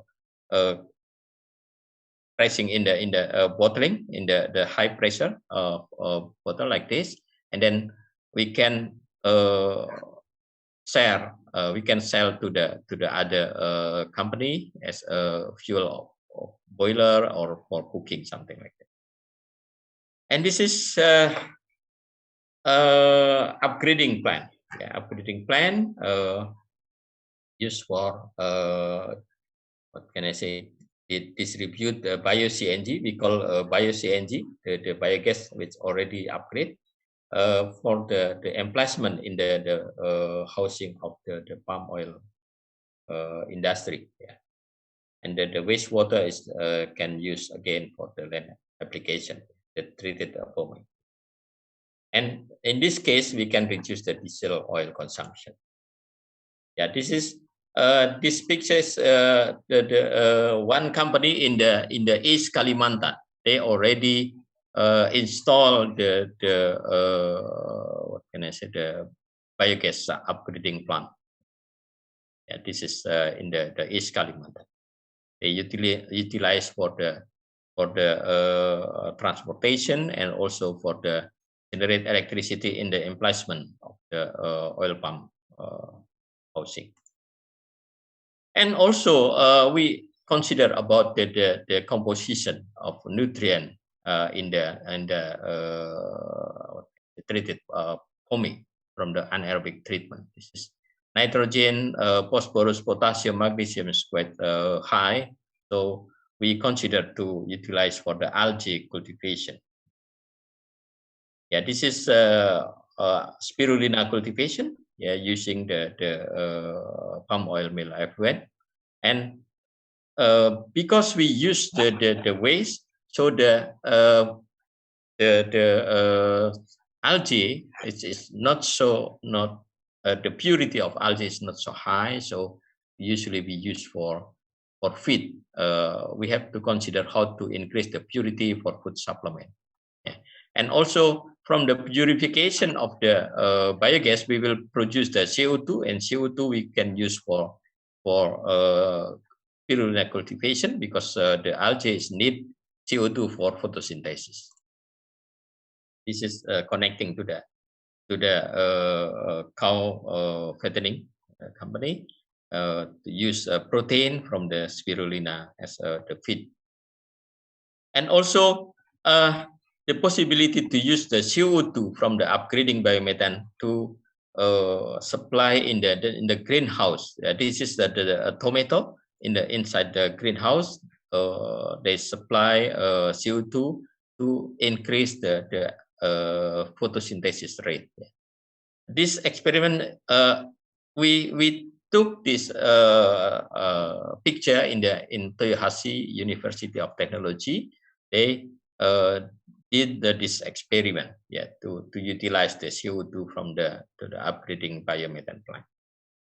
So we can reduce the greenhouse gas emission, produce electricity for grid or in-house use, or produce compressed biomethane for several use, reduce water pollution and increase soil fertility and oil palm productivity. And of course, we can promoting new industrial activities.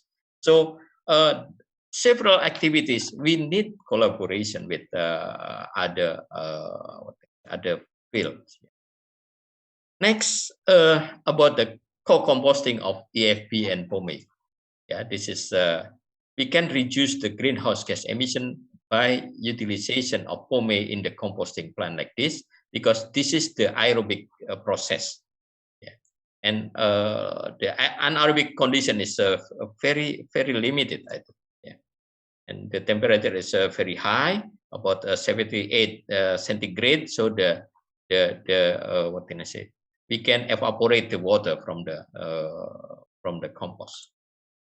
We did carbon balance in this composting plant like this. This is a very simple equation, and we collect the gas composition from the composting plant. Then we calculate how much the carbon release from the composting plant. And this is the result of our experiment. How much the co-composting will reduce the greenhouse gas emission. This is if we do the composting 30 days, so we can reduce about 38%. But if we do the composting 70 days, this is a complete composting. We can produce the CN ratio is lower than 20. So we can reduce about 63%. But it's depend on how much the company produce the POME, and depend on the concentration of POME. This is also we evaluate about the microbial community structure in the empty EFP mulching, EFP compost, and land application. So the land application is still better, but EFP compost is higher than EFP mulching. So using co-composting, we can reduce the greenhouse gas emission, reduce water pollution, and carbon and nutrient from EFP and POME was returned to the soil with better manner, and small amount of wastewater is legit. We can return to the plantation as a land application. But we cannot get the energy with this system. And also we already developed the EFP dry digestion and upgrading biomethane.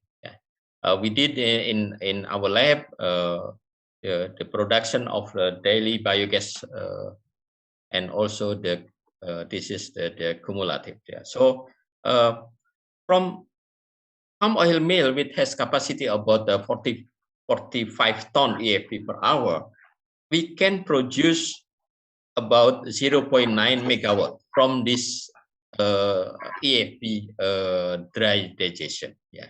From the POME, maybe 45 ton FFP per hour, it will produce about 1.2 or 1.5 megawatt. So we can add with 0.9 megawatt electricity. It's quite interesting.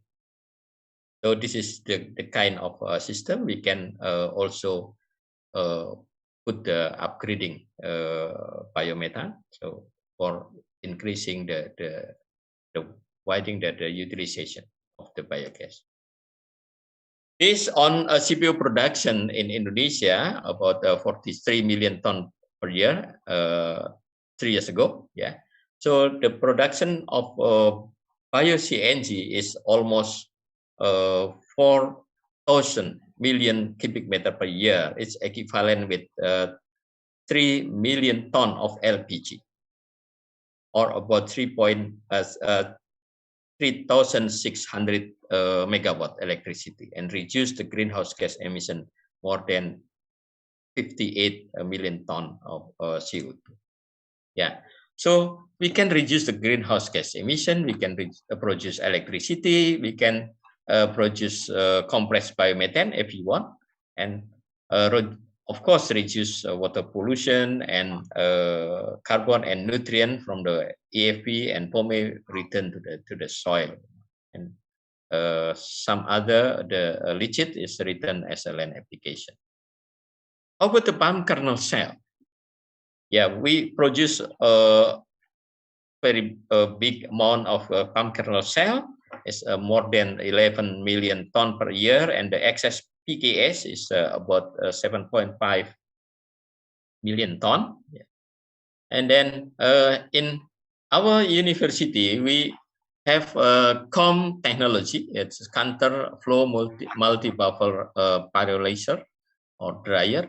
We can increase the quality of the palm kernel cell using this equipment. Yeah.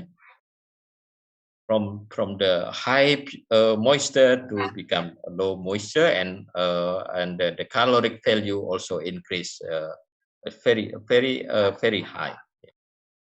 This the caloric value increase from about 4,000 to more than 6,000 kilojoule per kilogram.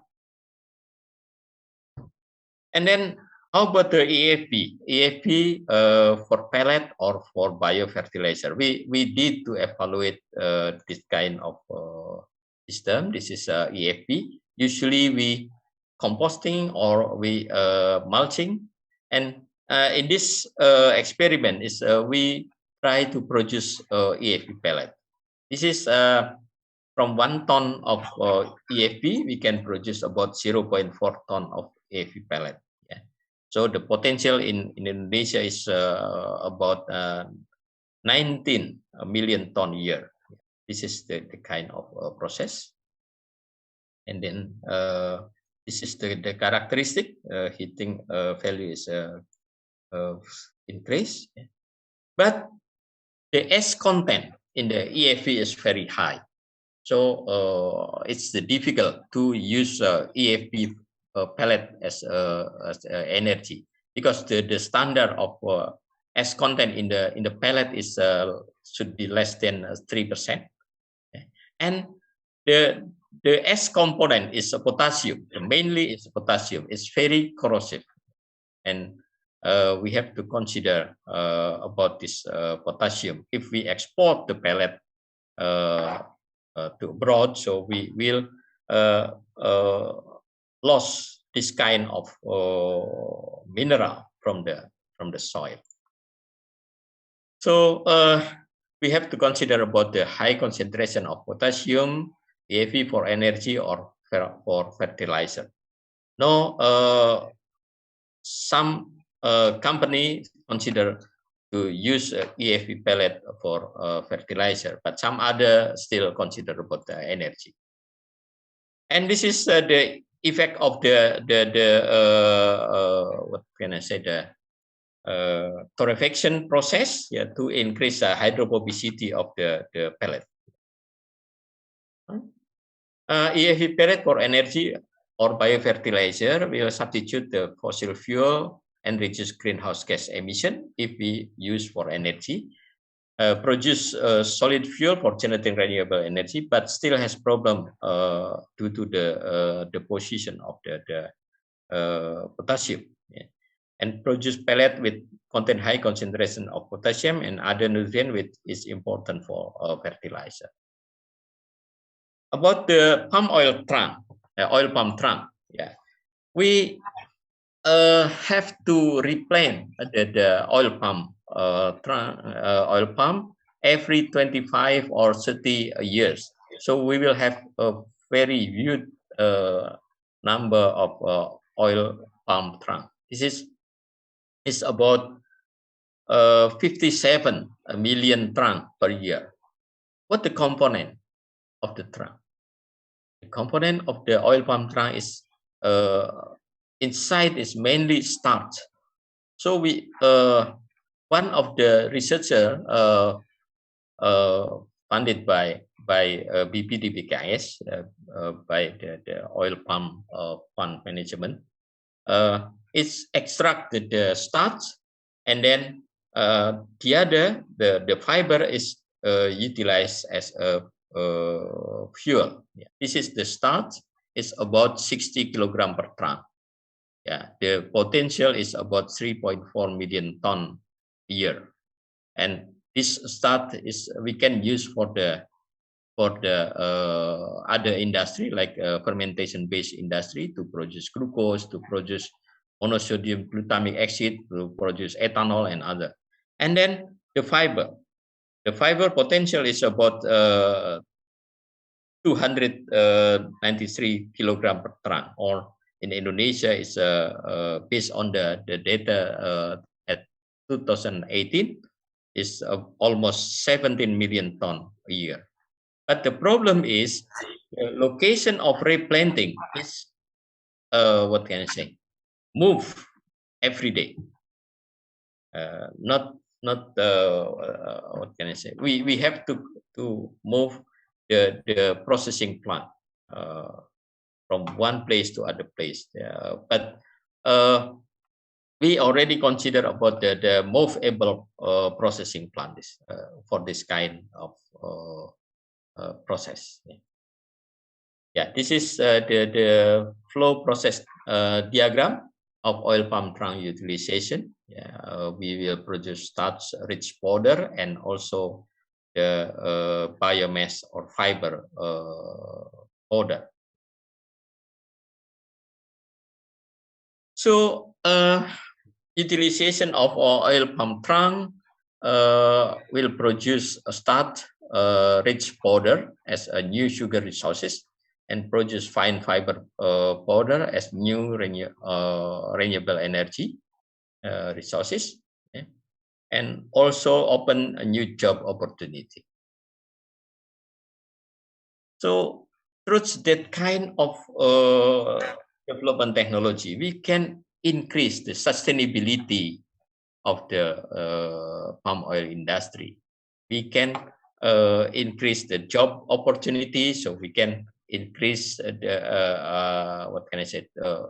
We will accelerate no poverty, zero hunger, and other. Of course, the wastewater treatment will make clean water and sanitation, and also the utilization of pomade to energy. We will have clean energy and other. Yeah. Of course, we can connecting the development of technology to the sustainable indicator of sustainable development goals. I think that's all of my presentation. The presentation, the experiment, the research project is coming from several collaboration, yeah, from several what can I say, institution in Indonesia and also in abroad. Yeah, maybe mainly we collaborate with Japanese researcher and Japanese company, and our collaboration is not only with the university or research center, but also with the company. Yeah, because we need to implementing this result of our research project in the real commercial states. Yeah. So we need to collaborate each other to make the puzzle become have meaning. Without collaboration, I think each puzzle is no meaning.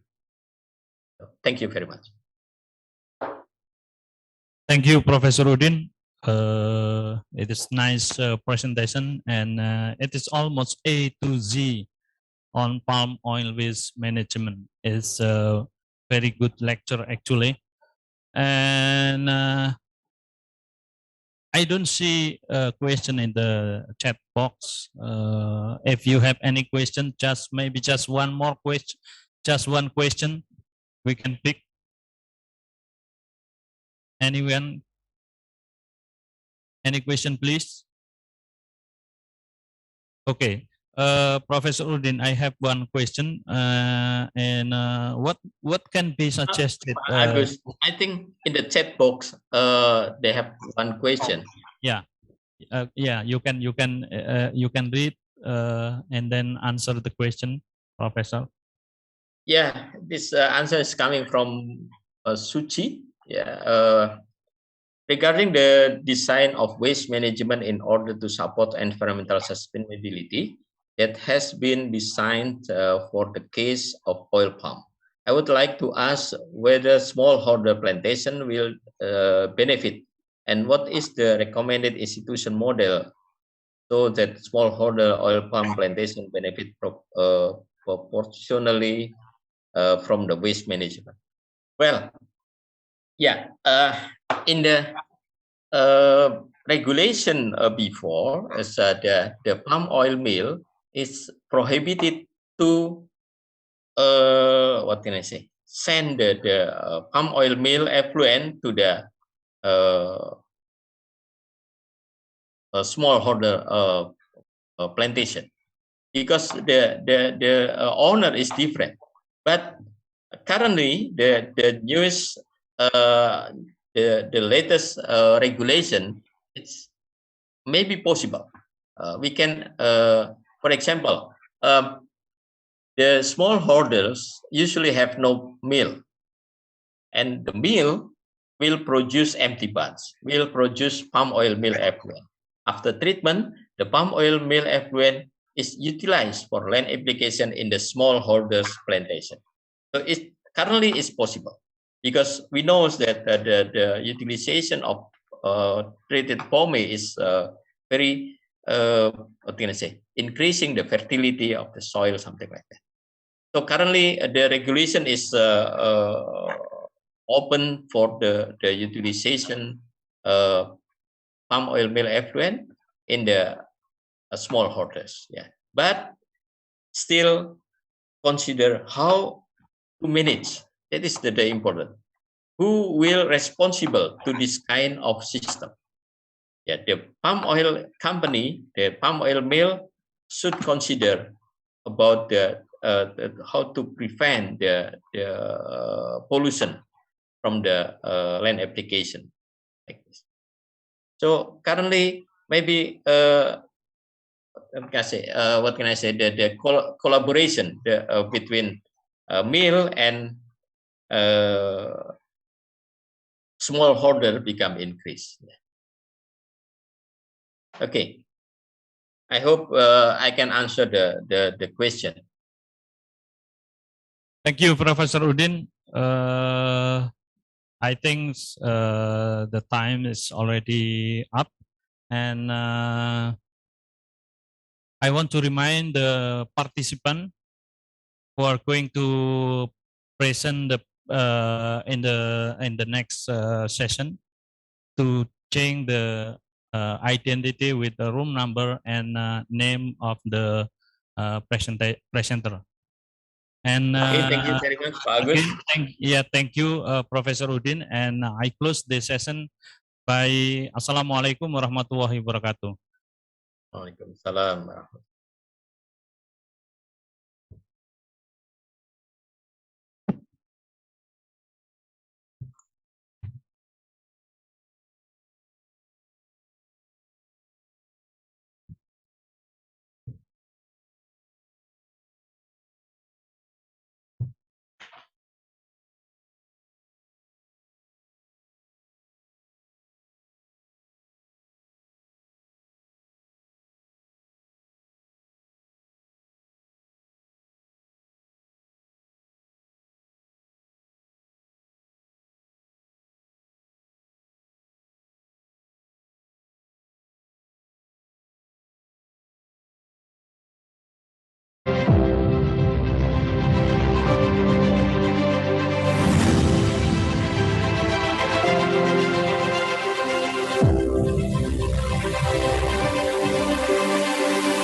LPPM Unila dirintis sejak tahun 1977. Pada mulanya, LPPM ini terdiri dari dua lembaga, yaitu Lemlit, Lembaga Penelitian, dan LPM, Lembaga Pengabdian kepada Masyarakat. Pada tahun 2015, melalui surat keputusan Rektor Universitas Lampung, kedua lembaga ini digabungkan menjadi satu dengan nama LPPM Unila.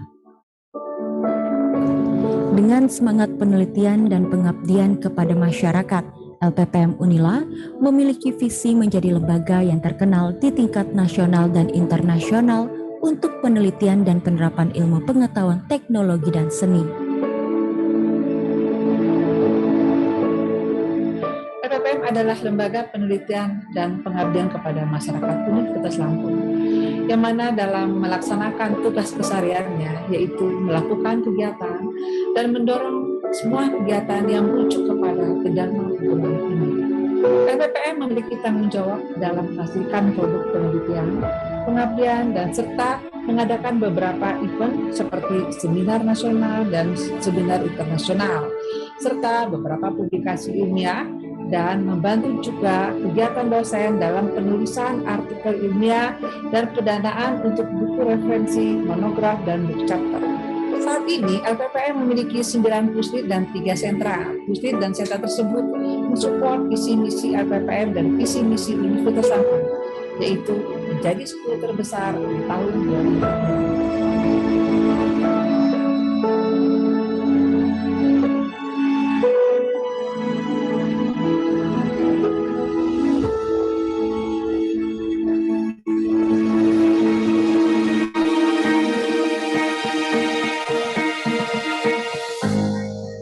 LPPM Unila memiliki tugas pokok dan fungsi meliputi penelitian ilmiah murni dan terapan.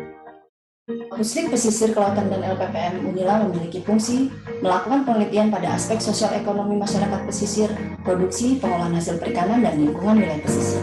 Selain itu, melakukan diseminasi hasil penelitian sebagai upaya meningkatkan kepedulian dan partisipasi masyarakat dalam pemanfaatan sumber daya pesisir, kelautan, dan perikanan.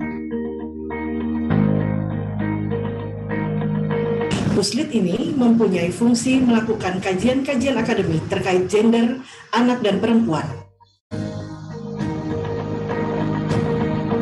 Puslit Bank ini bertujuan untuk membangun wilayah-wilayah pedesaan dengan yang bekerja sama dengan stakeholder terkait dalam upaya untuk mendukung kampus merdeka. Pusat Budaya Lampung melakukan berbagai penelitian dan pengabdian serta kerjasama dengan berbagai pihak untuk tetap melestarikan dan menjaga seni dan budaya masyarakat Lampung.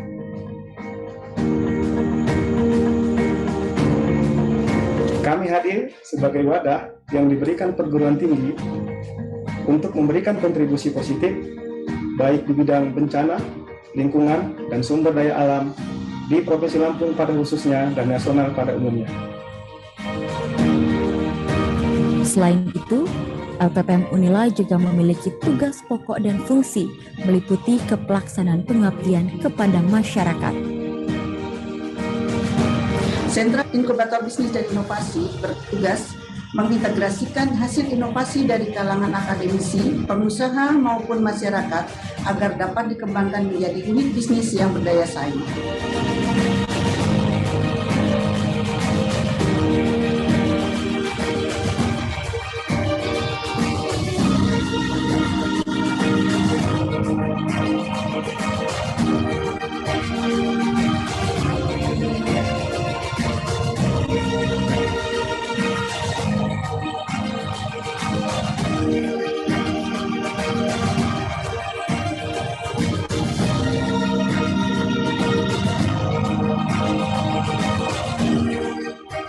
Sentra kami memiliki tugas dalam rangka pembinaan terhadap jurnal-jurnal ilmiah yang diterbitkan di lingkungan Universitas Lampung serta peningkatan kualitas dan kuantitas publikasi ilmiah yang dihasilkan oleh para dosen di Universitas Lampung sebagai luaran dari penelitian yang diselenggarakan selama ini. Dengan dukungan sumber daya manusia dari berbagai bidang ilmu di lingkungan Universitas Lampung, LPPM Unila merencanakan, melaksanakan, mengendalikan, dan mengevaluasi penelitian dan pengabdian kepada masyarakat untuk meningkatkan mutu pendidikan dan kesejahteraan masyarakat.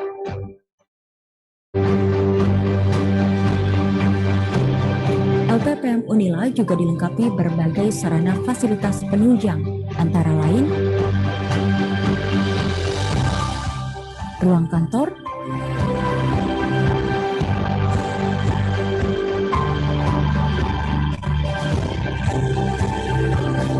ruang sidang, dan seminar.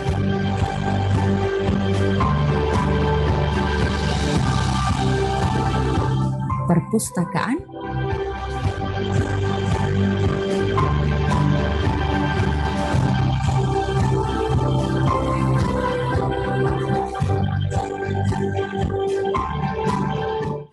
pusat data,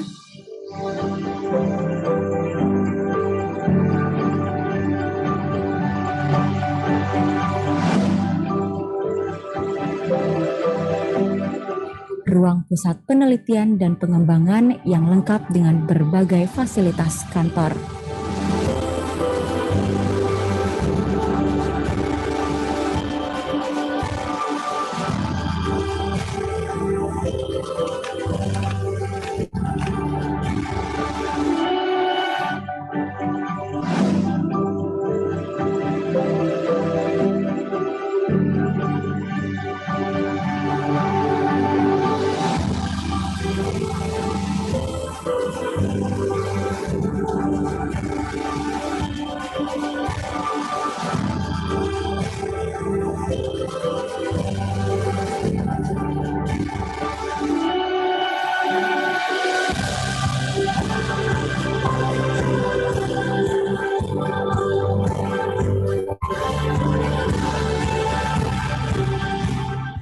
LPPM Unila juga telah melakukan berbagai kerjasama dengan beberapa pihak, mulai dari pemerintah pusat, pemerintah daerah, dan stakeholder, baik di tingkat daerah nasional maupun internasional.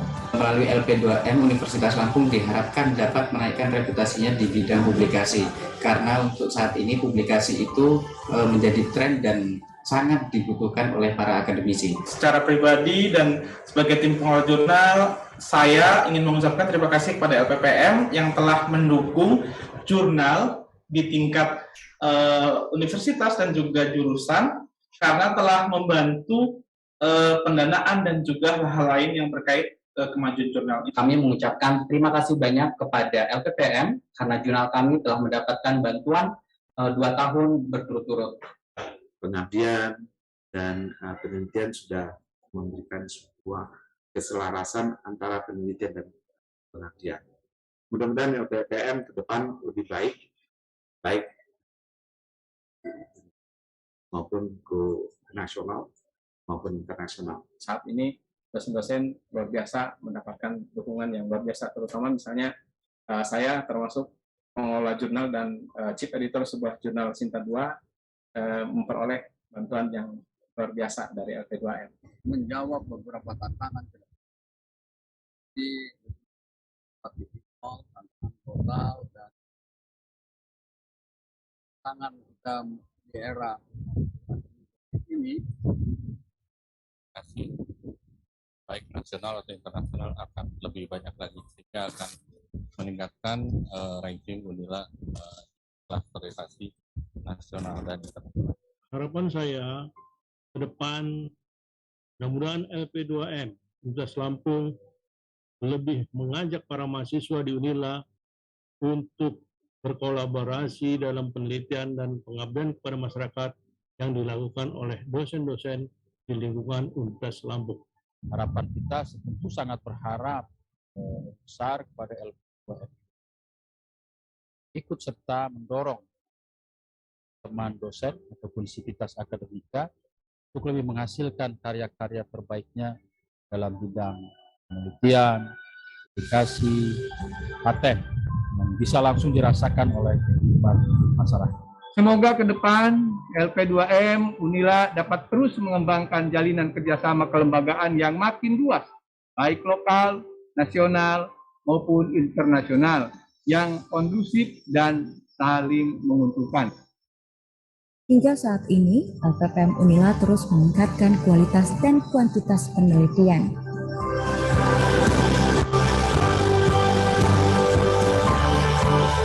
LPPM Unila bersinergi dan berinovasi untuk negeri.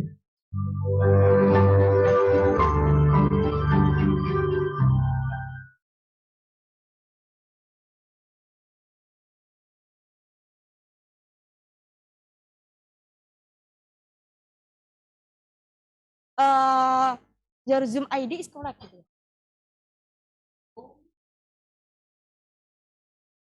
Oke. Udah. Nah, Dek Naili aja sih. Ya.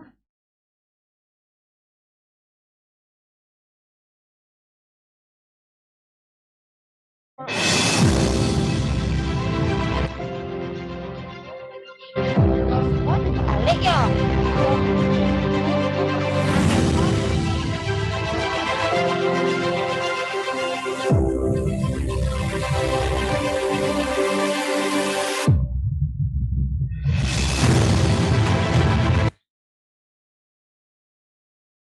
Gimana ini? Well, for all presenter. Okay, well, for all presenter, we remind you to change your format of Zoom. So please write down your name. Yeah, put your room first. Room underscore name. So once more, room underscore name. So don't forget to rename your Zoom. So for all presenters, please change your Zoom. Room underscore name. Thank you.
Pada tahun 2015, melalui surat keputusan Rektor Universitas Lampung, kedua lembaga ini digabungkan menjadi satu dengan nama LPPM Unila. Dengan semangat penelitian dan pengabdian kepada masyarakat, LPPM Unila memiliki visi menjadi lembaga yang terkenal di tingkat nasional dan internasional untuk penelitian dan penerapan ilmu pengetahuan teknologi dan seni. LPPM adalah lembaga penelitian dan pengabdian kepada masyarakat Universitas Lampung, yang mana dalam melaksanakan tugas kesehariannya yaitu melakukan kegiatan dan mendorong semua kegiatan yang merujuk kepada kedharma lingkungan ini. LPPM memiliki tanggung jawab dalam menghasilkan produk penelitian, pengabdian, dan serta mengadakan beberapa event seperti seminar nasional dan seminar internasional, serta beberapa publikasi ilmiah, dan membantu juga kegiatan dosen dalam penulisan artikel ilmiah dan pendanaan untuk buku referensi, monograf, dan buku chapter. Saat ini, LPPM memiliki 9 puslit dan 3 sentra. Puslit dan sentra tersebut mensupport visi misi LPPM dan visi misi Universitas Lampung, yaitu menjadi 10 terbesar di tahun 2020.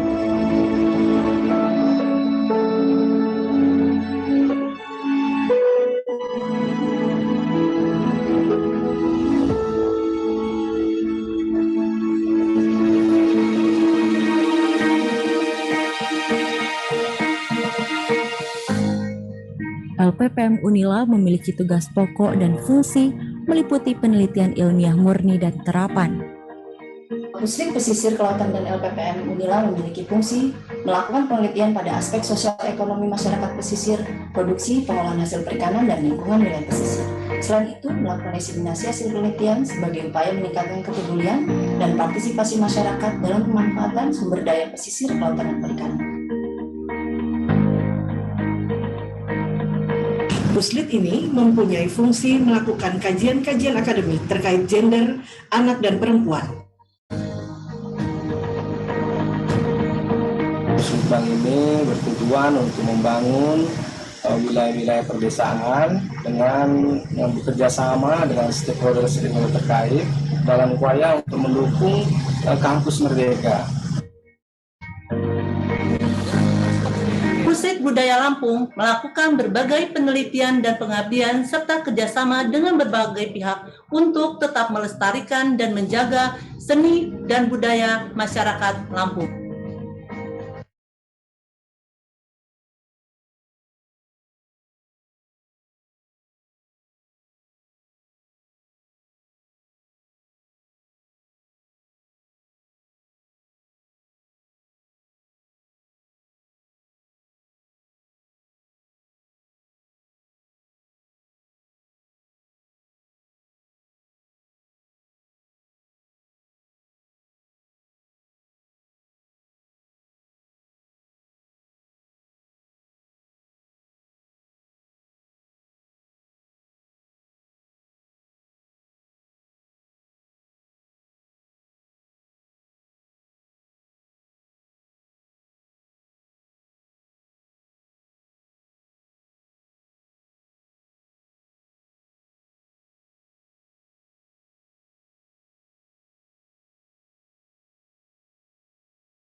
Oh, float.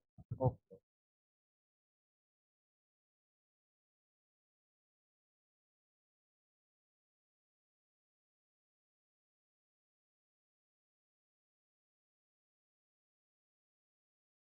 Kadang-kadang soalnya guru-guru ini host taruh besi kan? Iya. Makanya aku gimana ini? Apa? Nanti kan ini juga yang di YouTube kita masukkan juga.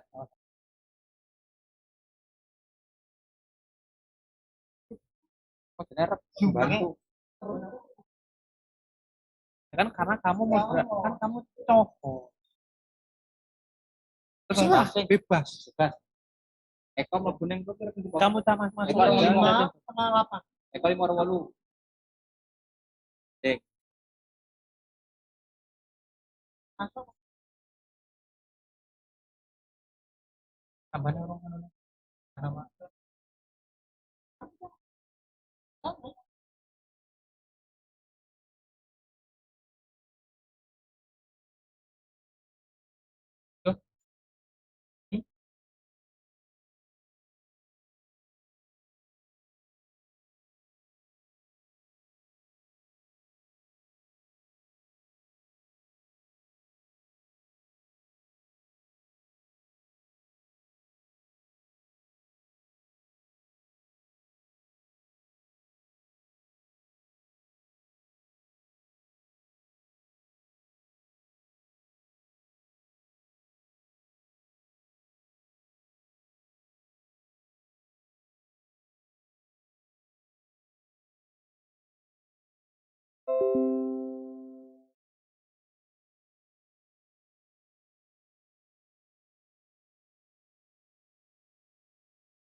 Excuse me, let me check all the panelists that have already been joining to this room. I'm gonna call it one by one according to the schedule that we had. First of all, I would like to apologize. I cannot turn on my camera due to the technical issues. Okay, I'm gonna start with the first panelist with paper ID 188, Andi Nur. Pak Andi Nur, is there here? Are you here? Yeah, okay, I am here. Okay. Oh, okay, Miss Andi Nur, sorry for the wrong. Okay, let me move on to the next panelist. Paper ID 189, Imam Rifki. Pak Imam Rifki. Okay, let's move on to the next. Paper ID 191, RR Yanti and Ahmad Dahlan. Yes, I'm here. Okay, thank you so much. And last but not least, paper ID 128, Andril Siregar. Okay, I'm here. Okay, thank you so much. Well, one of our panelists hasn't joined us this afternoon. Let's wait for another 3 minutes. If he or she doesn't come in this room, let's start the presentation. We're going to start the presentation at 3 past 6 minutes for Andi Nur with paper ID 188. Are you ready, Miss Andi Nur?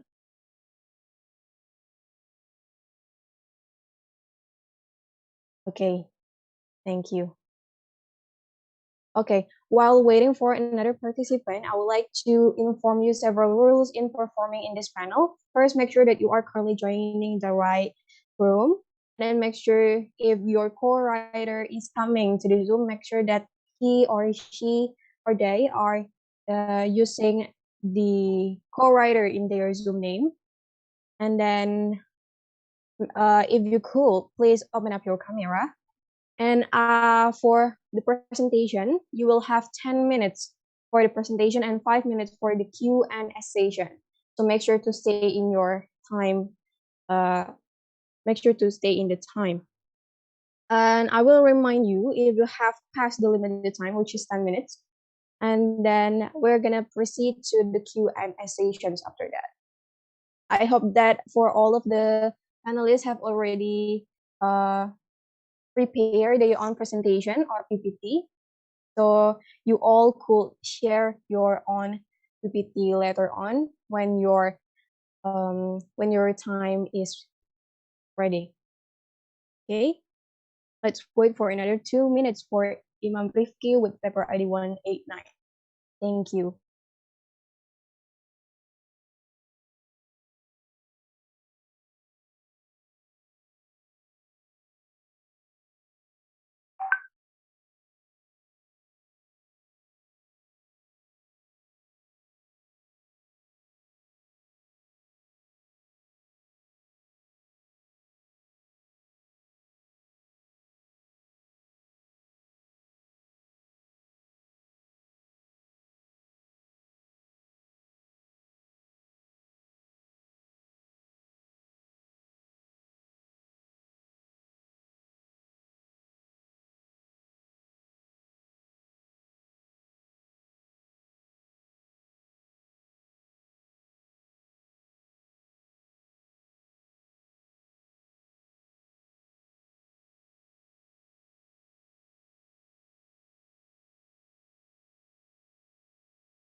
Okay, it's 3 past 6 already, but I see that Miss Andi Nur is not in this Zoom meeting again.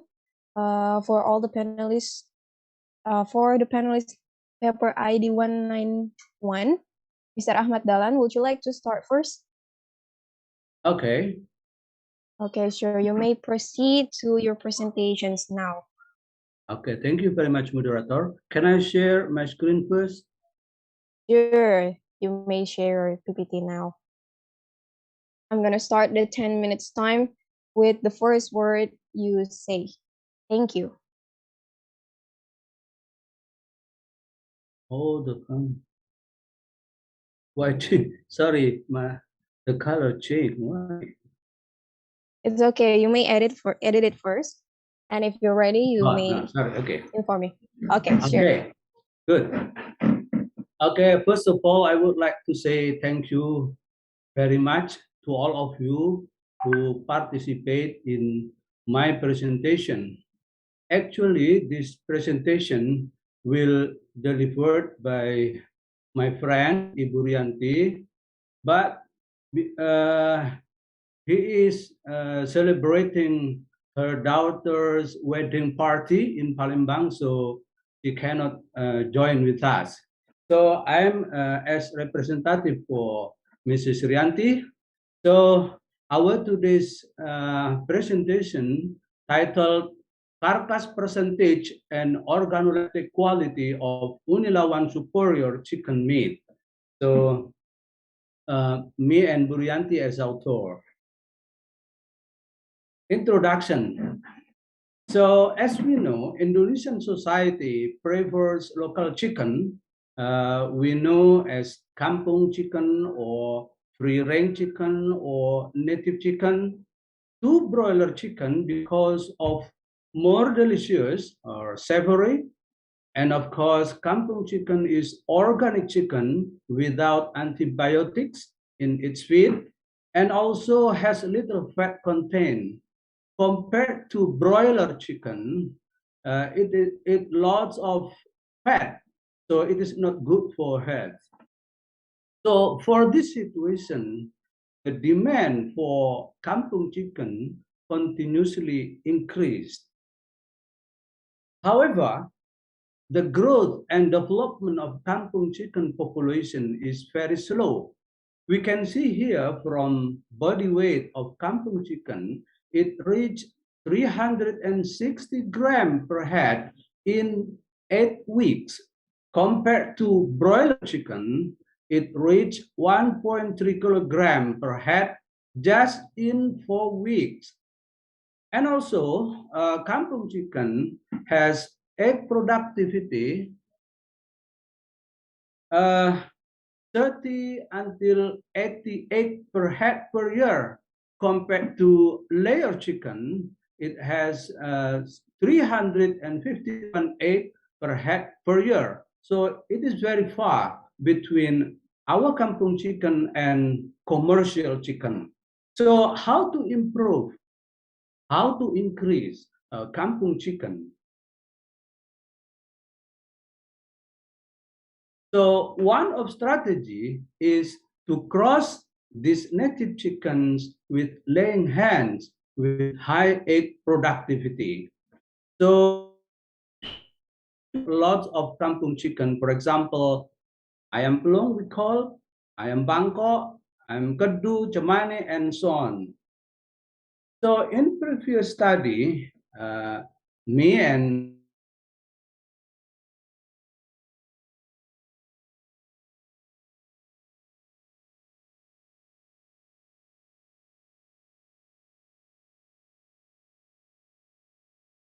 Recording in progress.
Recording stopped.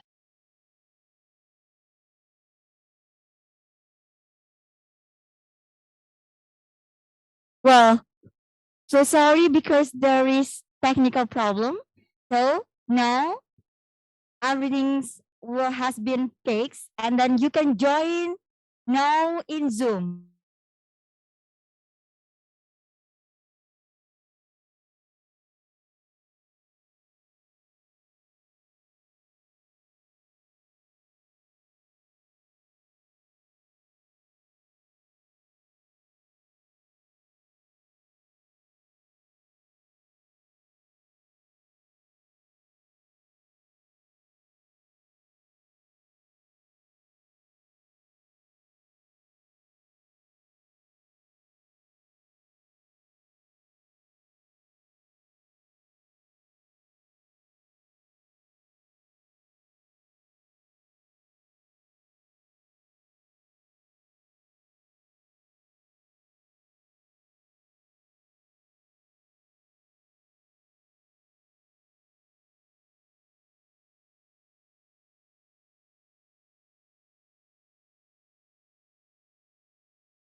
For all the panelists in room A, please do wait for Mr. Ahmad Dahlan for as he will continue his last presentations. And I would like to apologize so deeply to Miss Andi Chudainur because the presentation after this will be proceed by Mr. Ahmad Dahlan.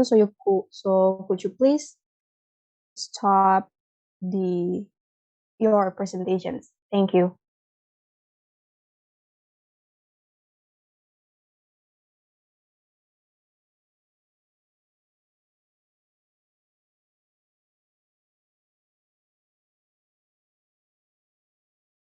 Okay, for Miss Andi Chudai, I would like to remind you once again, with all due respect, that the presentations will be continued by Mr.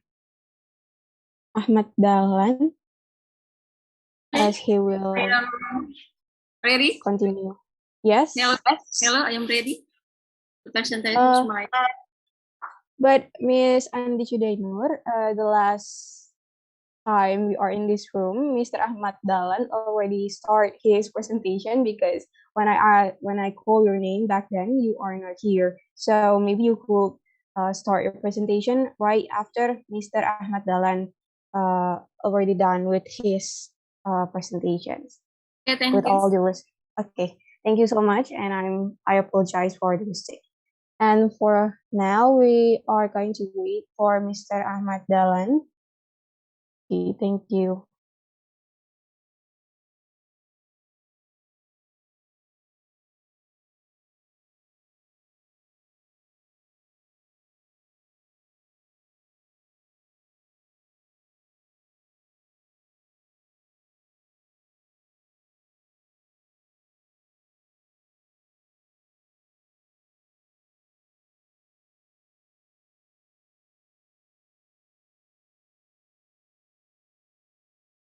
Okay. Mr. Ahmad, not this room maybe? Yes, Miss Andi Chudaner. He is not in this room. He hasn't joining us right now, but I'll try to make sure that he will be here for another minutes. Please do wait. Start now. I'm start now for my presentation. Okay, but first of all, please do wait for another 3 minutes. We're gonna start at 3:20. I'm gonna ask for the admin to make sure that to bring Mr. Ahmad Dahlan back to this room. For Miss Andi Chudainur, I'm so sorry. I apologize deeply for the inconvenience. Thank you.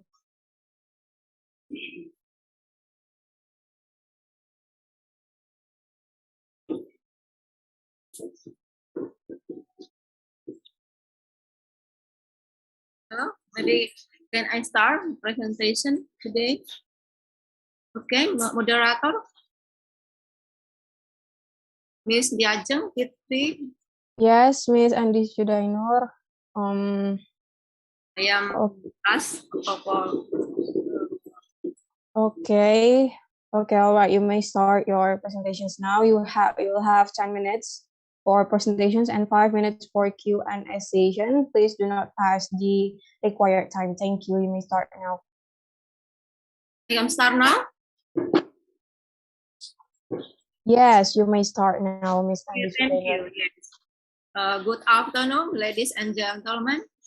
The participant of this event, Universitas, University, Lampung University. Thank you, God, we are healthy and can do this activity even though it's here room Zoom, yeah. Sorry, participant here it's raining. It's my location and that not it's not good. Okay, my presentation today have the title online based MSME development, governance, opportunity, and challenger. Introduction, the local government are expected to take advantage of the opportunity that exists to develop entrepreneurial policy management strategy in empowering online-based small and medium enterprise by making policy strategy to support entrepreneurship development in empowering small and medium enterprise in Makassar City, South Sulawesi. The strategy to support entrepreneurship development in empowering small and medium enterprise in Makassar City is to design and integrated a governance system by capturing various opportunities for developing SMEs through empowering small and medium enterprise online. Methodology, the reset location is the South Sulawesi Cooperative Office and the various online-based entrepreneurship location in Makassar City. This type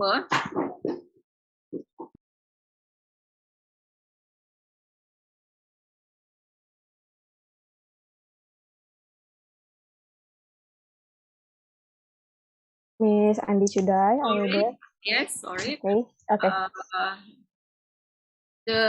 This type of research used in this study is a mixed method. This research is mixed method research approach that combines or associate a quality and quantitative form, qualitative and quantitative application approach, and mix them. Result. The potential of micro, small, and medium enterprise, especially micro business in Makassar City, is quite large, supported by the abundant natural resource owned by Makassar City and has contributed significantly to the economy of the people in Makassar City. However, sometimes cannot be denied that the condition of SMEs in Makassar City is still weak in various aspects of business, including aspect of human resource capacity, facilities, and infrastructure, capital, and from a marketing perspective, given the large entrepreneur potential that can be developed in Makassar City, among other in the field of economy, retail, advertising, communication, fisheries, tourism, industry, and trade, as well as investment in the energy sector. SMEs must be judged by regulation if they cannot be destroyed by a large monopoly company, but from large comparative and other large company, there are several points contained in the regulation. One aspect is limiting the monopoly of the franchise market and embracing SMEs. Modern retail must provide a special space for the product of SMEs, and SMEs products are not only available in traditional market, but also in modern retail. Conclusion: the Makassar City government needs to encourage the community and the business work to have an optimal willingness to carry out and improve SMEs activities in Makassar City, South Sulawesi. The opportunity is that the government can optimize policy strategy by making operational standard for local regulation, design a governance model that are in accordance with the condition and culture of the community for the development and advancement of entrepreneurship in empowering online SMEs. Next, the implementing an online-based governance strategy through research, development, strengthening analysis, network expansion, education, training, and entrepreneurship development. The challenge for the sustainability of the organizational life cycle to support the development and improvement of online-based SMEs empowerment, as well as to create in capturing various entrepreneurship program in local, central, and global entrepreneurship organization. Empowerment of small and medium enterprise based online need to be adapted to the system of governance that is simple, provide a legal protection, seeking a variety of funding source both inside and outside the country, to develop the value of adaptation, building a network of partnership and collaboration production, expanding global relationship and interaction in marketing, workshop to improve technology skill, and still cultural value in professional business leadership. Thank you. Okay. Maybe I am back to moderator. Yes. Okay, thank you so much, Ms. Andi Sudainur, for the great presentations. Now we have 5 minutes for question and answer sessions for all the panelists. If you have questions for presentations that already delivered by Ms. Andi Sudainur, you may raise your hand to ask to the panelists. If you have any trouble for raising your hand using the Zoom feature, you may type down your questions in the Zoom chat room. Thank you. No question for me, not question for me. Pardon me, Miss Andi Sudainur. Yeah, no question. Maybe no question for me this room. Okay. Okay, Mr. Ahmad Dahlan, you do not have any questions for Miss Andi Sudainur? Yeah. Sorry, I just follow half of the presentation, so I cannot comment anything. Sorry. Okay, sure, that's okay, Mr. Ahmad Dahlan. Okay, maybe share that is my result. That is a small and medium enterprise SMS in Makassar used to be still bit online, bit online base. Since the global COVID-19 outbreak resulted is MSs adapting online based marketing system, both promotion and sales. That sign the COVID-19 outbreak occurred has had a significant effect. That is normally the increase in the number online-based SMS from around 200 to 500. These SMS actors are also now mostly carried out by the younger generation and young entrepreneur, because there's young entrepreneur like to work online. That is maybe share is my result, my research. Thank you. Okay, thank you so much, Mr. Andi Chudainur, for the great presentations. Let's move on to the next panelist. We're gonna go back with Mr. Ahmad Dahlan. First of all, I apologize once again for the inconvenience. You may you may proceed with your presentations, Mr. Ahmad Dahlan. Thank you. Yeah. Okay, thank you. Where is my presentation? Would you like to restart from the first, or you may continue to the last slide? I think restart again because. Okay. I don't know That's okay. where's my last slide. Yeah, my slide. Sorry. Okay, that's okay, Mr. Ahmad Dahlan. Not this one, I think. Sorry. It's okay. Sorry, which one? I don't know. Okay, this one, I think. Yeah. Okay. Yeah, I can see your PPT already. Okay, you may start, Mr. Ahmad Dahlan. Thank you. Okay. Once again, thank you very much to all of you who participate in my presentation. So I restart again from the beginning. So my research title is Carcass Percentage and Organoleptic Quality of Unilawan Superior Chicken Meat.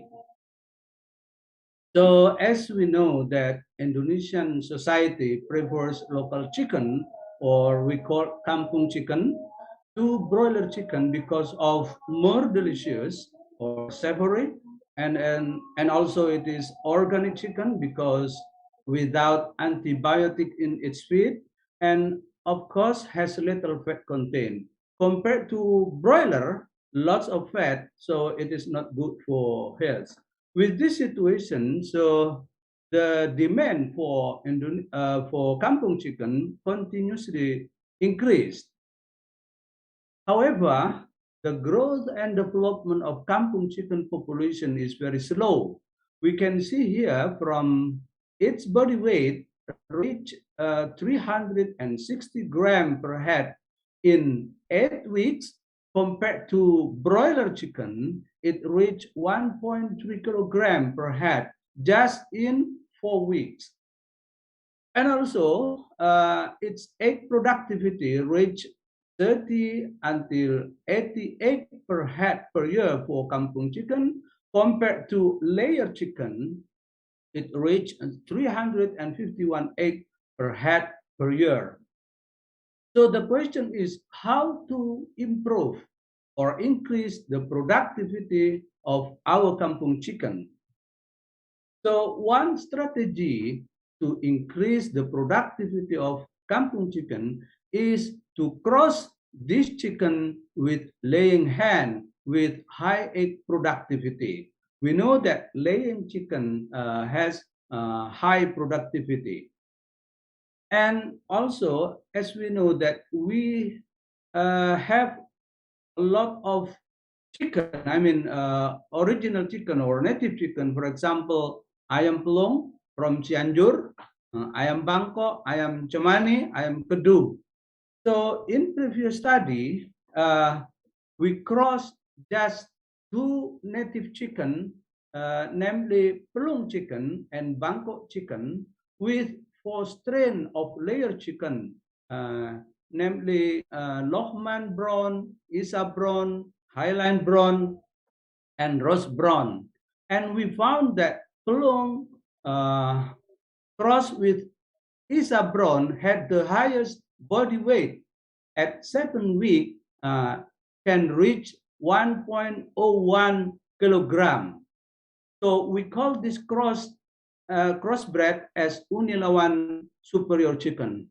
Actually, in society, they have already created or crossed between Lohman and Bangkok, but they don't know about actually which strain that cross with native chicken that result in the highest body weight.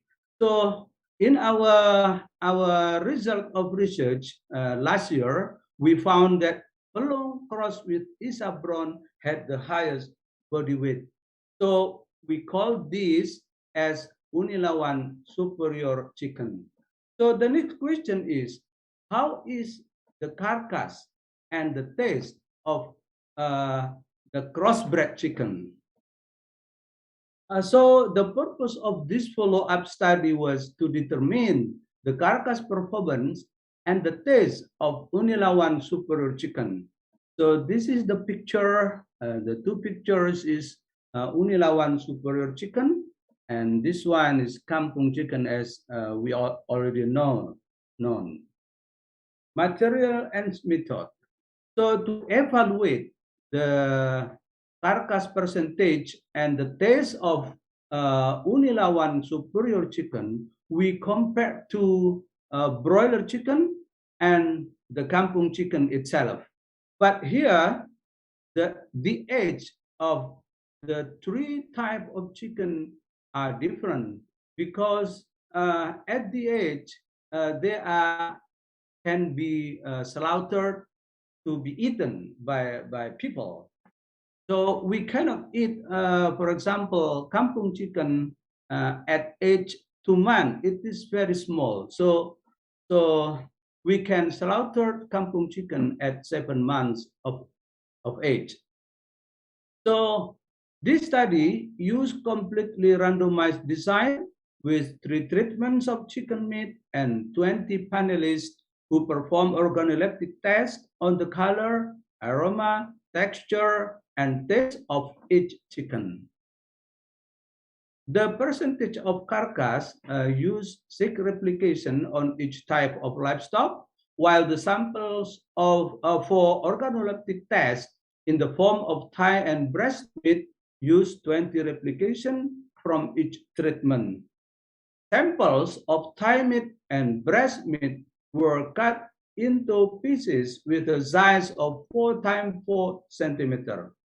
The thigh meat and breast meat were wrapped in aluminum foil and then steamed for 35 minutes and drained for 5 minutes. A total of 20 people aged 20 until 55 years served as panelists for this organoleptic test. So actually they are a student in my department and also our friend, our colleague as a lecturer. Each panelist received a serving of meat samples for all treatment, 1 glass of water, and a list of question or questionnaire. The questionnaire contains the observed variables, namely the physical properties of the meat, which include the color, aroma, tenderness, and taste of the meat. There are 7 choices of organoleptic test acceptance of the color, aroma, tenderness, and taste of the meat, namely 1 very dislike until 7 very really like. The data were analyzed for variance to determine the significance of the organoleptic quality in different types of meat.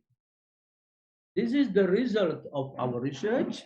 So in table 1, shown the carcass percentage of superior chicken and broiler, and of course the native chicken. We can see here from the table that numerically the broiler chicken has the highest carcass percentage, followed by Unila 1 superior chicken, and the lowest is native chicken.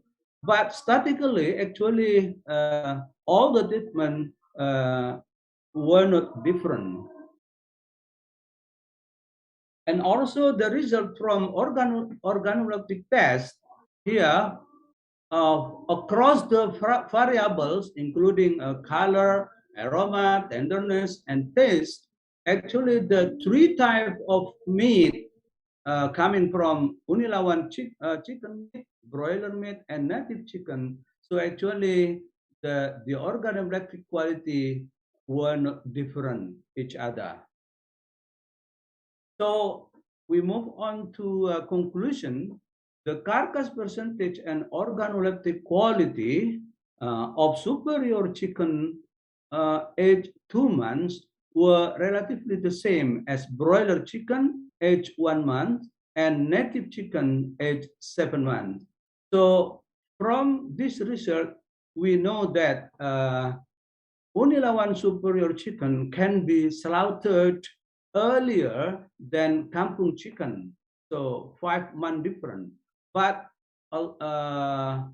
we know that broiler chicken is the earliest can be slaughtered here. So we are very grateful to the Institute for Research and Community Service, or LPPM, University of Lampung, which has funded this research. And also big thank for LPPM who give us a chance to participate in this excellent international conference. So thank you very much. Okay, thank you so much, Mr. Ahmad Dahlan, for the amazing presentation. Okay, so now is there anyone who wants to ask more about Mr. Ahmad Dahlan's research?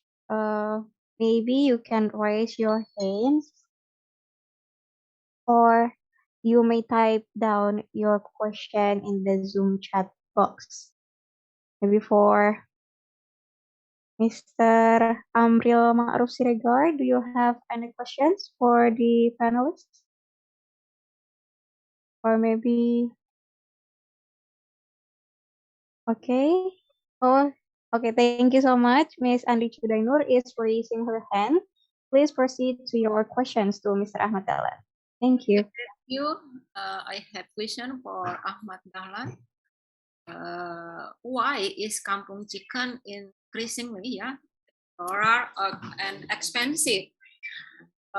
Even though the selling value and interest in public consumption are very high. Even though I am like to eat also to kampung chicken, yeah. Okay, that is my question for Mr. Ahmad Dahlan. Okay, thank you very much for the good question. So on the other hand, our lower society, of course, they will choose broiler chicken is because not expensive, lower price. But for kampung chicken, the price is higher. And then the other hand, the kampung chicken is very delicious. So I mean, the people who consume the kampung chicken in the average is a middle until upper level of our society. I think this one a dilemma. On one hand, our people live in remote area, and of course they don't need to buy kampung chicken because they have already reared kampung chicken. But in town, in the city, in my opinion, the middle until upper level of society, prefer eat kampung chicken actually. I think And have I answered your question? This is my opinion. Thank you, Mr. Ahmad Dahlan. Okay. Pardon? Yeah. Yes. Yeah. Finish. That is my question. Thank you. Thank you very much. You're welcome. Okay. Thank you, Miss Andi, for the questions and for the amazing answers from Mr. Ahmad Dahlan. Is there anyone who wants to ask another questions for Mr. Ahmad Dahlan? Because we still have around 2 minutes left. Okay. Maybe if there's no one who wants to ask questions for Mr. Ahmad Dahlan, that's the end of Mr. Ahmad Dahlan's sessions. Thank you so much, Mr. Ahmad Dahlan, for joining us today. Okay, thank you.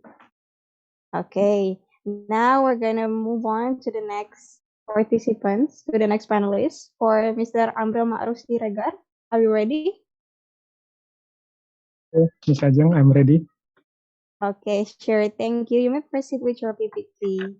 Thank you. Once again, you have 10 minutes for the presentation and 5 minutes for the Q&A session. Thank you. Okay, thank you, Ms. Ajeng, as moderator in this room. Bismillahirrahmanirrahim. Assalamualaikum warahmatullahi wabarakatuh. Waalaikumsalam warahmatullahi wabarakatuh. Dear ladies and gentlemen, I'm Amril Ma'ruf Siregar. I'm lecturer in Civil Engineering University of Lampung. Thank you, the moderator, who gives me the time to present our research with the title is Ponds Function Revitalization as Water Supply to Increase the Productivity of Palm Processing of bakery business units. Okay, as we know, bakery business unit is one of the palm oil factories owned by PT Perkebunan Nusantara Persero. The specialty of the plantation activities in bakery business units is on palm plantation and processing mills. The location in the factory is a village in Sinar Banten, Central Lampung in Lampung Province. The total area in this location, bakery plantation, is 4,325 hectares, of which 3,652 hectares are planted area. For processing plants, the bakery business unit has a factory with a capacity of 50 tons fresh fruit buns.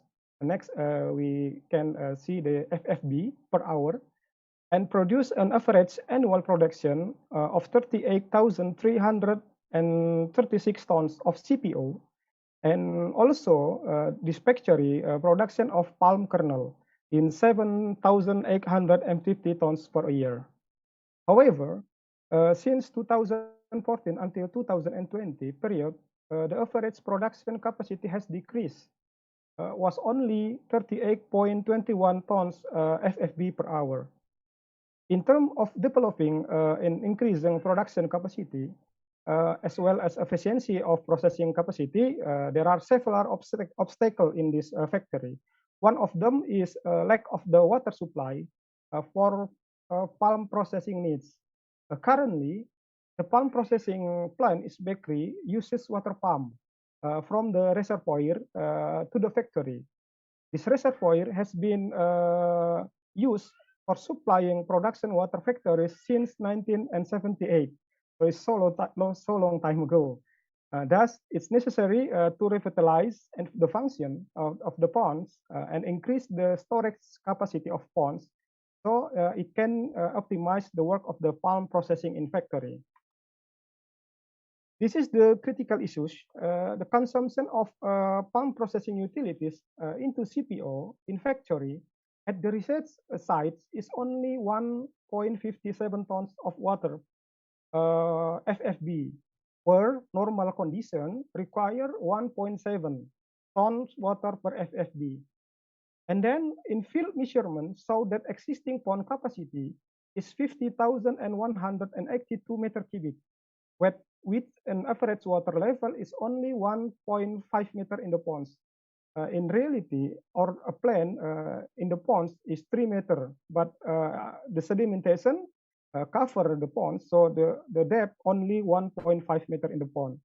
The storage volume is only able to fulfill the operates production for 24 until 26 days per month. So that's it cannot meet the expected production target. This is the literature review in this research. The maintenance of the location of the reservoir must be adapted to the function of reservoir as a provision water needs both as a provider of irrigation water. So the irrigation water in this case is to irrigate the plant consume of the palm oil progress. To determine the water holding capacity of the reservoir from the groundwater source, a cumulative storage volume analyzed by the volume limited certain the contour. So the contour is very important in this research with the sample formula published by manual calculating. So by manual calculating here, we use the AutoCAD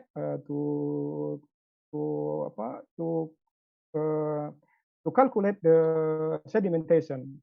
In this study, a determination of the amount of evapotranspiration were obtained from the secondary data from the climatology station close the research location is named is BMKG. Here the methodology of the research. The research study is this comes from the primary data. We do the direct measurement in the field to the form of reservoir mapping data by drone, and the secondary data obtained from related agencies such as data on palm oil processing in factory, rainfall data, and then consumption data for processing palm oil in factory.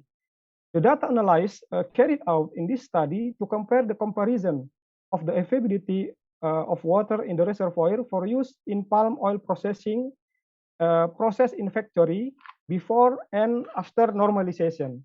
So we are calculating the water balance of the reservoir after normalization, and then in the last research is calculating benefits for increasing the production capacity of palm oil processing at the processing plant. From this picture, we can look, there are 4 existing ponds location, and only one location is currently used of water resource, is pond number 4. The reservoir are belonging to PTPN 7, and this pond has been registered as a water conservation area by government of Central Lampung. The main water source for filling the reservoir from the red rainwater and spring. But in this study, we not carried out this spring was only based on the rainfall data and the research sites. In addition, we can look in this picture, reservoir number 1, number 2, and number 3. We can look the picture experience siltation due to sedimentation are covered by wedge vegetation from the pond. Only pond number 4 can utilize as water supply to palm oil processing plant. So there are 2 pump units that operate alternately to meet the needs of palm oil processing in the factory. Here's the result of mapping with the drone analysis, and we can use the help by global mapper software, so that the area inundation of the ponds number is 24,953 meters square, and the largest area inundation is pond number 4 is 59,023 meters square. And then this is the table water requirement for palm oil processing in bakery palm plantation. From the table, we can see the average water requirement for palm oil production processing plantation for the last 8 years is only 38.21 ton per hour, with average water consumption is 1.58 ton per FFB. We can see the reduction of these things will automatically affect the quantity of production from the target average 200,000 tons and only fulfill 175,000 tons. From the table, we can look that the calculation of water availability is carried out based on the monthly rainfall data and the calculation of groundwater filling and the activity location. The value of hydraulic conductivity of the soil is ability of soil to sweep water down a stress gradient. Based on the survey result in field, the identified soil condition in location are clay soil types. And the assumption from the literature that clay soil types is slow infiltration with value less than 2.5 millimeter a day. From the table above shows with the processing data 38.21 ton per FFB and processing hour in factory only is 18 hours a day. So the result of the calculation of the water ballast in existing pond number 4 is only able to meet the average production of 24 days per month. So it's of course has not able to sufficient the production target of 50 ton per FFB per hour. This is the planning.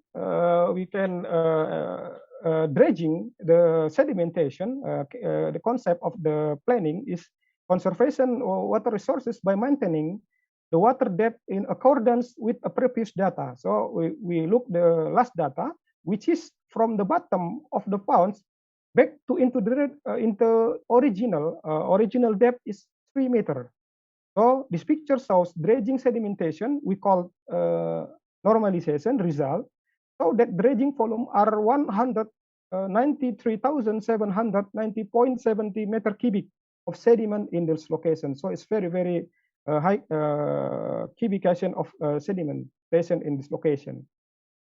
And then after we can the normalization, the deeper of the bottom, we can get the potential of the groundwater utilization can maximize. From the calculation result, the potential of groundwater discharge at the activity location varies after normalization.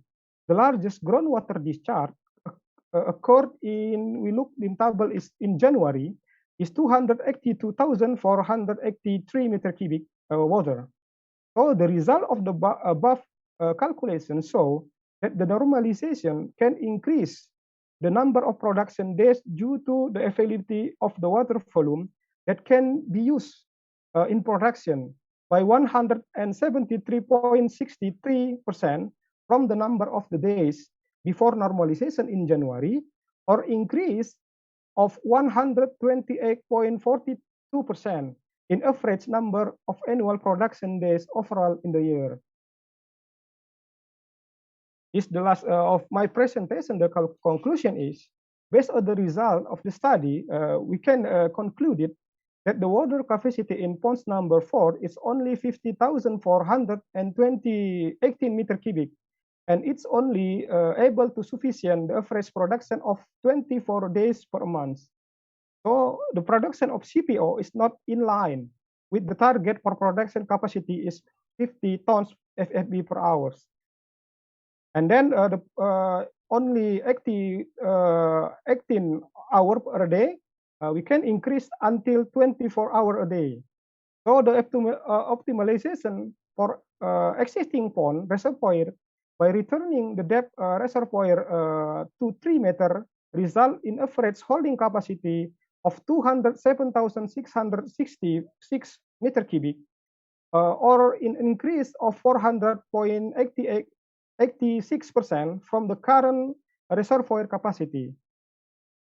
And then the last is normalization can increase the number of days of production due to the availability of number of water that can be used in production is 173.63% from the number of the days before normalization in January, and increase of 128.42% in the average number of annual production in the year. It's hoped that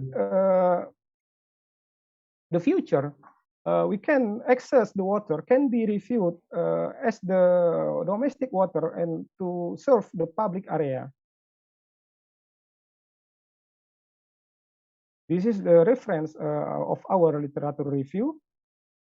I think this is my presentation of all of my presentation. I hope this presentation useful. I come back to the moderator. Thank you. Okay, thank you so much, Mr. Amdal Ma'ruf, for the great presentation. Now we're going to move to the question and answer sessions for everyone who wants to ask questions according to the presentation that Mr. Amdal Ma'ruf already had. You may raise your hand or type your questions in the chat box. Thank you.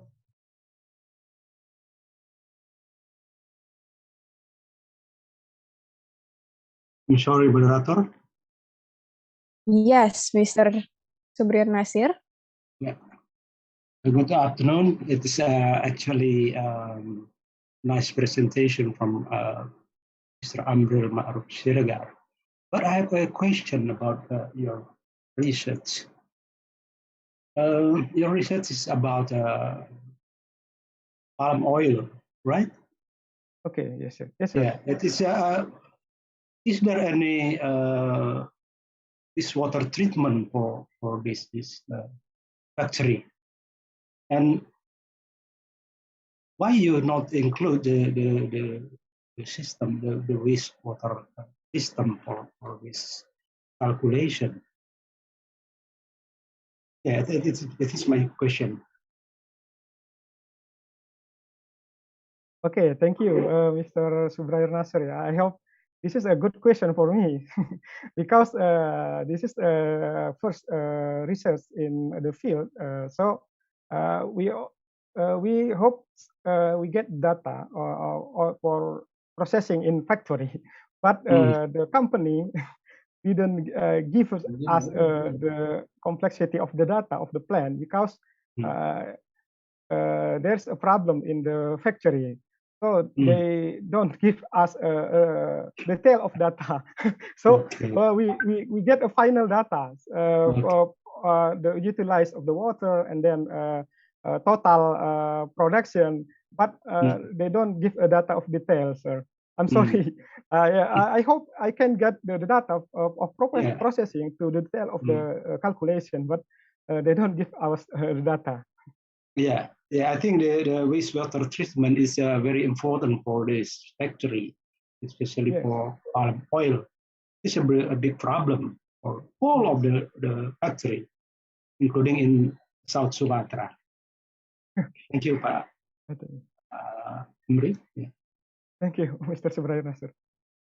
Okay, thank you so much for the question, Mr. Subrair Nasir, and for the answer from Mr. Ambil. Is there any questions again?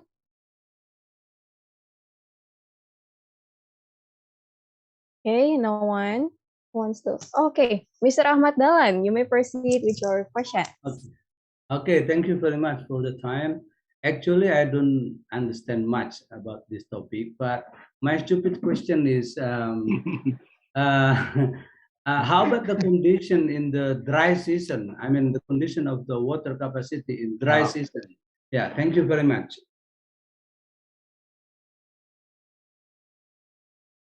Okay, thank you, Mr.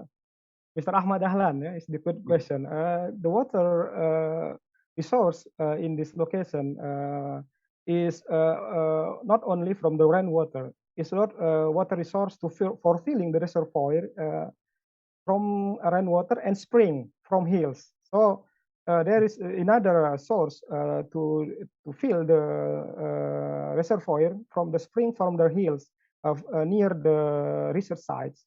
But in this study, we don't study about the how much the debit from the filling from the spring water. So in the next, we must calculate how much the water fill the reservoir. So we can calculate the water balance. So the water balance is not include the spring from the hills. So it's only from the rainwater calculation. Yeah, thank you. Okay, thank you so much for the question, Mr. Ahmad Dahlan, and for Mr. Amril, thank you for the question, for the answer. Okay. Once again, I would like to ask: is there any other questions for Mr. Amril according to this topic? Maybe. Okay.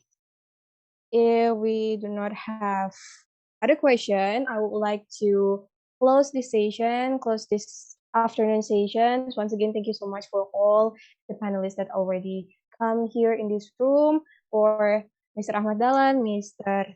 Abdul Ma'ruf Siregar, and Miss Andi Chudainur. Thank you for the presentations. I would like to see you all again in another occasion. I hope you all are healthy and always always healthy wherever you are. Stay safe and see you. Amin. Thank you. And Amin. for Thank Mr. you. Subriar Nasir and Mr. Arif Karim, we're gonna see you guys tomorrow. Okay? Yeah, I think today. Okay, no problem. Okay. I hope so. All right. Once again, thank See you you so tomorrow. much. Okay. See you tomorrow. And for all the panelists, you may leave this Zoom meeting. Thank you. Thank you very much. Yeah, thank you. Thank you. Thank Okay. you for Thank you. our Thank you. participants. See you later. See you. Thank you. See you later. Assalamualaikum. Waalaikumsalam.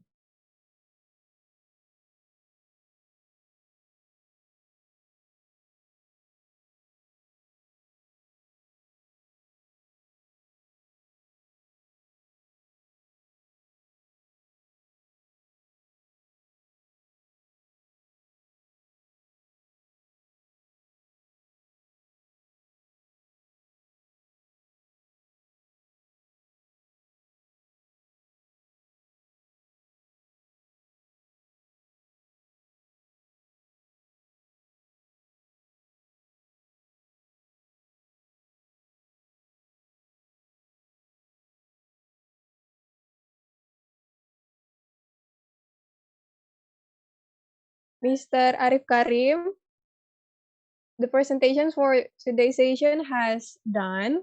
All the panelists over. Okay, thank you.